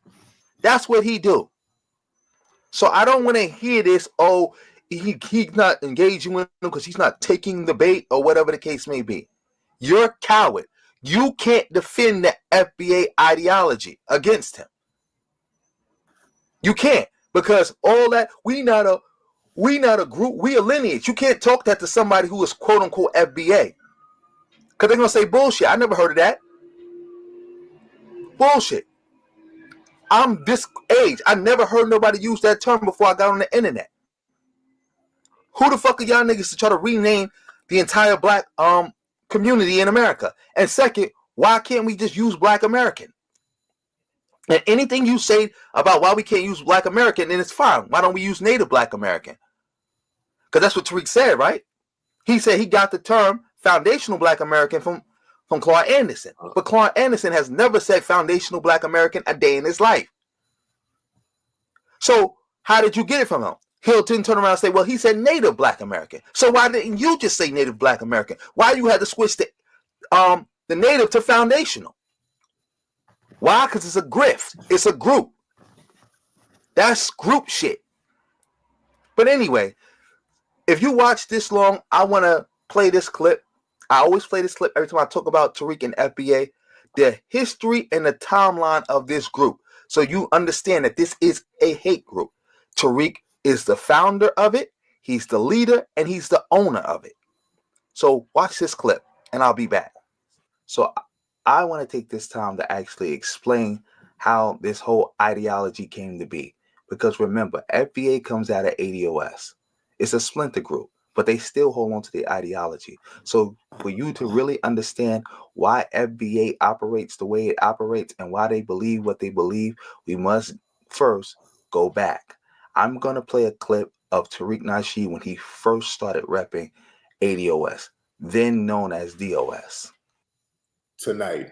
You say Yvette Carnell made up the DOS term. That's a good term. I'll take my hat off to her. The DOS term is a very good term. I actually like that. Descendants of slaves or descendants of slavery. Very good term. Now, I like that term. You know, I have my differences with Yvette Carnell, but sometimes people do good things. I like that term. American DOS, descendants of slaves, descendants of slavery. All right. I'm here. That's a very good codified term. I like that. And we need to jump on terms like that. You dig? Shout out to Yvette Carnell and Antonio Moore. One thing I do commend them about, and Antonio, I've seen some of his videos. He brings good information. You know, they speak up for the African or the Black American experience. As you heard, family, Tariq is such a grifter that he was trying to steal the term, but somebody in the audience, several people actually, in the live stream audience, made it clear that, hey, that's Yvette Carnell's term. And he had to acknowledge it. You could see it in his face that he didn't want to do it, but he had to. He tried to steal the term in true grifter fashion. So as time would go on, he got down with ADOS. He got down with them, and then he started trying to push his own thing, which at first was Native Black American, but then he realized, hey, I can't trademark this. So he went back, and he couldn't get that to pop. So he went back to ADOS, and then he came up with the bright idea of foundational Black American, something that he could trademark and he could push. And remember, when he did that, he was still preaching that foundational Black American and ADOS is the same thing. Two terms that mean the same thing. Before he started beefing with Yvette Carnell and ADOS, and he made it a full-blown splinter group, excuse me. But he still held on to the ADOS ideology. And what is the ADOS ideology, and who is Yvette Carnell? Well, Yvette Carnell is the founder and leader of ADOS. This is her, as you see on your screen right now, with the MAGA hat. She created DOS, which now is ADOS, in about 2016, 2017. Around the same time, she was a board member for PIFA. What is PIFA? Progressives for Immigration Reform. And all you have to do is go to irs.gov and you can look them up. They're a tax-exempt organization. You can get their tax records. And then when you look it up, there you see Yvette Carnell, director. Yvette Carnell, secretary. Yvette Carnell, secretary again. That's right, Yvette Carnell. She was a board member, a high-ranking board member of a hate group. And some will say, well, show me that PIFA is a hate group. Because you're showing me that she's a board member, but you're not showing me that it's a hate group. Well, I'm going to do that for you right now. And we're going to start at the beginning with the man himself, John Tanton. He's now deceased, but he is the father of the modern anti-immigrant movement. Now, let's just read about him a little bit. John Tanton was the racist architect of the modern anti-immigrant movement. He created a network of organizations, the Federation for American Immigration Reform, the Center for Immigration Studies, and Numbers USA, that profoundly shaped the immigration debate in the U.S. About John Tanton, a retired Michigan ophthalmologist. Tanton had white nationalist beliefs and wrote that to maintain American culture, a European American majority is required. In his own words, I've come to the point of view that for European American society and culture to persist requires a European American majority, and a clear one at that. December 10, 1993, a letter to the late Garrett Harding, a controversial ecology professor. Now that we have learned about the racist architect of all this anti-immigrant bigotry that we see now we need to learn about the organizations he created and the networks that they spawn. Federation for American Immigration Reform. The Federation for American Immigration Reform, FAIR, is a group with one mission: to severely limit immigration into the United States. Although FAIR maintains a veneer of legitimacy that allows its principals to testify in Congress and lobby the federal government, this veneer hides much ugliness. FAIR leaders have ties to white supremacist groups and eugenicists and have made many racist statements. Its advertisement has been rejected because of its racist content. FAIR's founder, the late John Tanton, has expressed his wish that America remains a majority white population, a goal to be achieved presumably by limiting the number of non-whites who enter the country. One of the group's main goals is to upend the Immigration and Nationality Act of 1965, which ended a decades-long racial quota system that limited immigration mostly to Northern Europeans. FAIR's president, Dan Stein, has called the act a mistake. And now that we have some background information on FAIR, the flagship organization, now we're going to learn about PIFA's connection to FAIR. The same PIFA that Yvette Carnell was a board member of, that she only resigned from being a board member of after she got outed and exposed for being a board member of PIFA. And people started to realize, hey, PIFA is just a white nationalist front. And she left them to maintain some level of legitimacy, even though I don't understand how she could maintain any legitimacy for being a part of a white nationalist front group, especially at that high of a rank.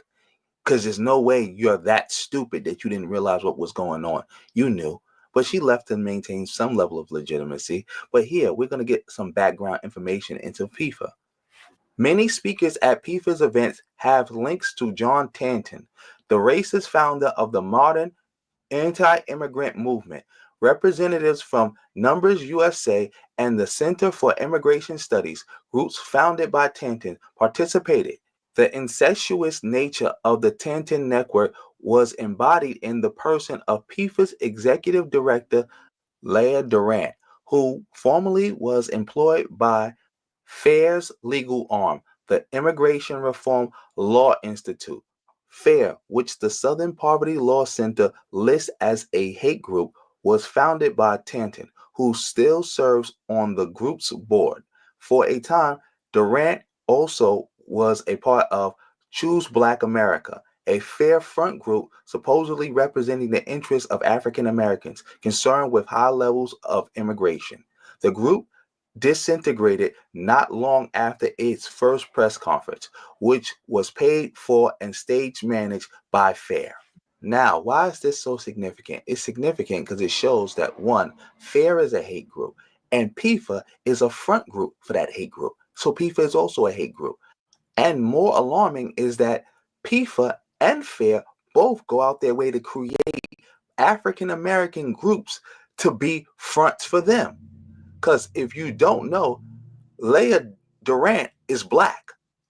And as you just heard me, they created a black group just for her.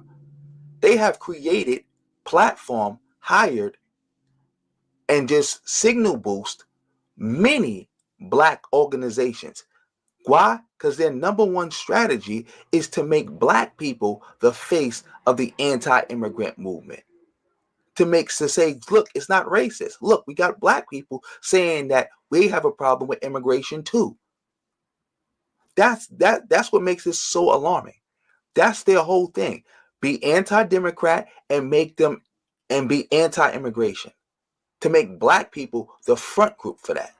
Now it's starting to click for y'all. Why ADOS, Friedman, and FBA, all they talk about all day is anti-democrat nonsense, and they also talk about anti-immigrant nonsense all day. That's all they do.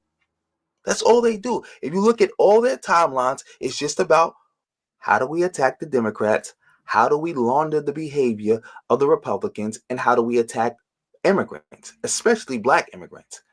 Because that's another way they can really, really prove that, hey, this is not racial, because not only are black people out in front of the anti-immigrant movement, they are also attacking black immigrants the most. So this is not racial. This is just, Americans being concerned about immigration levels.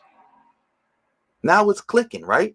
It's clicking where Tariq went from hitting colors to now he hates black immigrants. And he loves Trump and the Republicans. It's starting to click now. Remember, he got this ideology from Yvette Carnell. Yvette Carnell, who works for PIFA. She used to work for PIFA. Not just work for them, a board member of PIFA, a white nationalist front group that goes around creating black groups to launder their behavior. And to better show you another example of how PIFA and FAIR uses these black organizations and creates them, I'm going to touch on the Black American Leadership Alliance. And we're going to show you how PIFA uses them. What Bala did not say in that letter or during a press conference in April when it called itself the African American Leadership Council was anything about its provenance. There's a good reason for that. It turns out that Bala is simply the latest front group for FAIR, the flagship of a network of anti-immigrant organizations founded by the white nationalist John Tanton. When it first emerged in April, Bala was openly sponsored by another FAIR front called PIFA, purportedly an organization concerned about the environmental impact of immigration. As late as June, the media spokesperson and phone number listed on Bala's press releases were associated with PIFA. Bala is not the first African American front group formed by FAIR. In 2006, an organization called Choose Black America appeared on the scene. Its black members were selected, flown to press conferences in Washington, lodged there by FAIR. The group's spokesman was a white FAIR official. Though CBA fell apart soon after its debut, the Taunton Network's dream of appearing to represent a rainbow coalition did not die with it. In 2011, FAIR briefly sponsored Blacks for Equal Rights Coalition, a LA-based anti-immigrant organization that has been celebrated by the white supremacist Council of Conservative Citizens. Bala's members includes a familiar cast of Taunton allies, notable among them Leah Durant, an African-American lawyer who is also PIFA's executive director. Durant, who once worked for FAIR's legal arm, also spoke at the press conference held to announce the creation of CBA. As you've seen, family, this looks so familiar. ADOS, FBA, Freeman, they're looking a lot like the CBA and Bala and all the other organizations, because we didn't even talk about U.S. blacks, all that. And as you also heard, Tanton's dream was to create a quote-unquote rainbow coalition of anti-immigrantness, where he and all his rainbow quote-unquote coalition consisted of was trying to hire black people and platform black people to be anti-immigrant and to spew racist white talking points about immigrants and say nothing about white immigrants, attack Democrats, and be silent on Republicans. Don't this look familiar? This is what I've been telling y'all for years. This has always been the case with this group. They are a hate group. Remember.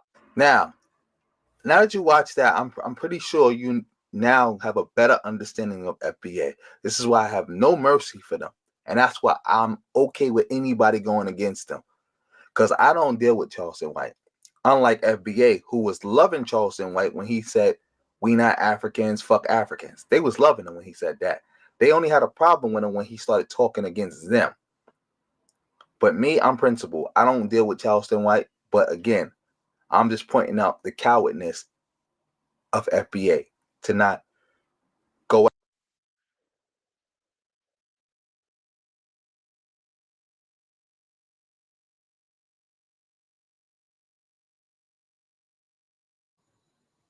That was powerful. That was powerful. Look, bottom line is this. I've always suspected this for a long time, that Linus Adolph's FBA are rooted in white supremacists, white nationalists, talking points against immigrants of color that comes to this country. There's something deep inside of Black America. I guess it's that black neck in us that basically make us hate people that's like us or whatever, like that. Stupid. It's retarded, And I always knew, right? Basically, when Yvette Carnell, basically, I was like, there's something not quite right about this movement, right?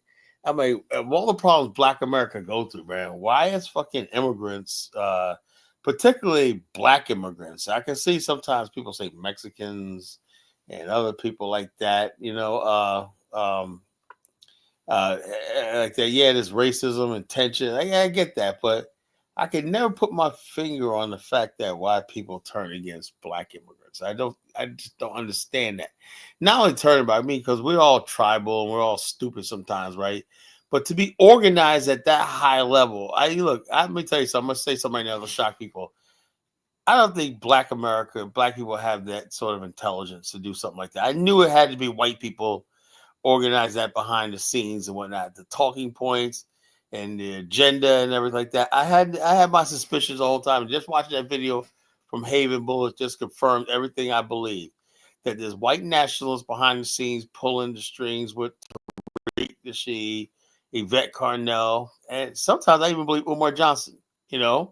For example, when I say Umar Johnson, I mean this. There's no doubt in my mind that Umar Johnson is a Black power, Black this, Black to the ability to get Black. But let me tell you something, folks. If you don't believe nothing I say, sometimes people that talk bliggity black like that, are probably more dangerous than anything else. Why? Because they got you convinced, right, that they don't have ulterior motives, right? For example, I say like this. I always say to Umar Johnson, he basically, of all the things that he could talk about, why is he always talking about Black men with snow bunnies, right? Who does that serve? Think about this for a second. Who does that serve? We know that the people who hate that the most are white males in America, right? I never hear Umar Johnson talking about white men with black women. You ever notice that? Why? Because the people that's paying him behind the scenes don't care about that. White men never cared about other white men sleeping with. That's their privilege to sleep with any woman they want to, but guard their women on the pain of death. That's the way it is. And all Umar's doing is being the enforcer of a white supremacist system by telling Black men to stay. Like we always say, every time you see these videos where he's catching Black men looking at white women and stuff like this. And I'm not by any means advocating for snow bunnies and stuff like that, but it's strange how he's the friggin' enforcer. Why can't he just let the white men do their job? If they don't like Black men with white women, why don't they let him do their job? Why is he doing their job for him? Then he hides behind, well, I'm doing this for Black women. Black women have made it clear they don't give a shit what Black men do. They don't want Black men. They don't really care, They're not really interested in marriage and everything like that. So these men are going out there like, okay, since we don't have women to come home to, I'm going to try my other options with other women. But Omar doesn't look at that. He don't look at the social dynamics in Black women, where Black women are choosing other races or neglecting not to get in relationships and marry. You can't be sitting around. If a man is in his 20s, going in 30s, he's trying to get a wife and settle down. The average woman is like, oh, I can just sit out there and do nothing. And then they wait till they're 40 years old to settle down. Men can't wait that long. So therefore, if they got other races of people, Asians, whites, whoever, are really willing to accommodate them, that's what's going to happen. But even though everyone knows that's natural and everything like that, we can't. The solution would be is to make black women attractive to black men and available, right? That will stop snow bunny crisis, as he called it, right? But Umar doesn't talk about that. You know, he doesn't talk about that because the bottom line is that's not part of the power structure. Umar is paid by white supremacists and black women. Black women don't want to know that, don't want to be told that shit stinks and there's nothing wrong with them. They want to do whatever they want to do, marry when they want to, and like they're 6 years old, they want, like Vivica Fox, want to find the right man at age 60. An old woman that can't bear children at 60. But the bottom line is men are supposed to sit back and wait for Vivica Fox to make up a mind and whatnot. No, look. Bottom line, if we don't get this right, we're gonna lose black women. Our black race is gonna lose more black men to snow bunnies, Asian women, Latin women, and stuff like that. That's just the freaking truth. Now, if you want to play games or whatnot, our race is gonna die out. You know. Now, if you want to get like this, don't listen to people like Umar, man. He doesn't have a clue about how to solve this problem. All right, so I'm going to panel. What do my panelists think about what I just said?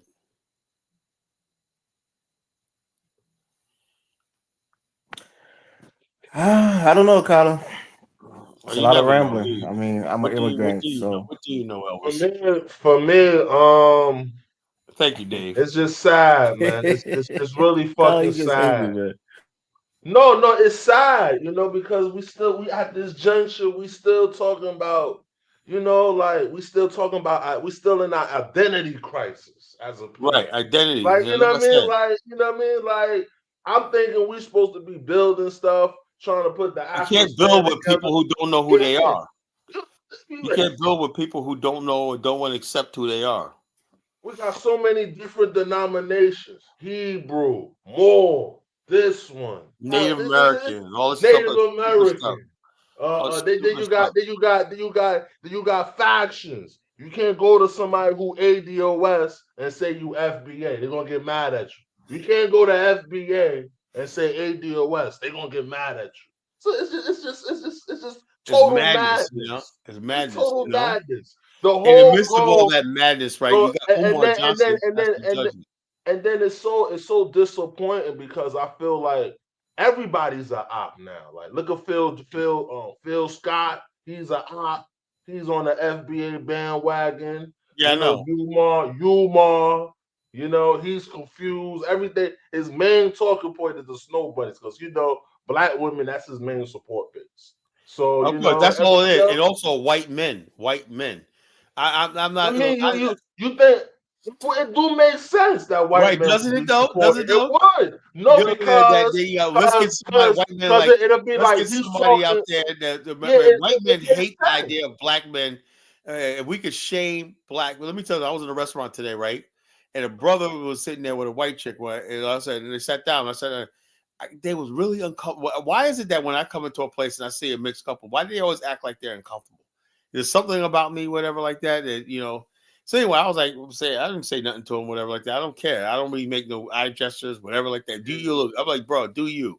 If she's the one for you, man, all I say is, man, treat her right, bro. Just do what you want to do, I don't care about that, But I'm saying like this, I'm not gonna sit here and make my sole purpose in life to protect so-called snow bunnies. No, I'm not gonna do that. I'm not just the snow bunny protector. Umar has protected more snow bunnies than the Klan ever would. So I'm like, God damn, Umar, man, you must have deep down inside loved him, because all these videos. Oh, you looking at a snow bunny, man? No, he believes in the purity of the white race. So these black Negroes end up becoming de facto white supremacists themselves. You believe white women are so pure and so that they can't be touched, whatever, And I'm saying we should love our black sisters, but the situation we're in right now, you can't tell no black man who. But it will make sense that white men will support you more than the way that you put it now. Exactly. It's like, exactly. He's saying the things that they want to say. As far as with they women dating black men. You understand me? Yeah, the bottom line, I know for a fact of the matter, it's not even equal because white guys, when they see a white guy with a cute black, white guys have no problem getting with cute black girls. She's light brown, got nice hair, cute, with her dimples, whatever like that. White guys will bag her up in a minute. They'll say, "Oh, he got a little black girl," and everything. Everybody likes it. The community likes it. Even black people like it. Oh, look, she with that white guy, and that. everybody's happy, man. Older black women, you go, girl. You know, only people that don't like it are brothers. You know, for the most part, nobody gives a shit what we think, though. You know, and so white guys be like, "Oh man, true, you got a black girl, man." They be high fiving each other. Oh yeah, but the bottom line is, the imbalance is when you see a black man or with a white woman, I've cringed for them because I know that guy is in danger. You know, with a white woman in this country. You know, but white guys are free to date whoever they want to date. Asian guys with a white woman, that's almost near impossible. You know.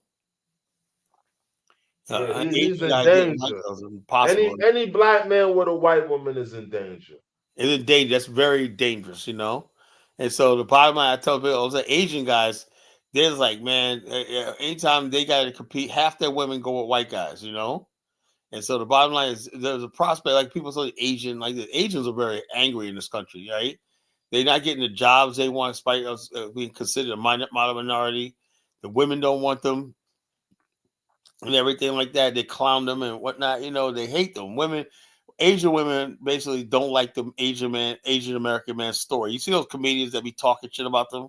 Yeah. You know, I'd be like, damn, man, y'all just emasculate your men right in public with it. I'm like, damn, you know, I thought black women were bad, you know, but damn, Asian women just make it clear they hate Asian real men. Disrespectful to they men. They real disrespectful.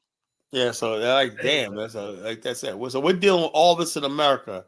It's not a pretty sight. It is not a fucking pretty sight, you know. So when somebody comes with you some simplistic idea, oh, black queens forever, snow bunnies never. No, dude, in a perfect world, yeah.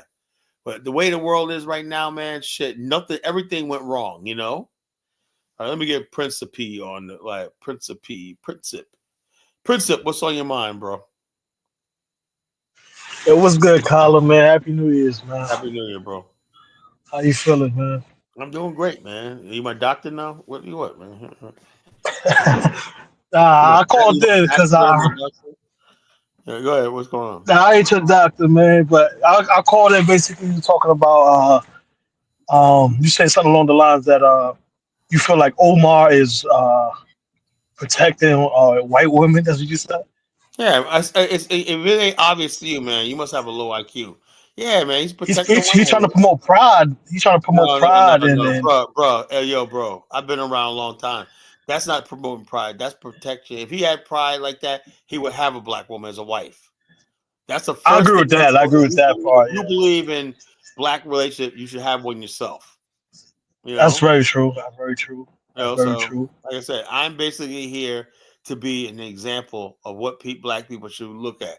I'm basically my New Year's I made this commitment that College Nation is going to be the number one Pan-Africanist black nationalist platform out there. I'm trying to take out everybody. You know, I believe there should be nobody in our midst. Right? We got this clown Arab black about, oh, I got plenty of women.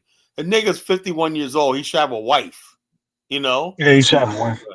He should have a wife. He's been looking for a wife for 15, 20, 30 years now. Yeah, he should have had a wife for years. He said he's looking for 2 or 3 wives, but he can't find one. That's very crazy. Yeah, all these wives and whatnot, this and the other thing. Look, man, I don't respect men who can't find a man, who can't find a wife, settle down and do the right thing. You know, get yourself a woman, man. You know, get yourself a woman, man. That's if you're gonna lead people. You're gonna lead people like especially Umar. Umar's preaching marriage. He's been looking for a wife for 15 years. He preaches to black men, right? And what you call?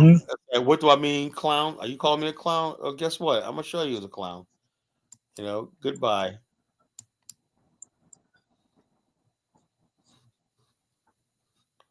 Yeah. But I do got to push back, man. You said something about African Americans can't organize. I feel like they're unwilling to organize. You saying that Tariq Nasheed and all these people are incapable of organizing? Tyler, I think you're banning the wrong person again. Oh yeah. he always been the wrong person, man. Yeah, Arab black. I meant to get that Arab black clown. Sorry, Liza. I didn't mean to ban you. Well, no, you gotta ban her. You gotta ban her. She's annoying in the chat, man. She be going at you with immigrants all the time, man. That'd be funny. She's funny though. I give her that. What did she got? But I feel like now Arab black wants to come up here and confront me. Let's see what this clown guy's saying. What up, bro, Arab black? What's on your mind, man? Why you calling me a clown, bro? Bro, I didn't call you anything. You called me the clown. I didn't call you a clown. I didn't call you a You clown, said did I? yeah, I that's said the Umar. first I thing said you Umar's said. a clown. That's the first thing you said was here goes this clown ever black. Oh, yeah, I did say that. Yo, let me tell you something, Kyle, bro. I mean, you got short-term memory, Kyle. You be saying shit 30 seconds and you don't I'm getting remember. older, man. I'm getting older, man. I call everybody a clown, man. You know what I'm saying? Yeah, It's like, I got no problem with that. So, but my thing was, I wasn't calling you a clown. I was addressing you that you called me the clown. I wasn't oh yeah. disrespecting Oh, you. okay. That's all right. Oh, You can call me a Kyle. clown. I mean, Thin-skinned it's but all good. likes to insult It's all people. good. But let me ask you a question, right? Now, Umar, right? I made the comment, right? When somebody feels so passionately about something, right? You got to question that, right? I'm saying like this. Like I said, we just played the Haven Bullets thing, right? About the immigrants, the FBA, and stuff like that. And I know your FBA, no offense, whatever like that. But the bottom line is, he basically did his research and found out that a lot of these FBA groups are linked to and they want to recruit Black America to be the face of anti-immigrant, just like they recruited what's that lady that tried to take that Clara Thomas, Anita Hill, to be face of sexual harassment. Remember that? They always do Black people to be the face of something when something goes wrong in society. We're always the face of everything, So basically, Black people think, and when you talk about anti-immigrants, why is it Black people? ADOS FBA. When you think ADOS FBA, you think of a hate group towards Black immigrants, and particularly Black immigrants. And I'm saying to myself, go ahead. Nah, go ahead. No, Well, so what I would say was, and then Umar, if you want to promote Black love, okay, I'm all for that, right? But when he makes this strong argument against nobody on that, it seemed to me that somebody is slipping him an envelope, because that who smiles the brightest when Black men say, "Yo, I better not mess with white women because Umar might, I might be shamed." White men have been at this a long time to get Black. That's what everything in America is based on. Them keeping their women safe from us, while they have access to our women.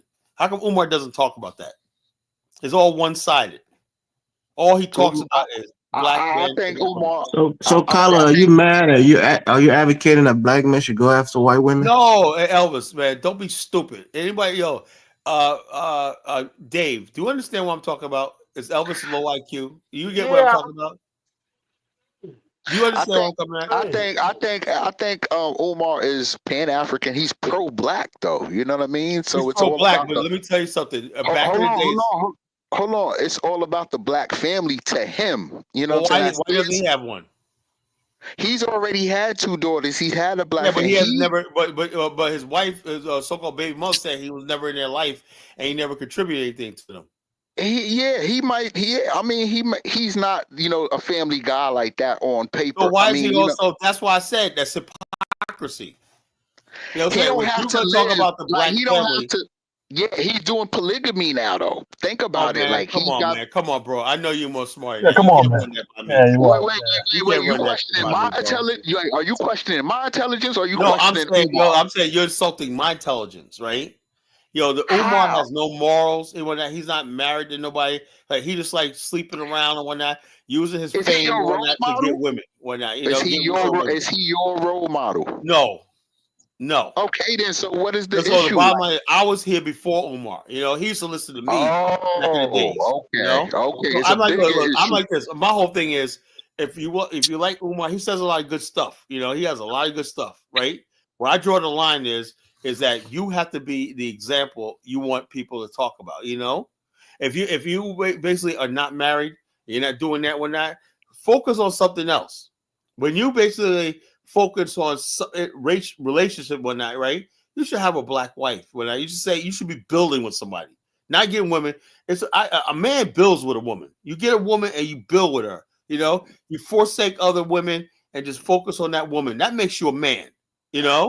That's your opinion. I don't know if Umar's a 40-plus-year-old man. I don't know if he's trying to do plus man, and he does not have a wife. He does not have a woman he's building with. Right, and who is that to like? Are you his? That's what I'm saying. That's what I'm saying. He's not in a position to judge anybody. He's in a position where people look to his opinion. People look to his guidance. Who looks to his opinion? he's very well known and seen in the black community, Yeah, I especially know. But the bottom line is the this. conscious community. By the way, I don't know anybody that basically takes Umar seriously. You maybe do, but I don't know anybody that takes him seriously. You know I'm talking all about him. I'm not. I didn't even bring him up. But so I'm saying, is, I would just talk about him and a whole bunch of people. I talk about Tariq, right? I said, what's your opinion about what I said about Tariq with this FBA stuff, AOS, and not so much as Tariq, but Yvette Carnell was linked to white nationalist groups and whatnot, and they funded a lot of these groups that basically recruited black people to do anti-immigrant. I know Yvette Carnell changed her message from black to basically saying immigrants are the problem. And then what they do is this is what they do. They look online and start fishing for content with people content. They say, oh, look at this person. Look what they said. Blah, blah, blah. And it'll be a line, something. It'll be one small thing. And then you'll get the invite. Why don't you come down here? We'll pay for your ticket or that. I said, this is what we want to do. You think we should remember what you said on this one show? Blah, blah, blah, blah, blah. What's Bill on that? We got this agency, blah, blah, blah, blah, blah. Why don't you form your own thing? We'll fund you. We'll give you platform and everything like that. And then we'll help you get members and everything. And then what happens is you have an institute or agency and a platform that people think that's organically from black people because they got a black face on it. And they're really doing the bidding of white nationalists, white supremacists. That's exactly what happened to ADOS FBA movement, you know? And so the bottom line, they're sitting back, who smiles the brightest when black people in America hate on black immigrants? I guess your answer is white people. No, white racists. Oh, okay, white racist. White racists look like that. So I'm like this. Me personally, people say what they want about me. When it comes to white racists, we have nothing to talk about. That's why I'll never sell out. You know, people gonna know, trust me. I'll never sell out. I'll basically will never sell out. Me and white nationalists, white supremacists have nothing to talk about. They have nothing I want. They have nothing to negotiate with me right here. So you ask yourself this question: if they got something to negotiate, that means you're compromised. You know. And I'm saying to myself, you know, if you see people and all these other people, I'm not saying I don't have the evidence, right? So I don't know if Umar's doing this or not. I don't have the evidence, but it seems strange that he almost never talks about white men with black women. It's always that one thing, black women. I think they've always had access to black women. So yeah, but so that's what I'm concerned about. You know, no, but hold on, but he usually goes by fictional numbers that based on who dates out the most. That's what he claims. That's what he goes by. But I do agree with you on the marriage thing. Like he should, even if he's talking about plural marriage, he should be a good display of that. He should have 2-3 wives already. You know why show the masses how he moves. Oh, you know why he thinks like that? Umar is looking at basketball players and rich black guys, right? And porn in the porn industry. Yeah, you see that a lot, right? If you watch porn. You know what I'm saying? The porn industry is interracial. No, but he's African centered, so he believes selling porn. Everybody knows is interracial, and the number one consumer is white men. I do not know that. How do you know that? Where do you get that information from? I interviewed. Elvis, stop it like you don't watch porn, nigga. Shut up, man. You know. Finish the point. Check this out. I saw an interview in Essence magazine of Jeannie Pepper. She was a porn star of the black porn star of the 80s, and she was breaking down. So I basically educated about the industry, right? She said most of our stuff. I always wonder. She goes, most of our porn industry is geared towards white males, you know. And they run the industry as well as the mob. They run the industry, right? So the bottom line is they know a black man with a white woman will sell 10 times more. That's why I say any woman will sell. If she's sellable, she'll sell. Yeah, but what sells the most is a black man. Man. Talking about porn sellability here on this platform. Right? No, I'm saying like this. This is what I'm saying. My point I'm trying to make is this. The idea that Umar says there's this amount of black men with white women is a lie. You know, the average black man don't have a freaking chance with white women. You know, that's like 95, 99%. Who says that? Who I'm following what Preston says, or whatever. It's like that. He said that he's going by statistics. That's a lie. Umar's watching too much porn and he's watching NBA. Have y'all been across this 50 states, man? Well, I've been across. I see it, but hello, where I'm at right here, when I see, I do see white guys with black chicks. That's growing out. 15 years ago, I did see a lot of black men with white women. Not nowadays, though. For some reason, not nowadays. Do you see the stripper body? Do you see the black woman that's like a stripper body, or that is highly sought after in the black community with the white men? Well, I see white, but black. Let me tell you something. How white guys tell me, and when they like black type of black women, this tall, thin ones, light skin, good hair, long hair, whatever like that. They love that. Red bones. They think that's a personal property. Right, they're not in the same lane of what like the top black guys would like, or what black guys like in general. Well, I don't know. I'm saying just because I'm looking at tell that to let me ask you a question. When I see Chris Brown, I see Shannon Sharp, and they on their yachts and whatnot. I don't see the women. I see white girls up there. Why is that? What? What are you talking about? I say when I see rappers, everything like that. Chris Brown is half white, Colin. The Elvis, get out of here. Nah, Chris Brown not have what? Chris Brown is his mother's mix as far as black. I mean, he's mixed though. He's mixed. Calling me like stupid. He's mixed stuff on the mixer side. Yeah, Chris Brown's black. You know what I'm saying? Look, his mother's a mix. He literally says that his mother's mix. Yeah, I know. That's what I'm saying. But he's as Rachel. He's not black. But he's black in American context. He's black. He's from Virginia. He's black. He's so from Virginia. So the bottom line is he's black. That's so funny. the bottom line is all I'm saying is when I look in America, this idea when I see sports stars and stuff like that. No, but hold on, but can I push back a little bit because Chris Brown's on the boat full of mixed women that look like his mother. The average black person like you are pushing him to be black, but the women look like his mother. Well, so by logic, he's with that's the women that look. Hold on. You see who Shannon Sharp be partying with? You see who Shaq be partying with? Snoop Dogg. I don't follow white chicks. Snoop Dogg is married to a black woman though. What? Well, it doesn't matter. That's it. He takes them for the money. Snoopy out there with a white chick. Same thing with 50. All of them. This guy. I think all men. So you making Umar point though by your logic and what Umar's saying. These men are celebrating non-black women. Listen, this is what I'm talking about. You're not hearing what I'm saying. That's those men, those rich black men. On that, the average black man doesn't have it like that. Yeah, but they're projecting to the average black man that this is success. He don't have those levels of women. He don't have those levels of women like that. If he spent some actual time around black, we understand most black men have no interest in fucking white women and stuff like that on a day-to-day basis. That's what he sees in the TV videos and the fucking porn that he watches all the time. That's what he sees. But the bottom line, hold on. Let me. But you just said that in real life, you see Shaq and all these people celebrating and partying up with non-black women. So how Umar seeing something different? Shaq is not real life. Shaq is a billionaire. I'm talking about black. On average, most people want to be with the same people that they are. That's what I'm saying. That's exactly. What Umar don't see that. No, but Umar see that they're projecting that as the standard of success. No, he's saying that he believes that it is a standard.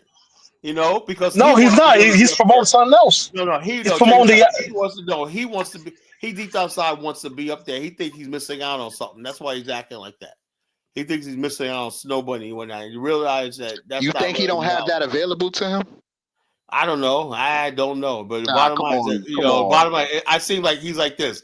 I've been doing this Umar Johnson thing when I got to keep up the gig, and that's why he's so angry all the time because he got to give up. He's just keeping it black. He's just keeping it straight Umar, you black. give that nigga a chance. That nigga be in the fucking porn industry in a minute, man. I think this shit, man. I think he has all that available. If that's really what he wanted to do. Yeah, right. Okay. Yeah, I'm looking at Umar. I'm like, nah, this nigga's not happy. Somebody who basically do that, the person would project happiness in their life. That nigga's not happy. He's miserable. Somebody's miserable. But people like Umar could tell that he feel like he's missing out on something in life. Life is passing them by, and I could be just like he wants to be out there with the rappers. He would say, "I'm gonna show Kaja this shit." He wants to be Jay-Z, 50. One day he's like, "Why not Umar?" I'm the Dr. Umar Johnson. He's a broke ass Jay-Z and 50 Cent and Diddy. And so bottom line, it is what it is. But look, I wish him a lot of luck. But I'm trying to get back to Tariq. These But people. hold on. But you yourself have some of the elements of Tariq when you be bashing on Liberians. So some people generally have a difference of opinion towards immigrants, and you are one of them. So what is your root? What's the root of your No. disagreement with black immigrants? I'm saying like this. Look, I'm saying like this. I have a position about Liberia after my research and everything like that. Somebody else have a different opinion. What I won't do is sit there and call and make it seem like my problems, or tell black people your problems is tied to somebody black coming to this country taking something from you, and I would never fucking big up America like, oh, we got it. I'm a foundational black America. That's a fucking blasphemy. That's blasphemy. Basically, you rather fucking fight against your own race to get closer to white people. When that's all it's about, is you guys trying to get closer to white people. Look, boss, I'm a foundational American. Say, okay, nigga Tariq, good job, man, keeping them black immigrants in check, keeping black people fighting against each other. You're doing a good job, Tariq. Big up on that, I think Tariq was catching a lot of flack. Tariq was catching a lot of flack and pushback from island and Caribbean blacks. So that's when he did the whole FBA, I think, with the website and separating the different type of blacks, because blacks within the diaspora have so many issues. Let's say that's true, right? But what Tariq was doing was saying, if you have one parent that's from the Caribbean, you got people who were born in America, right? People from the islands, I grew up with them, born in America, raised in America, listen to everything we do. Like this whole stupid idea where they talk about FBA creating hip hop. I'm from New York, right? I was back in the days. My crew, right? We had Puerto Ricans, my boy George, right? The funniest thing on the planet was our graffiti artist. We had a Puerto Rican dude that was our DJ. We had breakdancers, poppers, rappers, MCs, and everything. We had a whole crew. It was black and Puerto Ricans, together doing hip hop back in the days. So when is Tariq talking about that FBA? And also hip hop was more black Yankee culture, like people from New York, than anything else. It wasn't really black. We had black. Colin, did you put me down because I said Chris Brown was half white? No, I ain't put you down. I said put you down because you was talking while I was talking. No, that's why you put me down. I just put the video where Chris Brown himself said he's half white. That's fine. I met Chris Brown. Did I ever tell you about you met Chris Brown?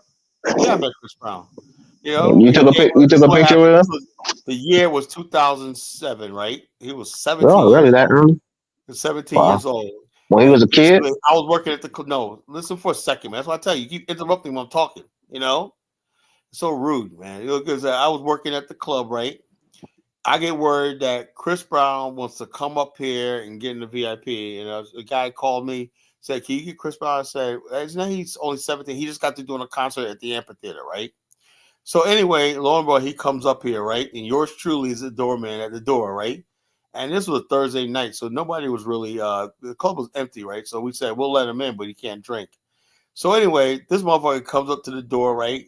And he had a bunch of dudes with him. He said, you don't have to pat them down, they're cops.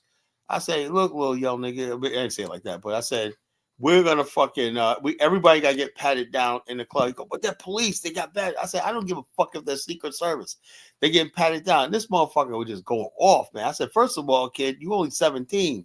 We can get us shut down for being in here. You better not be drinking. And I was like, we'll let you in. But like that. He was only 17, And he just out there. He was out there talking to my manager, right? And I said back then, I said, man, this kid's going to be a problem in life, man, And sure was I right?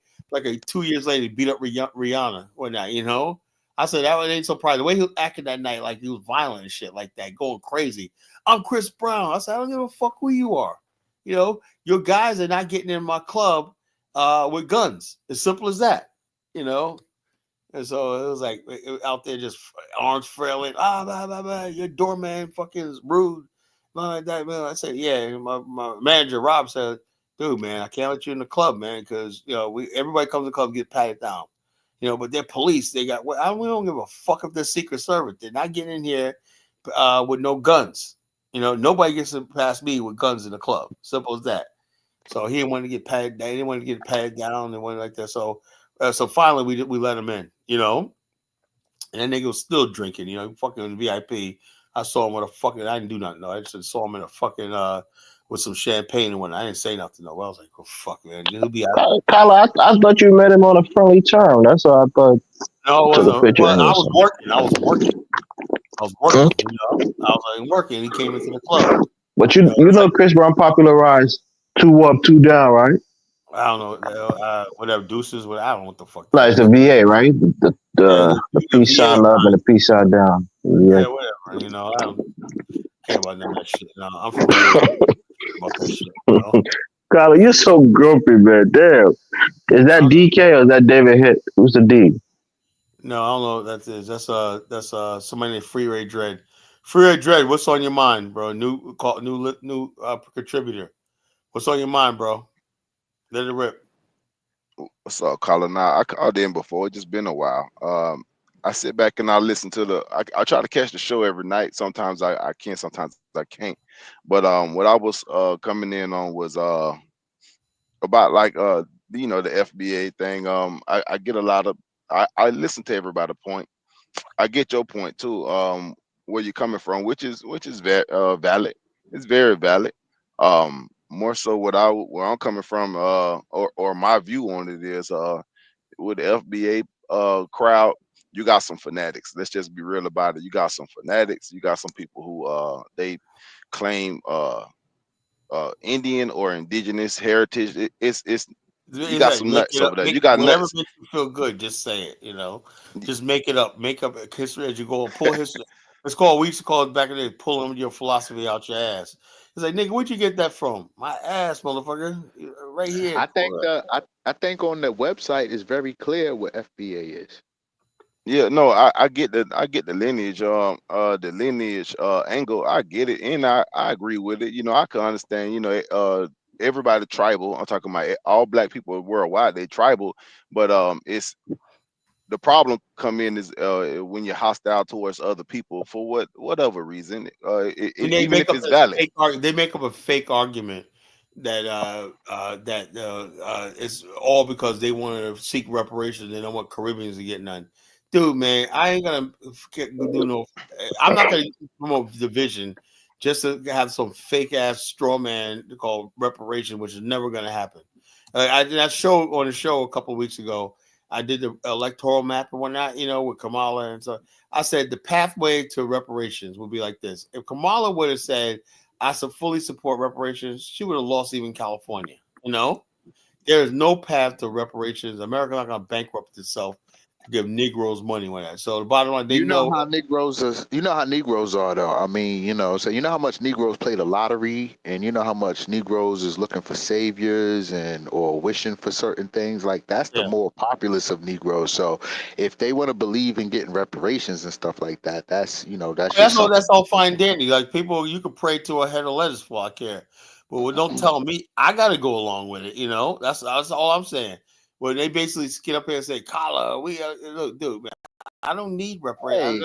I'm not gonna waste my your check could go to somebody else. They ain't I'll say, look, how about this? Whoever wants my check, they can have it.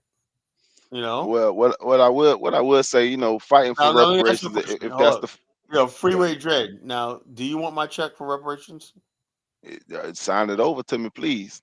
Okay, so when it comes in the mail, I'm gonna sign it. You got I got my email right there. Why don't you inbox me your address and I'll send it to you, okay? Nah, we no just problem. redirect it. It don't even go to you. We just redirect it to I'll I ain't send gonna you lie. my check. I'll sign my check over to you and send it to you. Just send me your address, man. I'll send you mine.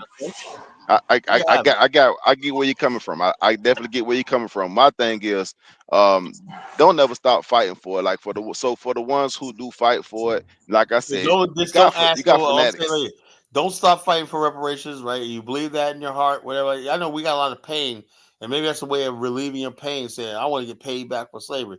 But the bottom line, just like our ancestors were in a slave ship or not, man, they were gnashing at the teeth, bucking, angry.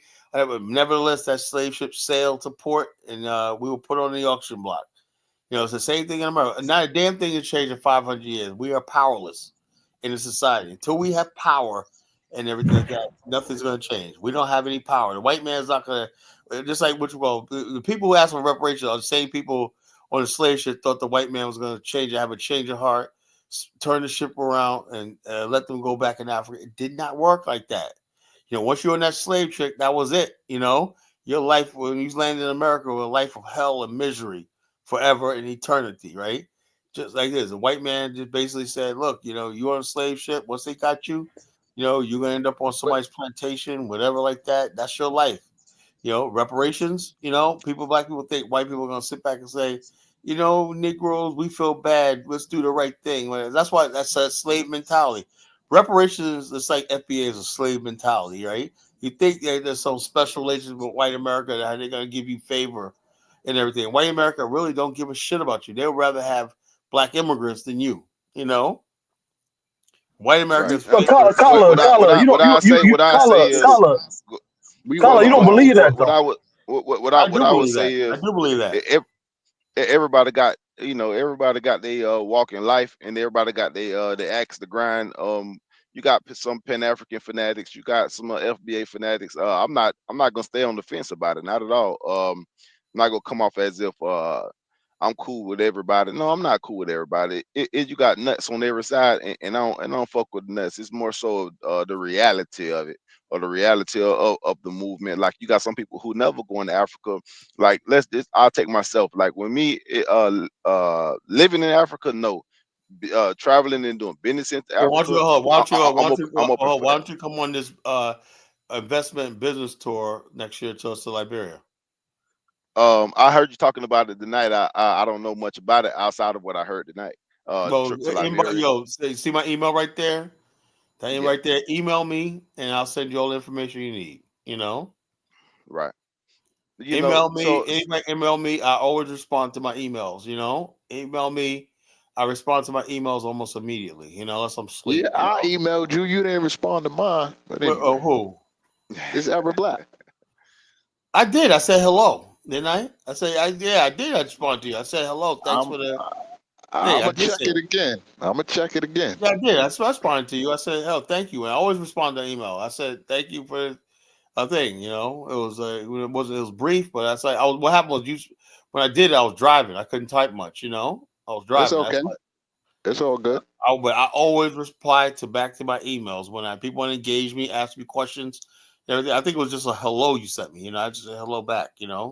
Okay, right. And I do want to comment on earlier with what you was talking about, Carla, with the HBCUs and basically the PWIs. I don't remember the other guy name who you was going against with that. Elvis. Elvis. Okay, Elvis. HBCUs. PWIs got more power than HBCUs. So if you obviously it's a white country.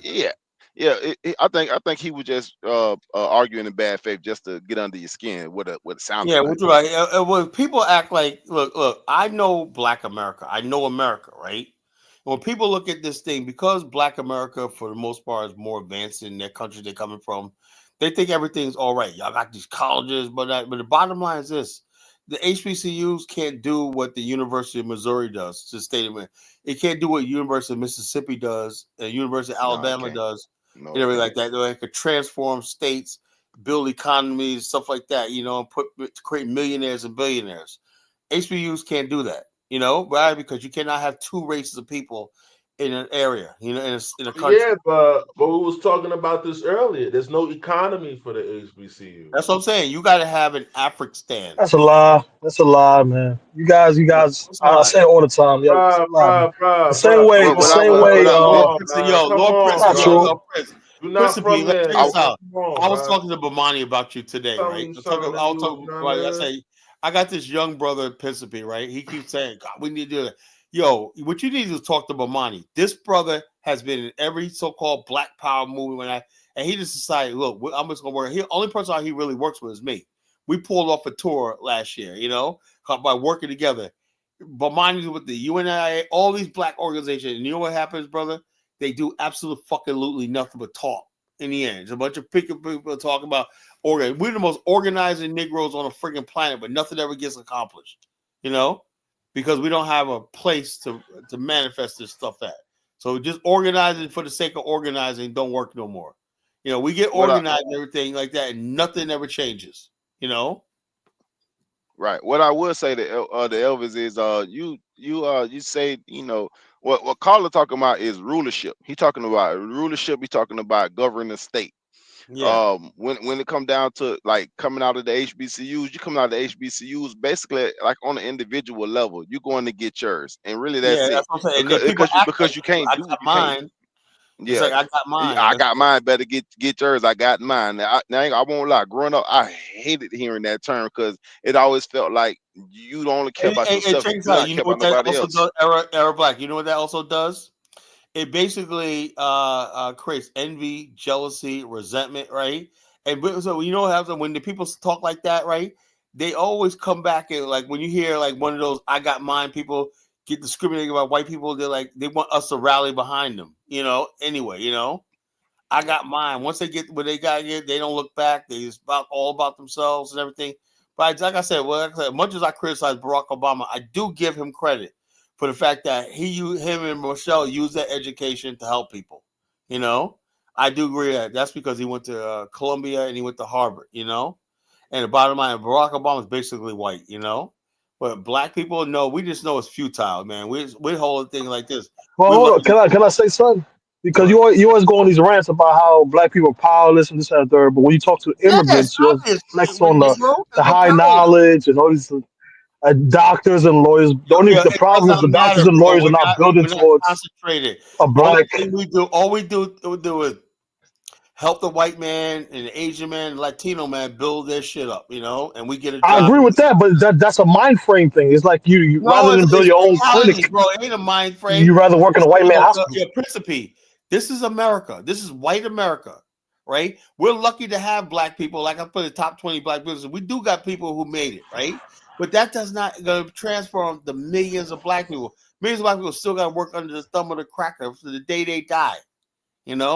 That's just the reality, bro. Until we Right. have a Well, land of our own, a nation and stuff like that, it's always gonna be until we have rulership and governance of ourselves and whatnot. We control everything from top to bottom. It's always gonna be like that. We just get the crumbs from what the white man doesn't need. We live off that crumb. We live off the scraps off the white man's table. That's just the way yeah. it is. Well, we came into his establishment. We were born into We were something. born into a system that's why I try to tell these black immigrants, they don't understand that. They think, oh wow, you guys ought to do this. No, it's not our shit to do. We barely only a few generations out of chattel slavery. And we made remarkable progress. But we only make progress when there's error. Because a white man, no matter how let me tell you something, Prince, no matter what system you create, there's always inherent weaknesses. And black people have been known to exploit weaknesses and breaches in their system. That's why you see black success here and there. Because no system is invincible. But the bottom line is, but there ain't but so much holes we can plug up and benefit from, And sooner or later, we're gonna need our own shit. We can't let me give you the NFL. There's no way we got to sustain the fact that this organization generates billions and trillions of dollars and whatnot, and we have no ownership in it, and we're the primary commodity of it. No, but there was a time in which black people was not even allowed to be quarterbacks. So it's like The you just bottom line, came in, you mastered the I don't game, buy but that. it's not really your Okay, sport. I got, Ownership. but I do got a question with that. Okay, if it at one point in time it was no quarterbacks, we want to stick with the sports analogy. At one point in time it was no quarterbacks. So what you were suggesting right now is okay. Now they've got quarterbacks. Now it's finna scale all the way to owners, and not only just one owner. It's gonna go from black quarterback to one black owner to all 32 owners. Like, is Never that what you're let that suggesting? shit happen. No, but I'm saying you can own a couple teams. The thing is, most people don't even care to own nothing. That's a problem with the black. They don't want their own Mount Sinai hospital. They kind of just comfortable being doctors in white man hospital, bro. Even to go ask to buy NBC or whatever, like it's like you still got to go to a white man to get him to hand over something to Sign off on it. He got to sign off on it. So when Callie Yeah, be but it's talking, still you still I need the get desire to have your own channels. Like you still need to have the desire. But Like it ain't that easy, man. The bottom line is no, but hold on. Tyler Perry has his own channel today. What are you talking about? Yeah, but Tyler Perry basically has an audience, and he can't Tyler really Perry talk don't have about the his film own. He industry, don't have his own. He Tyler don't have his Perry's own on. He's channel. on some. He's not Will own. He's on He's got his somebody's own son. He don't have his own. He's on somebody else's. I And think check he this got his out. own You know how line. Well, embarrassing that was. the person is a Check this black out. You woman. know, What are you talking hold about? on. April? Check this out. 50 Cent You is know, going do in you the know same how way. Save her embarrassing it channel. was? Check this out. You know how embarrassing it was when all these top so-called Negro investors tried to get together and buy BET, Black Entertainment, and they couldn't come up with the money. You know, they backed out. Diddy, Tyler Perry, 50, all of them got together and they couldn't come up with $3 billion. Man, it's like it was so No, embarrassing. they came up with the money. The channel They backed out. tried, you know. Like I tell you, principally, you know, people are tired of being humiliated, man.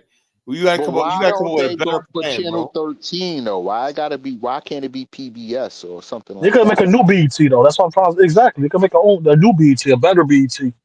Well, You don't See what I'm have BT, to saying? Bob Johnson founded that, right? hold up. He sold the Viacom and whatnot. We couldn't buy it back, you know. So, we don't control it.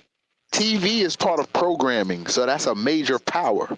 Yeah, no. Bill No, but a Cosby lot of was people don't fighting even watch this TV no more though. publicity. More people watch It, Tariq Nasheed than they watch BET in the late night, man. No, I don't think So so, bro. I say you yeah, talking yeah. about millions of people.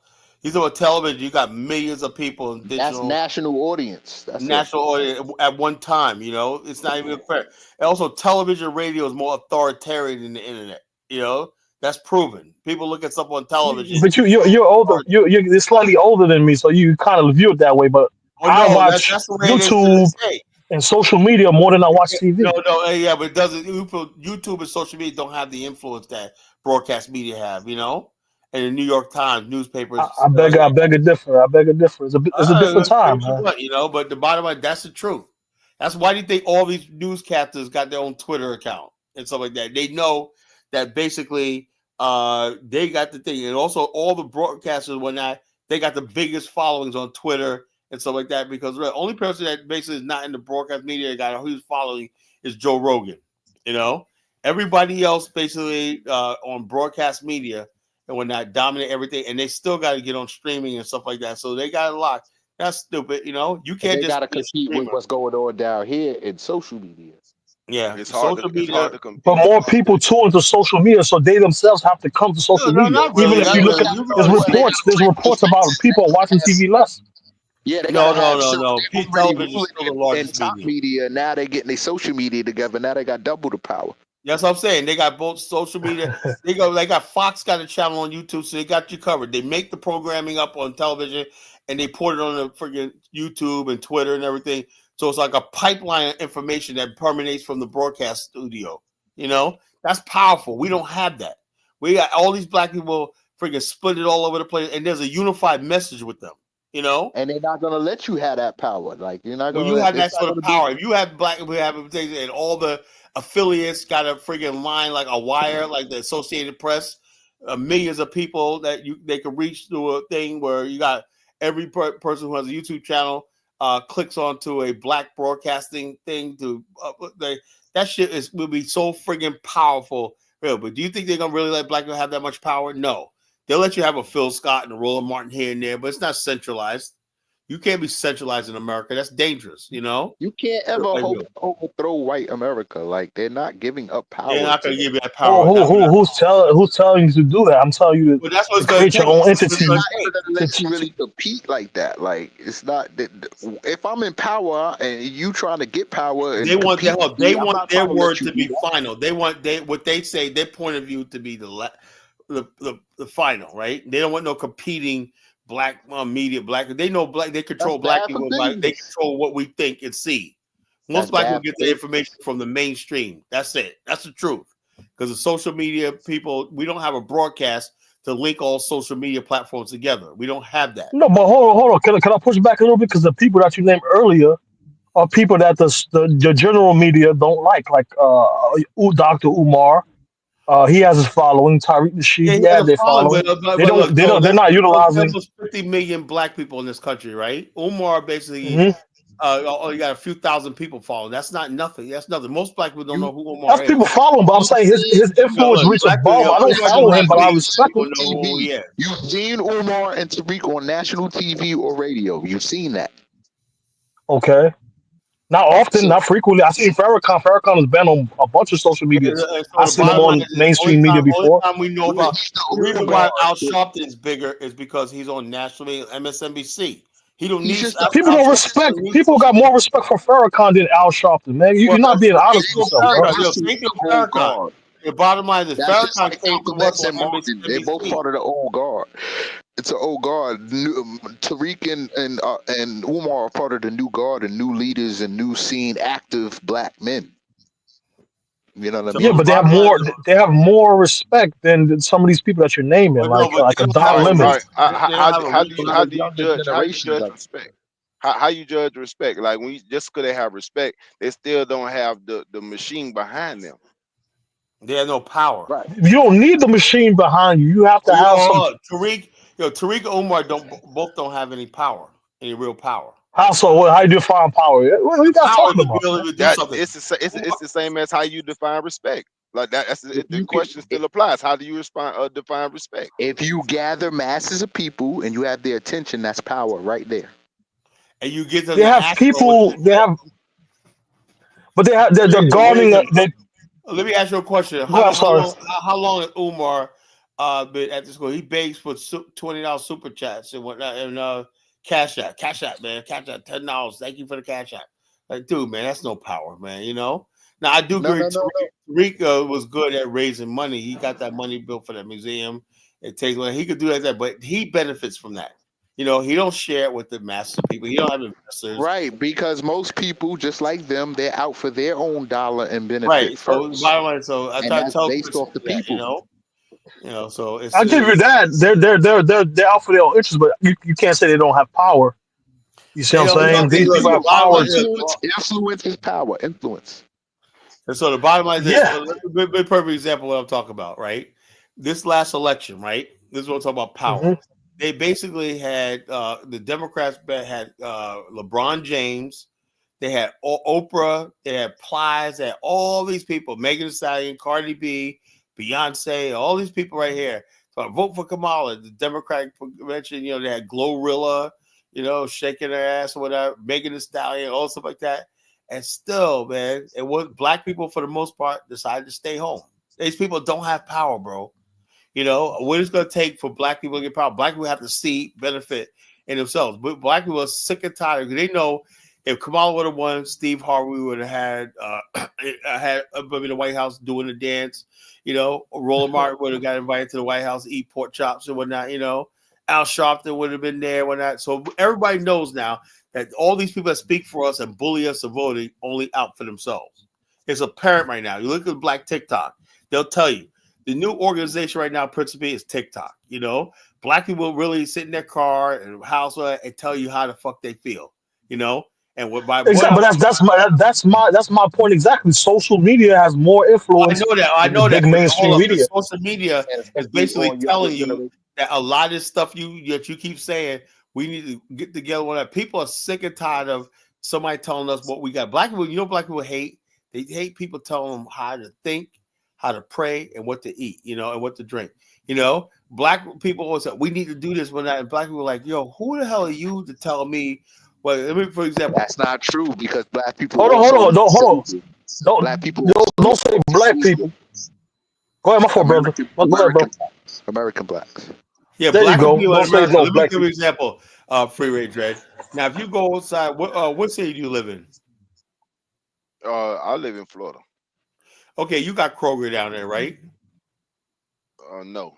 Well, it is in Florida, but not in my city. No. What supermarket you got and where you at?